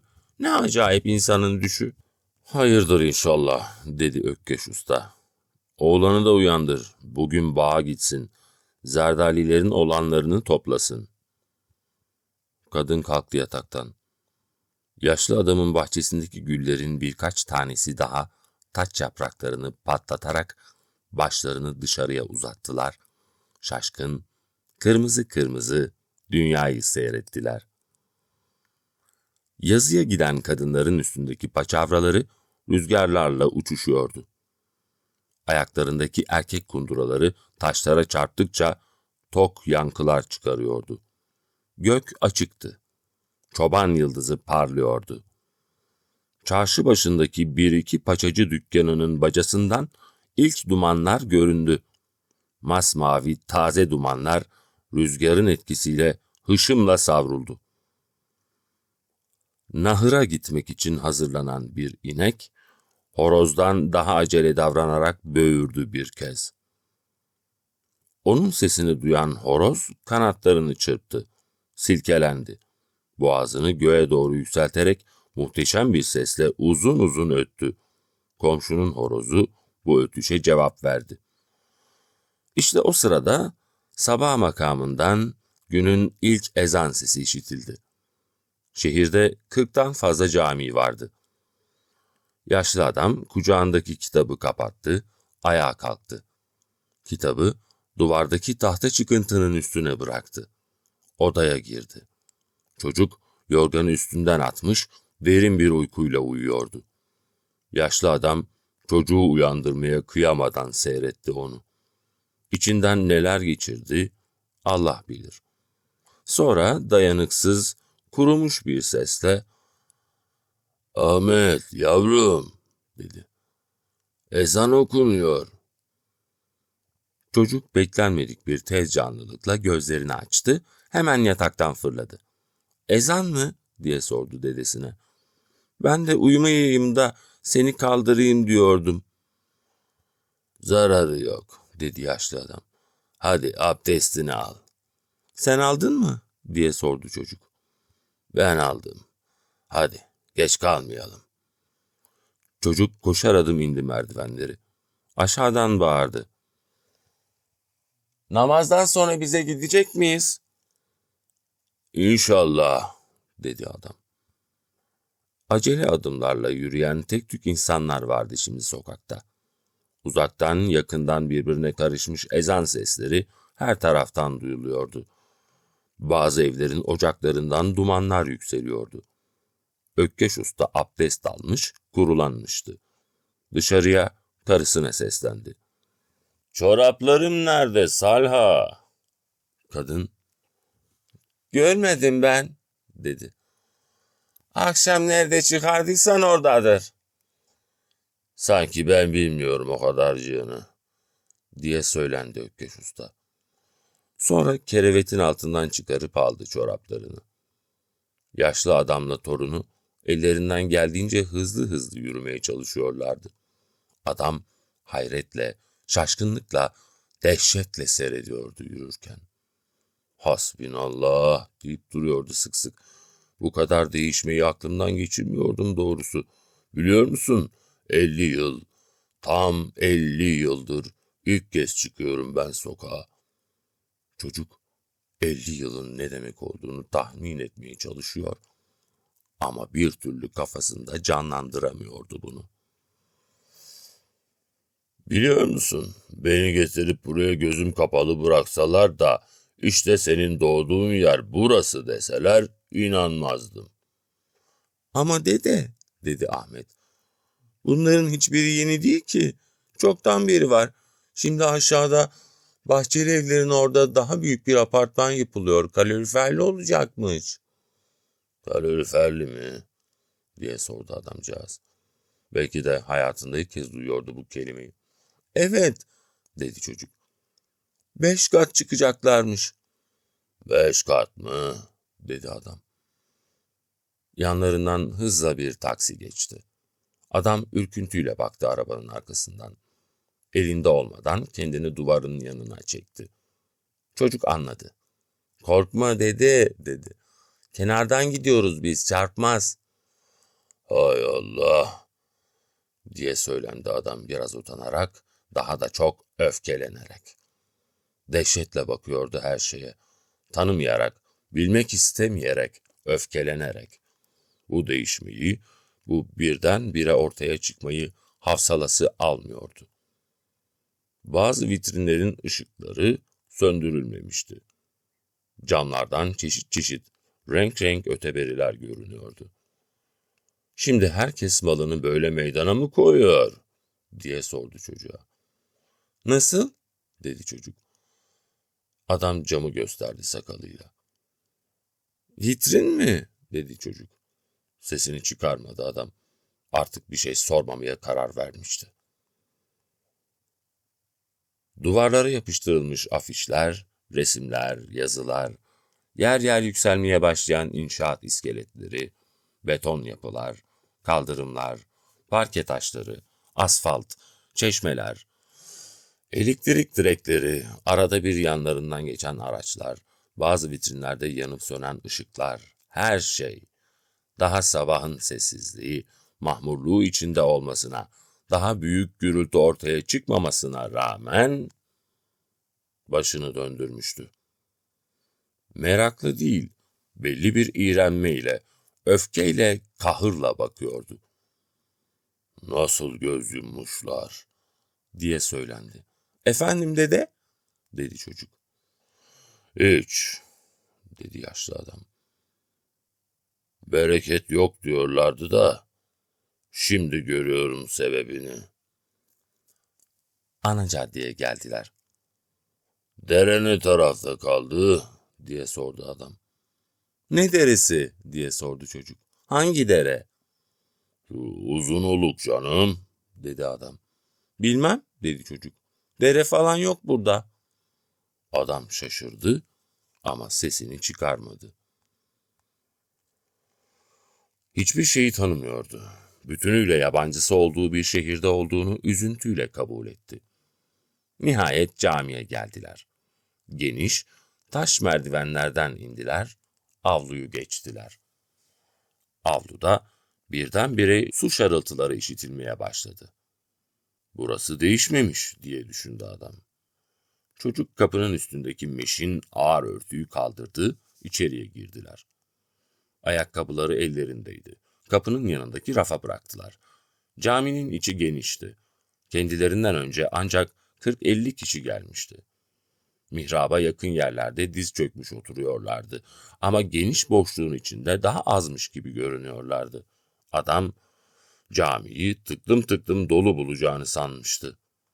Birden az bir cemaat görünce şaşırdı ama bu şaşkınlığının yersiz olduğunu anlamakta gecikmedi.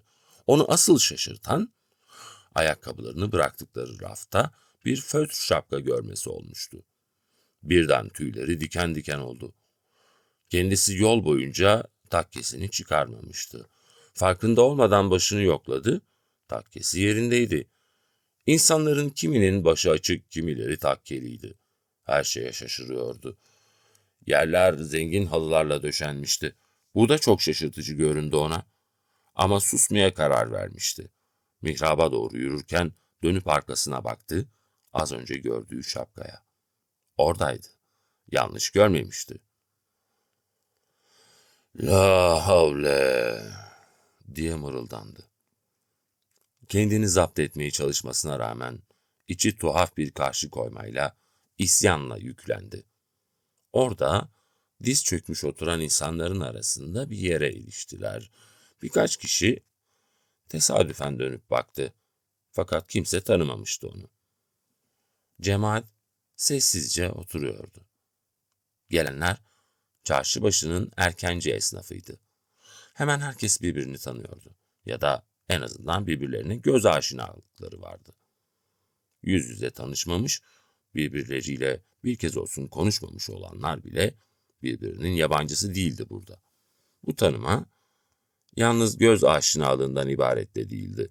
Birbirlerinin ticari ilişkilerinden, alacaklarından, borçlarından tutun, kim kimin nesi, kimin huyu nasıl, kimin malı mülkü var, en ince ayrıntılarına değin herkes birbirini biliyordu. Yaşlı adamın geldiğini fark etseydiler, aralarında onu tanıyanlar da bulunacaktı.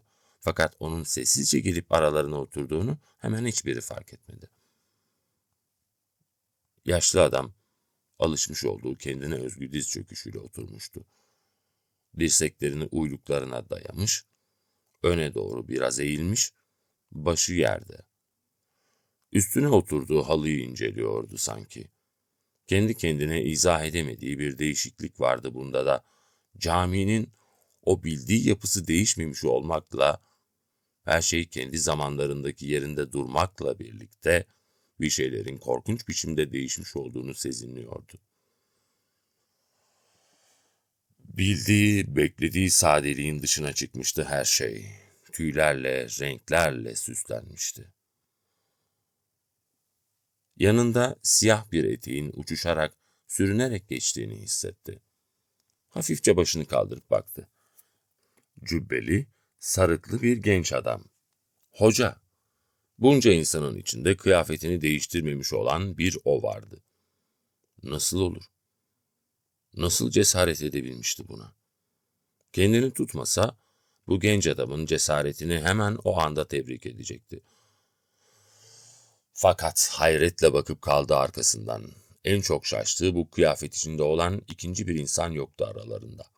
O zaman bu genç adamın kıyafeti büsbütün gözü karalık olarak beliriyordu.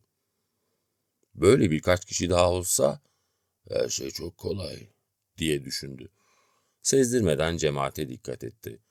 Bu olağanüstü duruma kendinden başka kimsenin önem vermediğini, kimsenin dikkat bile etmediğini gördü.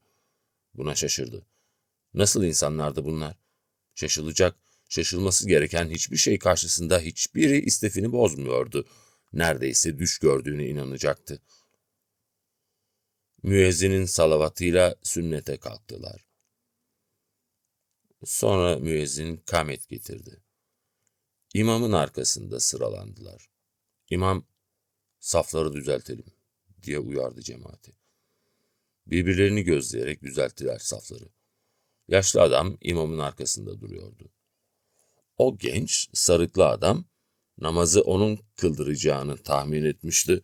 Çünkü ancak bu gözü karalıkta olan biri harekete geçirebilirdi ümmeti.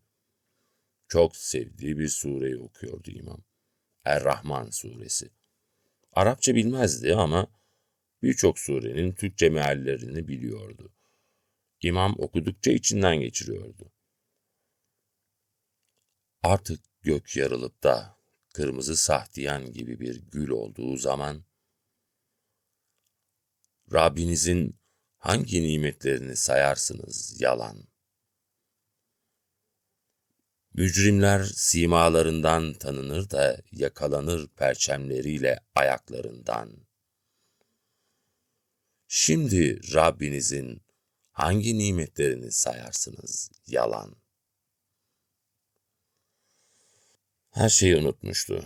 Genç imamın kıraati güzeldi.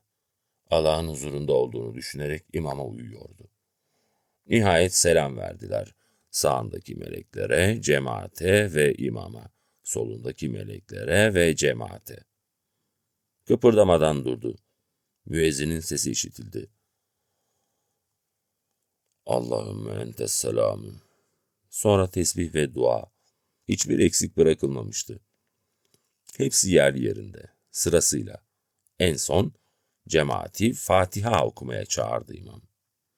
İşte o sırada cemaatin daha Fatiha'yı bitirip bitirmediklerine emin olmadan birçoğunun ayağa kalkıp gitmekte olduğunu gördü. Kendisi acele etmeden okudu. Nihayet o da duasını bitirdi, torununun omzundan tutarak kalktı. İmam da yerinde değildi. Camiden çıkan insanların arasında tek başına yürüyen sarığın o olduğunu anladı. İmamı yakalayıp bir şeyler söylemek istiyordu ama ne diyeceğini bilemiyordu. Nihayet dışarı çıkabildiler. Şimdi son cemaat yerindeydiler. Kalabalık dağılmamıştı henüz. İmamın dışarı çıkmasını bekledi bir kenarda. İmam kapıda göründü. Birden dehşete kapıldı.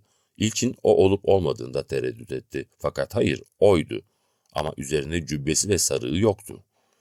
Ama kendisini asıl dehşete salan sakalı da yoktu. Az önce bunu fark etmemişti. Tam bir sarsıntıydı bu. "İnsanlar!" diye seslendi. Kimse işitmedi onu. Sesi ayakkabılarını giymeye çalışan insanların uğultusu arasında kayboldu. Poyraz'ın ıslığı, kalın duvarlara çarpan tok sesler ve minarenin tepesine yuva yapmış bir leyleğin gagasının takırdaması arasında. "İnsanlar!" dedi yeniden. Bir iki kişi dönüp baktı ona, aldırmadan. Yaşlı adam avluya bakan tarafa yaklaştı. Oradaki sütunun yanında durdu. "Ey cemaati Müslimin!" dedi, bekledi. Bu kez sesini herkes duymuştu. Durup baktılar adama. "Ey cemaati Müslimin!" dedi, bekledi. Bu kez sesini herkes duymuştu. Durup baktılar adama. Bazıları dileneceğini sandı onun. Ceplerinden para çıkarmaya hazırlandılar. Fakat adamın yüzünde bir dilenci ifadesi olmadığını, tam tersine vakur, hakim ve emredici bir yüzle, ateşli bakışlarla kendilerine baktığını görünce duraksadılar. Yaşlı adam bakışlarını önünde duran insanların üstünde gezdirerek konuşmasını sürdürdü. "Ey cemaati Müslimin ve gafilin!" Az önce içeride gördüğü fötr, şimdi önünde duran başların birinin üstündeydi. Yaşlı adam sanki anlamak isteyen, öğrenmek isteyen bir ses tonuyla, "Sizler Nasrani misiniz?" diye sordu. Önünde birikmiş olan 25-30 kişilik bir küme insan hayretle onu seyrediyordu. Adam uzak bir yoldan gelmiş gibiydi ama bunu düşünenleri adamın tertemiz giyimi yalanlıyordu. Öyleyse kimdi? Birkaç kişi fısıldaşarak birbirine sordular adamı. "Kim bu?" "Yoksa mecusi misiniz?" dedi adam. "Ne istiyorsun babalık?" diye sordu aralarından biri. Fakat öbürleri bu tuhaf adamdan gözlerini ayırmadan seyrediyordu onu. "Dur konuşsun," diye biri dürtükledi az önce konuşanı. "Hangi millettensiniz?" diye sordu adam, gözlerini kalabalıkta dolaştırarak. Avlunun hemen dışından başlayan yoldan bir araba geçti. Arabanın bıraktığı gürültü caminin duvarlarına çarparak dağıldı, son cemaat yerinin boşluğunda uğuldayan Poyraz'ın sesine karıştı. Sesler, yankılar yaparak sınırlarını, niteliklerini kaybetti.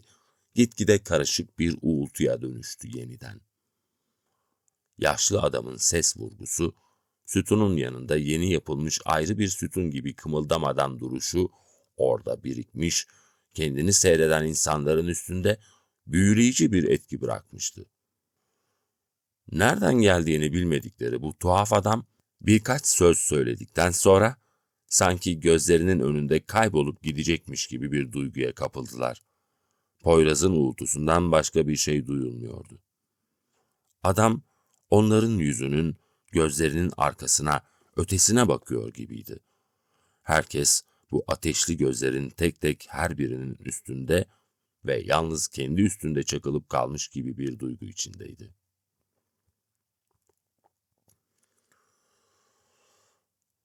"Şimdi namazdan çıktığınıza göre siz İslam milletindensiniz," dedi adam bakışlarını o belirsiz, bilinmeyen noktadan ayırmayarak. Ve devam etti. "Ama bunu ispat edebilir misiniz? Siz buraya, camiye, namaz kılmaya geldiğinize göre İslam'a uyan insanlarsınız. Fakat hani İslam'ınız?" Tuhaf adamın sözü nereye getireceğini merak ederek beklediler. Anlaşılmaz gibi görünen sözlerin arkasında bu adamın gizli ve kesin bir diyeceği olduğunu, hatta bu diyeceğini söylemiş bulunduğunu sezer gibi oldular ama henüz anladıkları, sezinledikleri şeylerin ne olduğunu kendi kendilerine söyleyebilecekleri kadar bilinçlerine işlememişti bütün bunlar. Sadece içten içe işleyen, izahsız bir tedirginlik doğuran bir duyguydu bu. Rahatsız, tedirgin bakışlarla seyrediyorlardı adamı. Adam ihtiyar ama dinçliğini yitirmemiş ses tonuyla konuştu yine. "Allah Celle Celaluhu," dedi gözlerini diktiği o belirsizlikten ayırmadan. Kalabalık içten içe ırgalanır gibi oldu. Başlarının üstünden akan rüzgar saçlarını uçuşturuyordu. Adam hiç kıpırdamadı. Yeni yapılmış küçük bir mermer sütun gibi. "Sizden öncekileri niçin helak etti biliyor musunuz?" dedi. "Çünkü onlar kâfirlere benzemeye başlamışlardı. Kardeşlerim," kalabalık ırgalandı yine, "İçinizdeki İslam'ı gösterin. Çünkü İslam sizin üzerinizde görünmek ister. İman gizlidir, İslam açık. İman kalptedir, İslam zahirde. İslam şeriatsa, şeriat sizin amellerinizde görünmek ister." Yaşlı adam sustu yine. Sözlerinin anlaşılıp anlaşılmadığını irdelemek istiyordu sanki. Ama susması çok kısa sürdü. Yeniden konuştu. "Söz çok ama sözlerle oyalanacak vakit yok. Hani amelleriniz? Benim gibi zamanın uzaklarından gelmiş bir garip sizi şu halinizle görse, vallahi size Müslüman demezlerdi. Sizler namaz kılan Nasranilere benziyorsunuz. Namaz kılıyorsunuz ama görünüşünüz Nasraniler gibi. Kardeşler, dışı kafire benzeyen insanın içi de ona benzemeye başlar. Söz çok ama uzatmaya gerek yok. Dönüş yakındır. Ona döndürüleceğimiz gün yakındır. Pişmanlığın fayda vermeyeceği dem gelmeden hemen tevbeye sarılın. Allah'tan korkun. Dediklerimi anlamaya çalışın. O gün hakir ve zelil insanlar olarak Allah'ın huzuruna çıkmak ister misiniz? Kafirleri dost edinenler ve onlara benzemek isteyenler onlardan olur. Onlar zalimlerdir. Zalimler olarak huzura varmak ister misiniz? Sözlerimi düşünün. Boşa konuşmadığımı anlayın. Hadi herkes şimdi işinin başına. Siz Allah'tan sizi korumasını dilerseniz Allah sizi korur. Ortalık iyice aydınlanmıştı. Güneş doğmak üzereydi. Oradaki insanlar daha da dinlemek istiyordu. Fakat adamın sustuğunu ve sözü uzatmayacağını anlamışlardı. Küçük, önemsiz bir hareket yaşlı adamın dikkatinden kaçmadı. Önünde dağılmaya başlayan insanlar arasında biri başından şapkasını çıkarmış, avucunun içinde buruşturarak sıkıyordu. Bu adamın tek başına yüzü yere eğik gidişini seyretti arkasından. Elinde kara bir nesneyi sıkıp buruşturarak ve onu atacağı bir yer aranarak.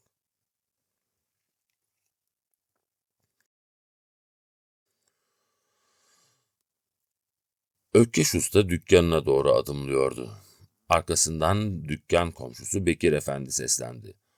Çarşı içinde kaldırılan bir iki darabanın sesi derin yankılar yaptı. Ökkeş Usta ile Bekir Efendi yan yana yürüyordu şimdi. "Kimdi bu?" diye sordu Bekir Efendi. "Bir derviş herhalde," dedi Ökkeş Usta. "Böyle birinin yaşadığını işitmiştim ben." Sonra durdu, düşündü. "Gül yetiştiren bir adamdan söz ediyorlardı, o olmasın?" "Ben de duymuştum," dedi Bekir Efendi. "Belki de odur." Evet evet," dedi Ökkeş Usta. "Hiç şüphem yok. Gül yetiştiren adamdır bu. Çünkü..." Sustu yine. Sözünü bitirmedi. "Çok sarsıcı konuştu," dedi Bekir Efendi.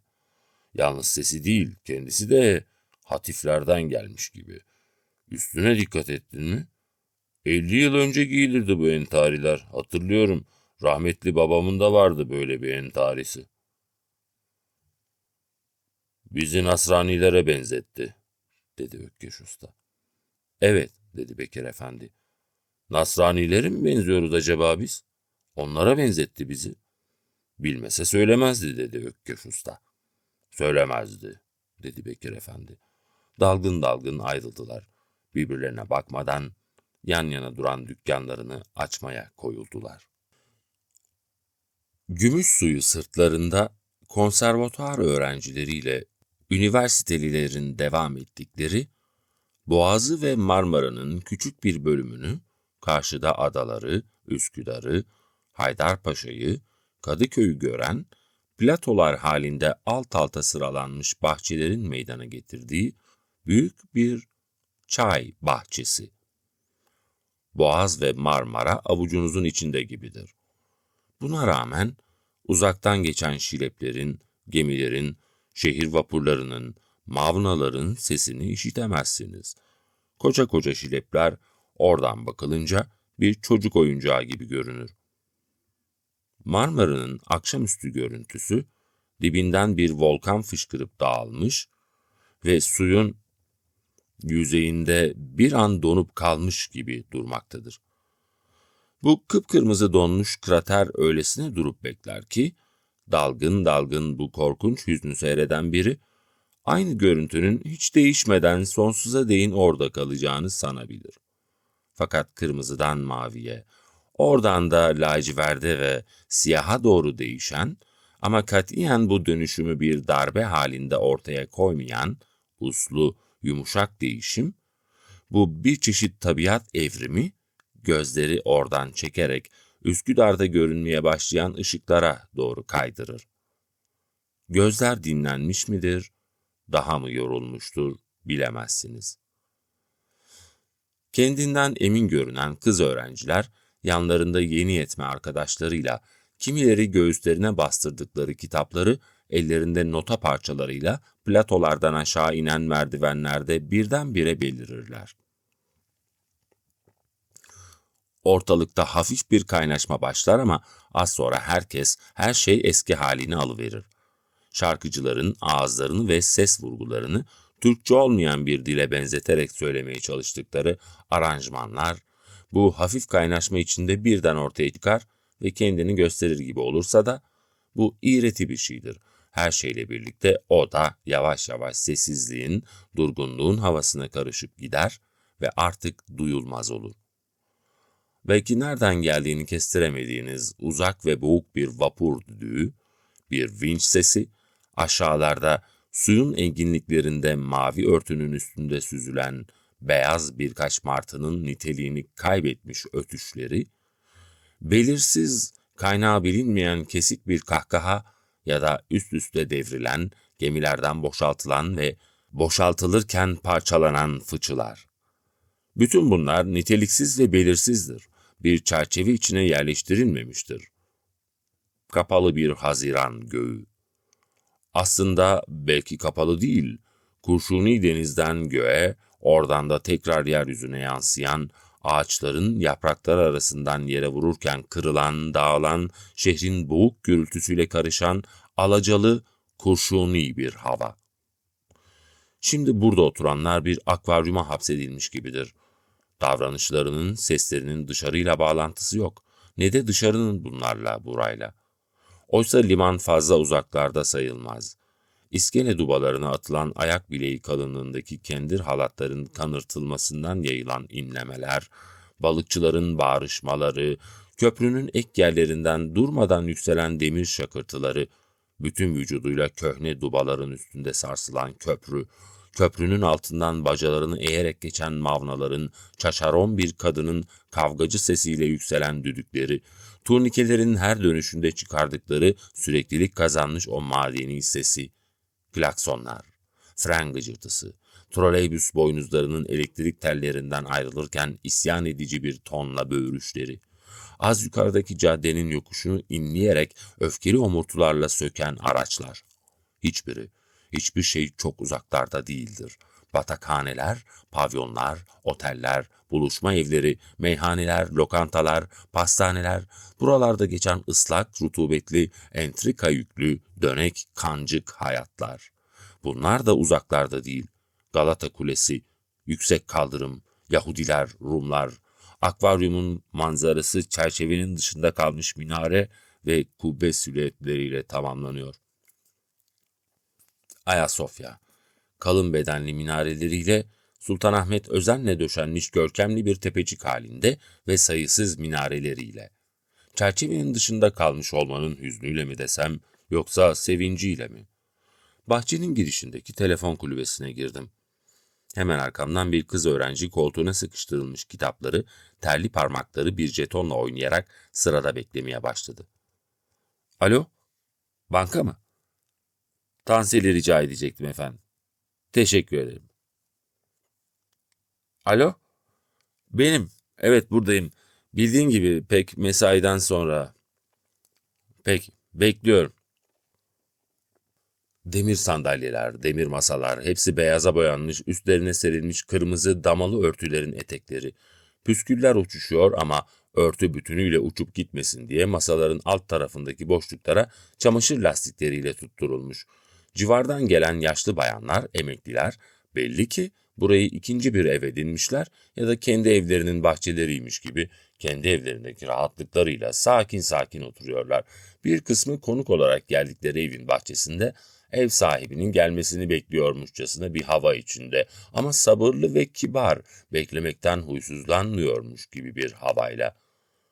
Genç adamların, genç kızların sandalyelerine pervasızca yayılıp oturmaları, dünyayı umursamaz bir halle gevşek ve gürültülü konuşmaları, bütün bunlar saydam ve ses geçirmeyen bir şeyin arkasında oluyormuş gibi.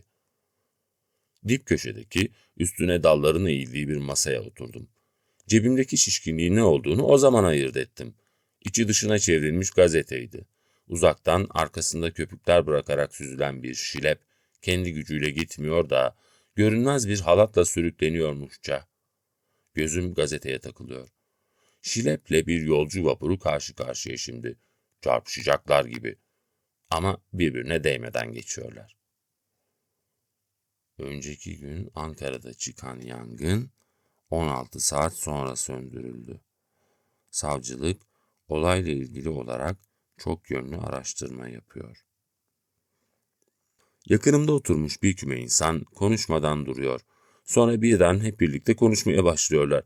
Dazlak kafalı, orta yaşını bulmuş kibirli adam, "Beraber gidelim isterseniz," diyor. "Teşekkür ederim," diyen bir kadın sesi. Yaşını belli etmeyen bir ses bu. Kendilerini görmüyorum. Seslerini işitiyorum yalnızca. Bir kahveye ateş açıldı. 3 kişi öldü. 2'si polis, 11 kişi yaralandı. Polise ait evler ve binalarda kurşunlandı. 3 ayrı yere patlayıcı madde atıldı. Görmeden tahmin edebiliyorum. Genellikle sade, kalenderce giyinmiş gençler ama sade görünmeye düşkünlüklerinden değil, Şimdi herkes böyle giyindiği için. Deniz kurşuni ve temiz, öyle görünüyor. Kıyılardaki yosunlar denizin dibinde gizemsel adacıklar halinde. Yakından baksan iskele kazıklarının çevresine birikmiş çöpler, karpuz kabukları. Yanan binadan çıkarılan ölü sayısı 43'e yükseldi. Hemen altında başka bir başlık. 80 yaşında bir adam tutuklandı. Garson. Ne içersiniz? Saat kaç? Buçuğa geliyor. 2 kişilik semaver öyleyse, dedim. Atlıyorum, haberin sonuna bakıyorum. Delikanlıyla kız önümdeki masaya oturdular. Kitaplarını masaya bıraktılar. Delikanlı kızın sigarasını yaktı, sonra da kendininkini. Parmaklarını sinirli sinirli masaya vuruyordu. Gelecek misin, gelmeyecek misin diye sordu sert bir fısıltıyla. Tam önümdeydiler. Başımı gazeteye çevirdim. Sıktın ama, kızın sesiydi. Oysa görünüşlerine bakarsan 80 yaşında bir adam tutuklandı. Son defa söylüyorum. Berbat bir gün geçirdim diyor kız. Hemen karar veremem. Halkı ayaklanmaya kışkırttığı iddiasıyla tutuklanan ihtiyarın akli dengesinin yerinde olmadığı sanılıyor. Bundan bir süre önce evinde yapılan araştırmada Arap harfli kitaplar bulunarak el konulmuştur. Tuhaf bir kıyafetle mahkeme önüne çıkan yaşlı adam 50 yıldır gül yetiştirmekten başka bir işle uğraşmadığını iddia etmektedir. Gelmiyorum mu demek istiyorsun? Hayır, anla beni. Ne olursun sıkıştırma. Susuyorlar. Ya da artık sesleri işitilmez oluyor. Uzaklara, adaların bulunduğu yana bakıyorum. Daha pırıl pırıl ışınlar.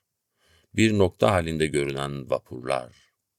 Buradan daha iyi belli oluyor ne kadar yavaş hareket ettikleri. Bu gidişle okyanusu zor geçer bunlar. Merhaba, birden sıçrıyorum. Geldin mi? Beklenmedik bir sevinç doluyor içime. Tansel ince yazlık elbisesinin içinde. Şimdi bu elbiseyle neredeyse çocuklaşmış gibi görünüyor. Önceleri böyle değildi sanki. Ya da şimdi böyle geliyor bana. Fakat gözlerine iyice bakınca olgunluğun kesin ışıklarını yakalamanız zor olmuyor. Yakar mısın? Affedersin diyerek çakmağın alevini uzatıyorum ağzına doğru. Çok bekledin mi? Diye soruyor. Yo, hayır, oturuyordum. Çarşıya geç kalırız diye düşündüm. Vakit var daha dedi. İstersen kalkalım hemen. Çay söylemiştim, içip kalkalım dedim. Nasıl gidiyor senin çalışma? Diye soruyor. Bilmem, başlangıçtaki heyecan kalkınca daha ağır ilerlemeye başladı. Bazen bir sayfa bile yazamıyorum günde.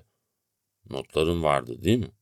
Vardı ama pek bir anlamı kalmadı şimdi. Keşke sıcağı sıcağına yazabilseydim. Başaracaksın diyor.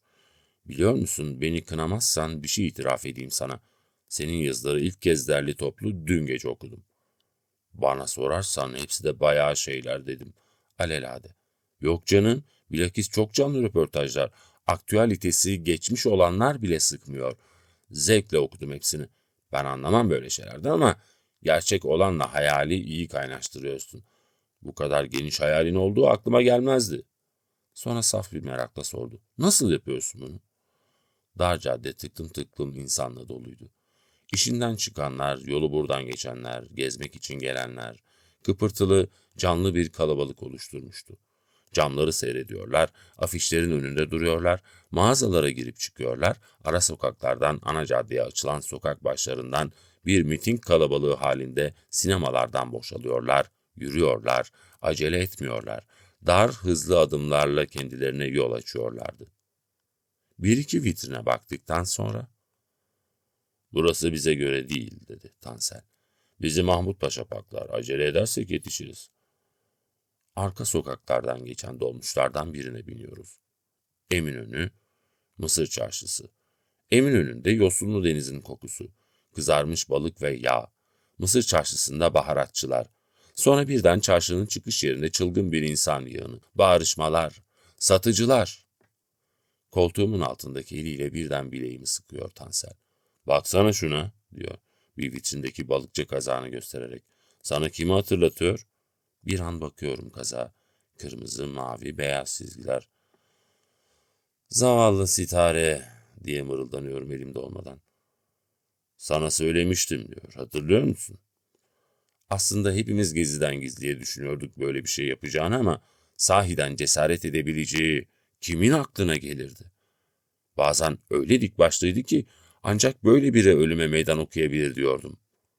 Belki de meydan okuduğunu göstermek için öldürdü kendini, dedi Tansel. Tuhaf bir ironi var bu işte. Tamamen özel bir şey. Sitareye mahsus. Düpedüz umutsuzluk dedim. Şimdi düşünüyorum da gösteriş gibi duran tavırlarının altında yatan şey hep bu zavallı umutsuzlukmuş. Tutunmak istediği her şey sonunda bir sahtekarlık olarak görünmüş. Hafifçe kolumu sıktı Tansel. Yürümeye başladık. İşportacılar orta yerde bağırışıyorlardı. Onu sahiden sevdiğine hiç inanmadım, dedi Tansel. Bir duygu vardı içinde ama hepimizinki gibi bir şeydi o. Aşk değildi. Karşı kaldırıma geçtik. Değil mi? Diye sordu Tansel. Evet, dedim kısaca. Doğru. Biliyor musun, bizim işin bu safhaya geleceğini rüyamda görsem inanmazdım, dedi Tansel. Ben de, dedim.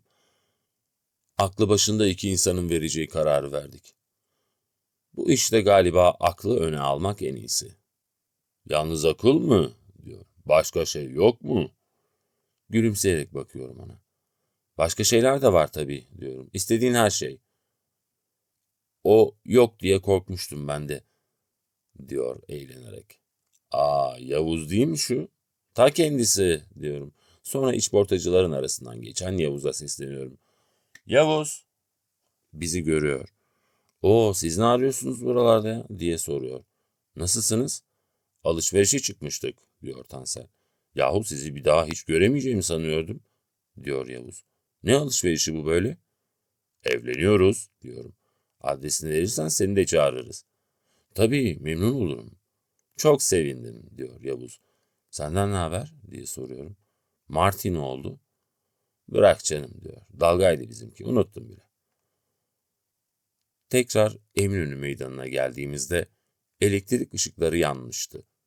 Gündüzün çılgın, kıpırtılı kalabalığının yerine şimdi daha tedbirli, uslu insan kümeleri gelmişti. Vapurlar boğuk seslerle, boğuk ışıklarla süzülüp geçiyordu. Kadıköy'e giden dolmuş motorlarının çığırtkanları müşteri toplamak için bağırıyorlardı. Yerlerde kağıt, sebze artıkları, atılmış döküntüler denizden gelen hafif esintiyle uçuşuyordu. Yerlere sıvaşıp kalıyordu. Boyuna arabalar, otobüsler gelip geçiyordu.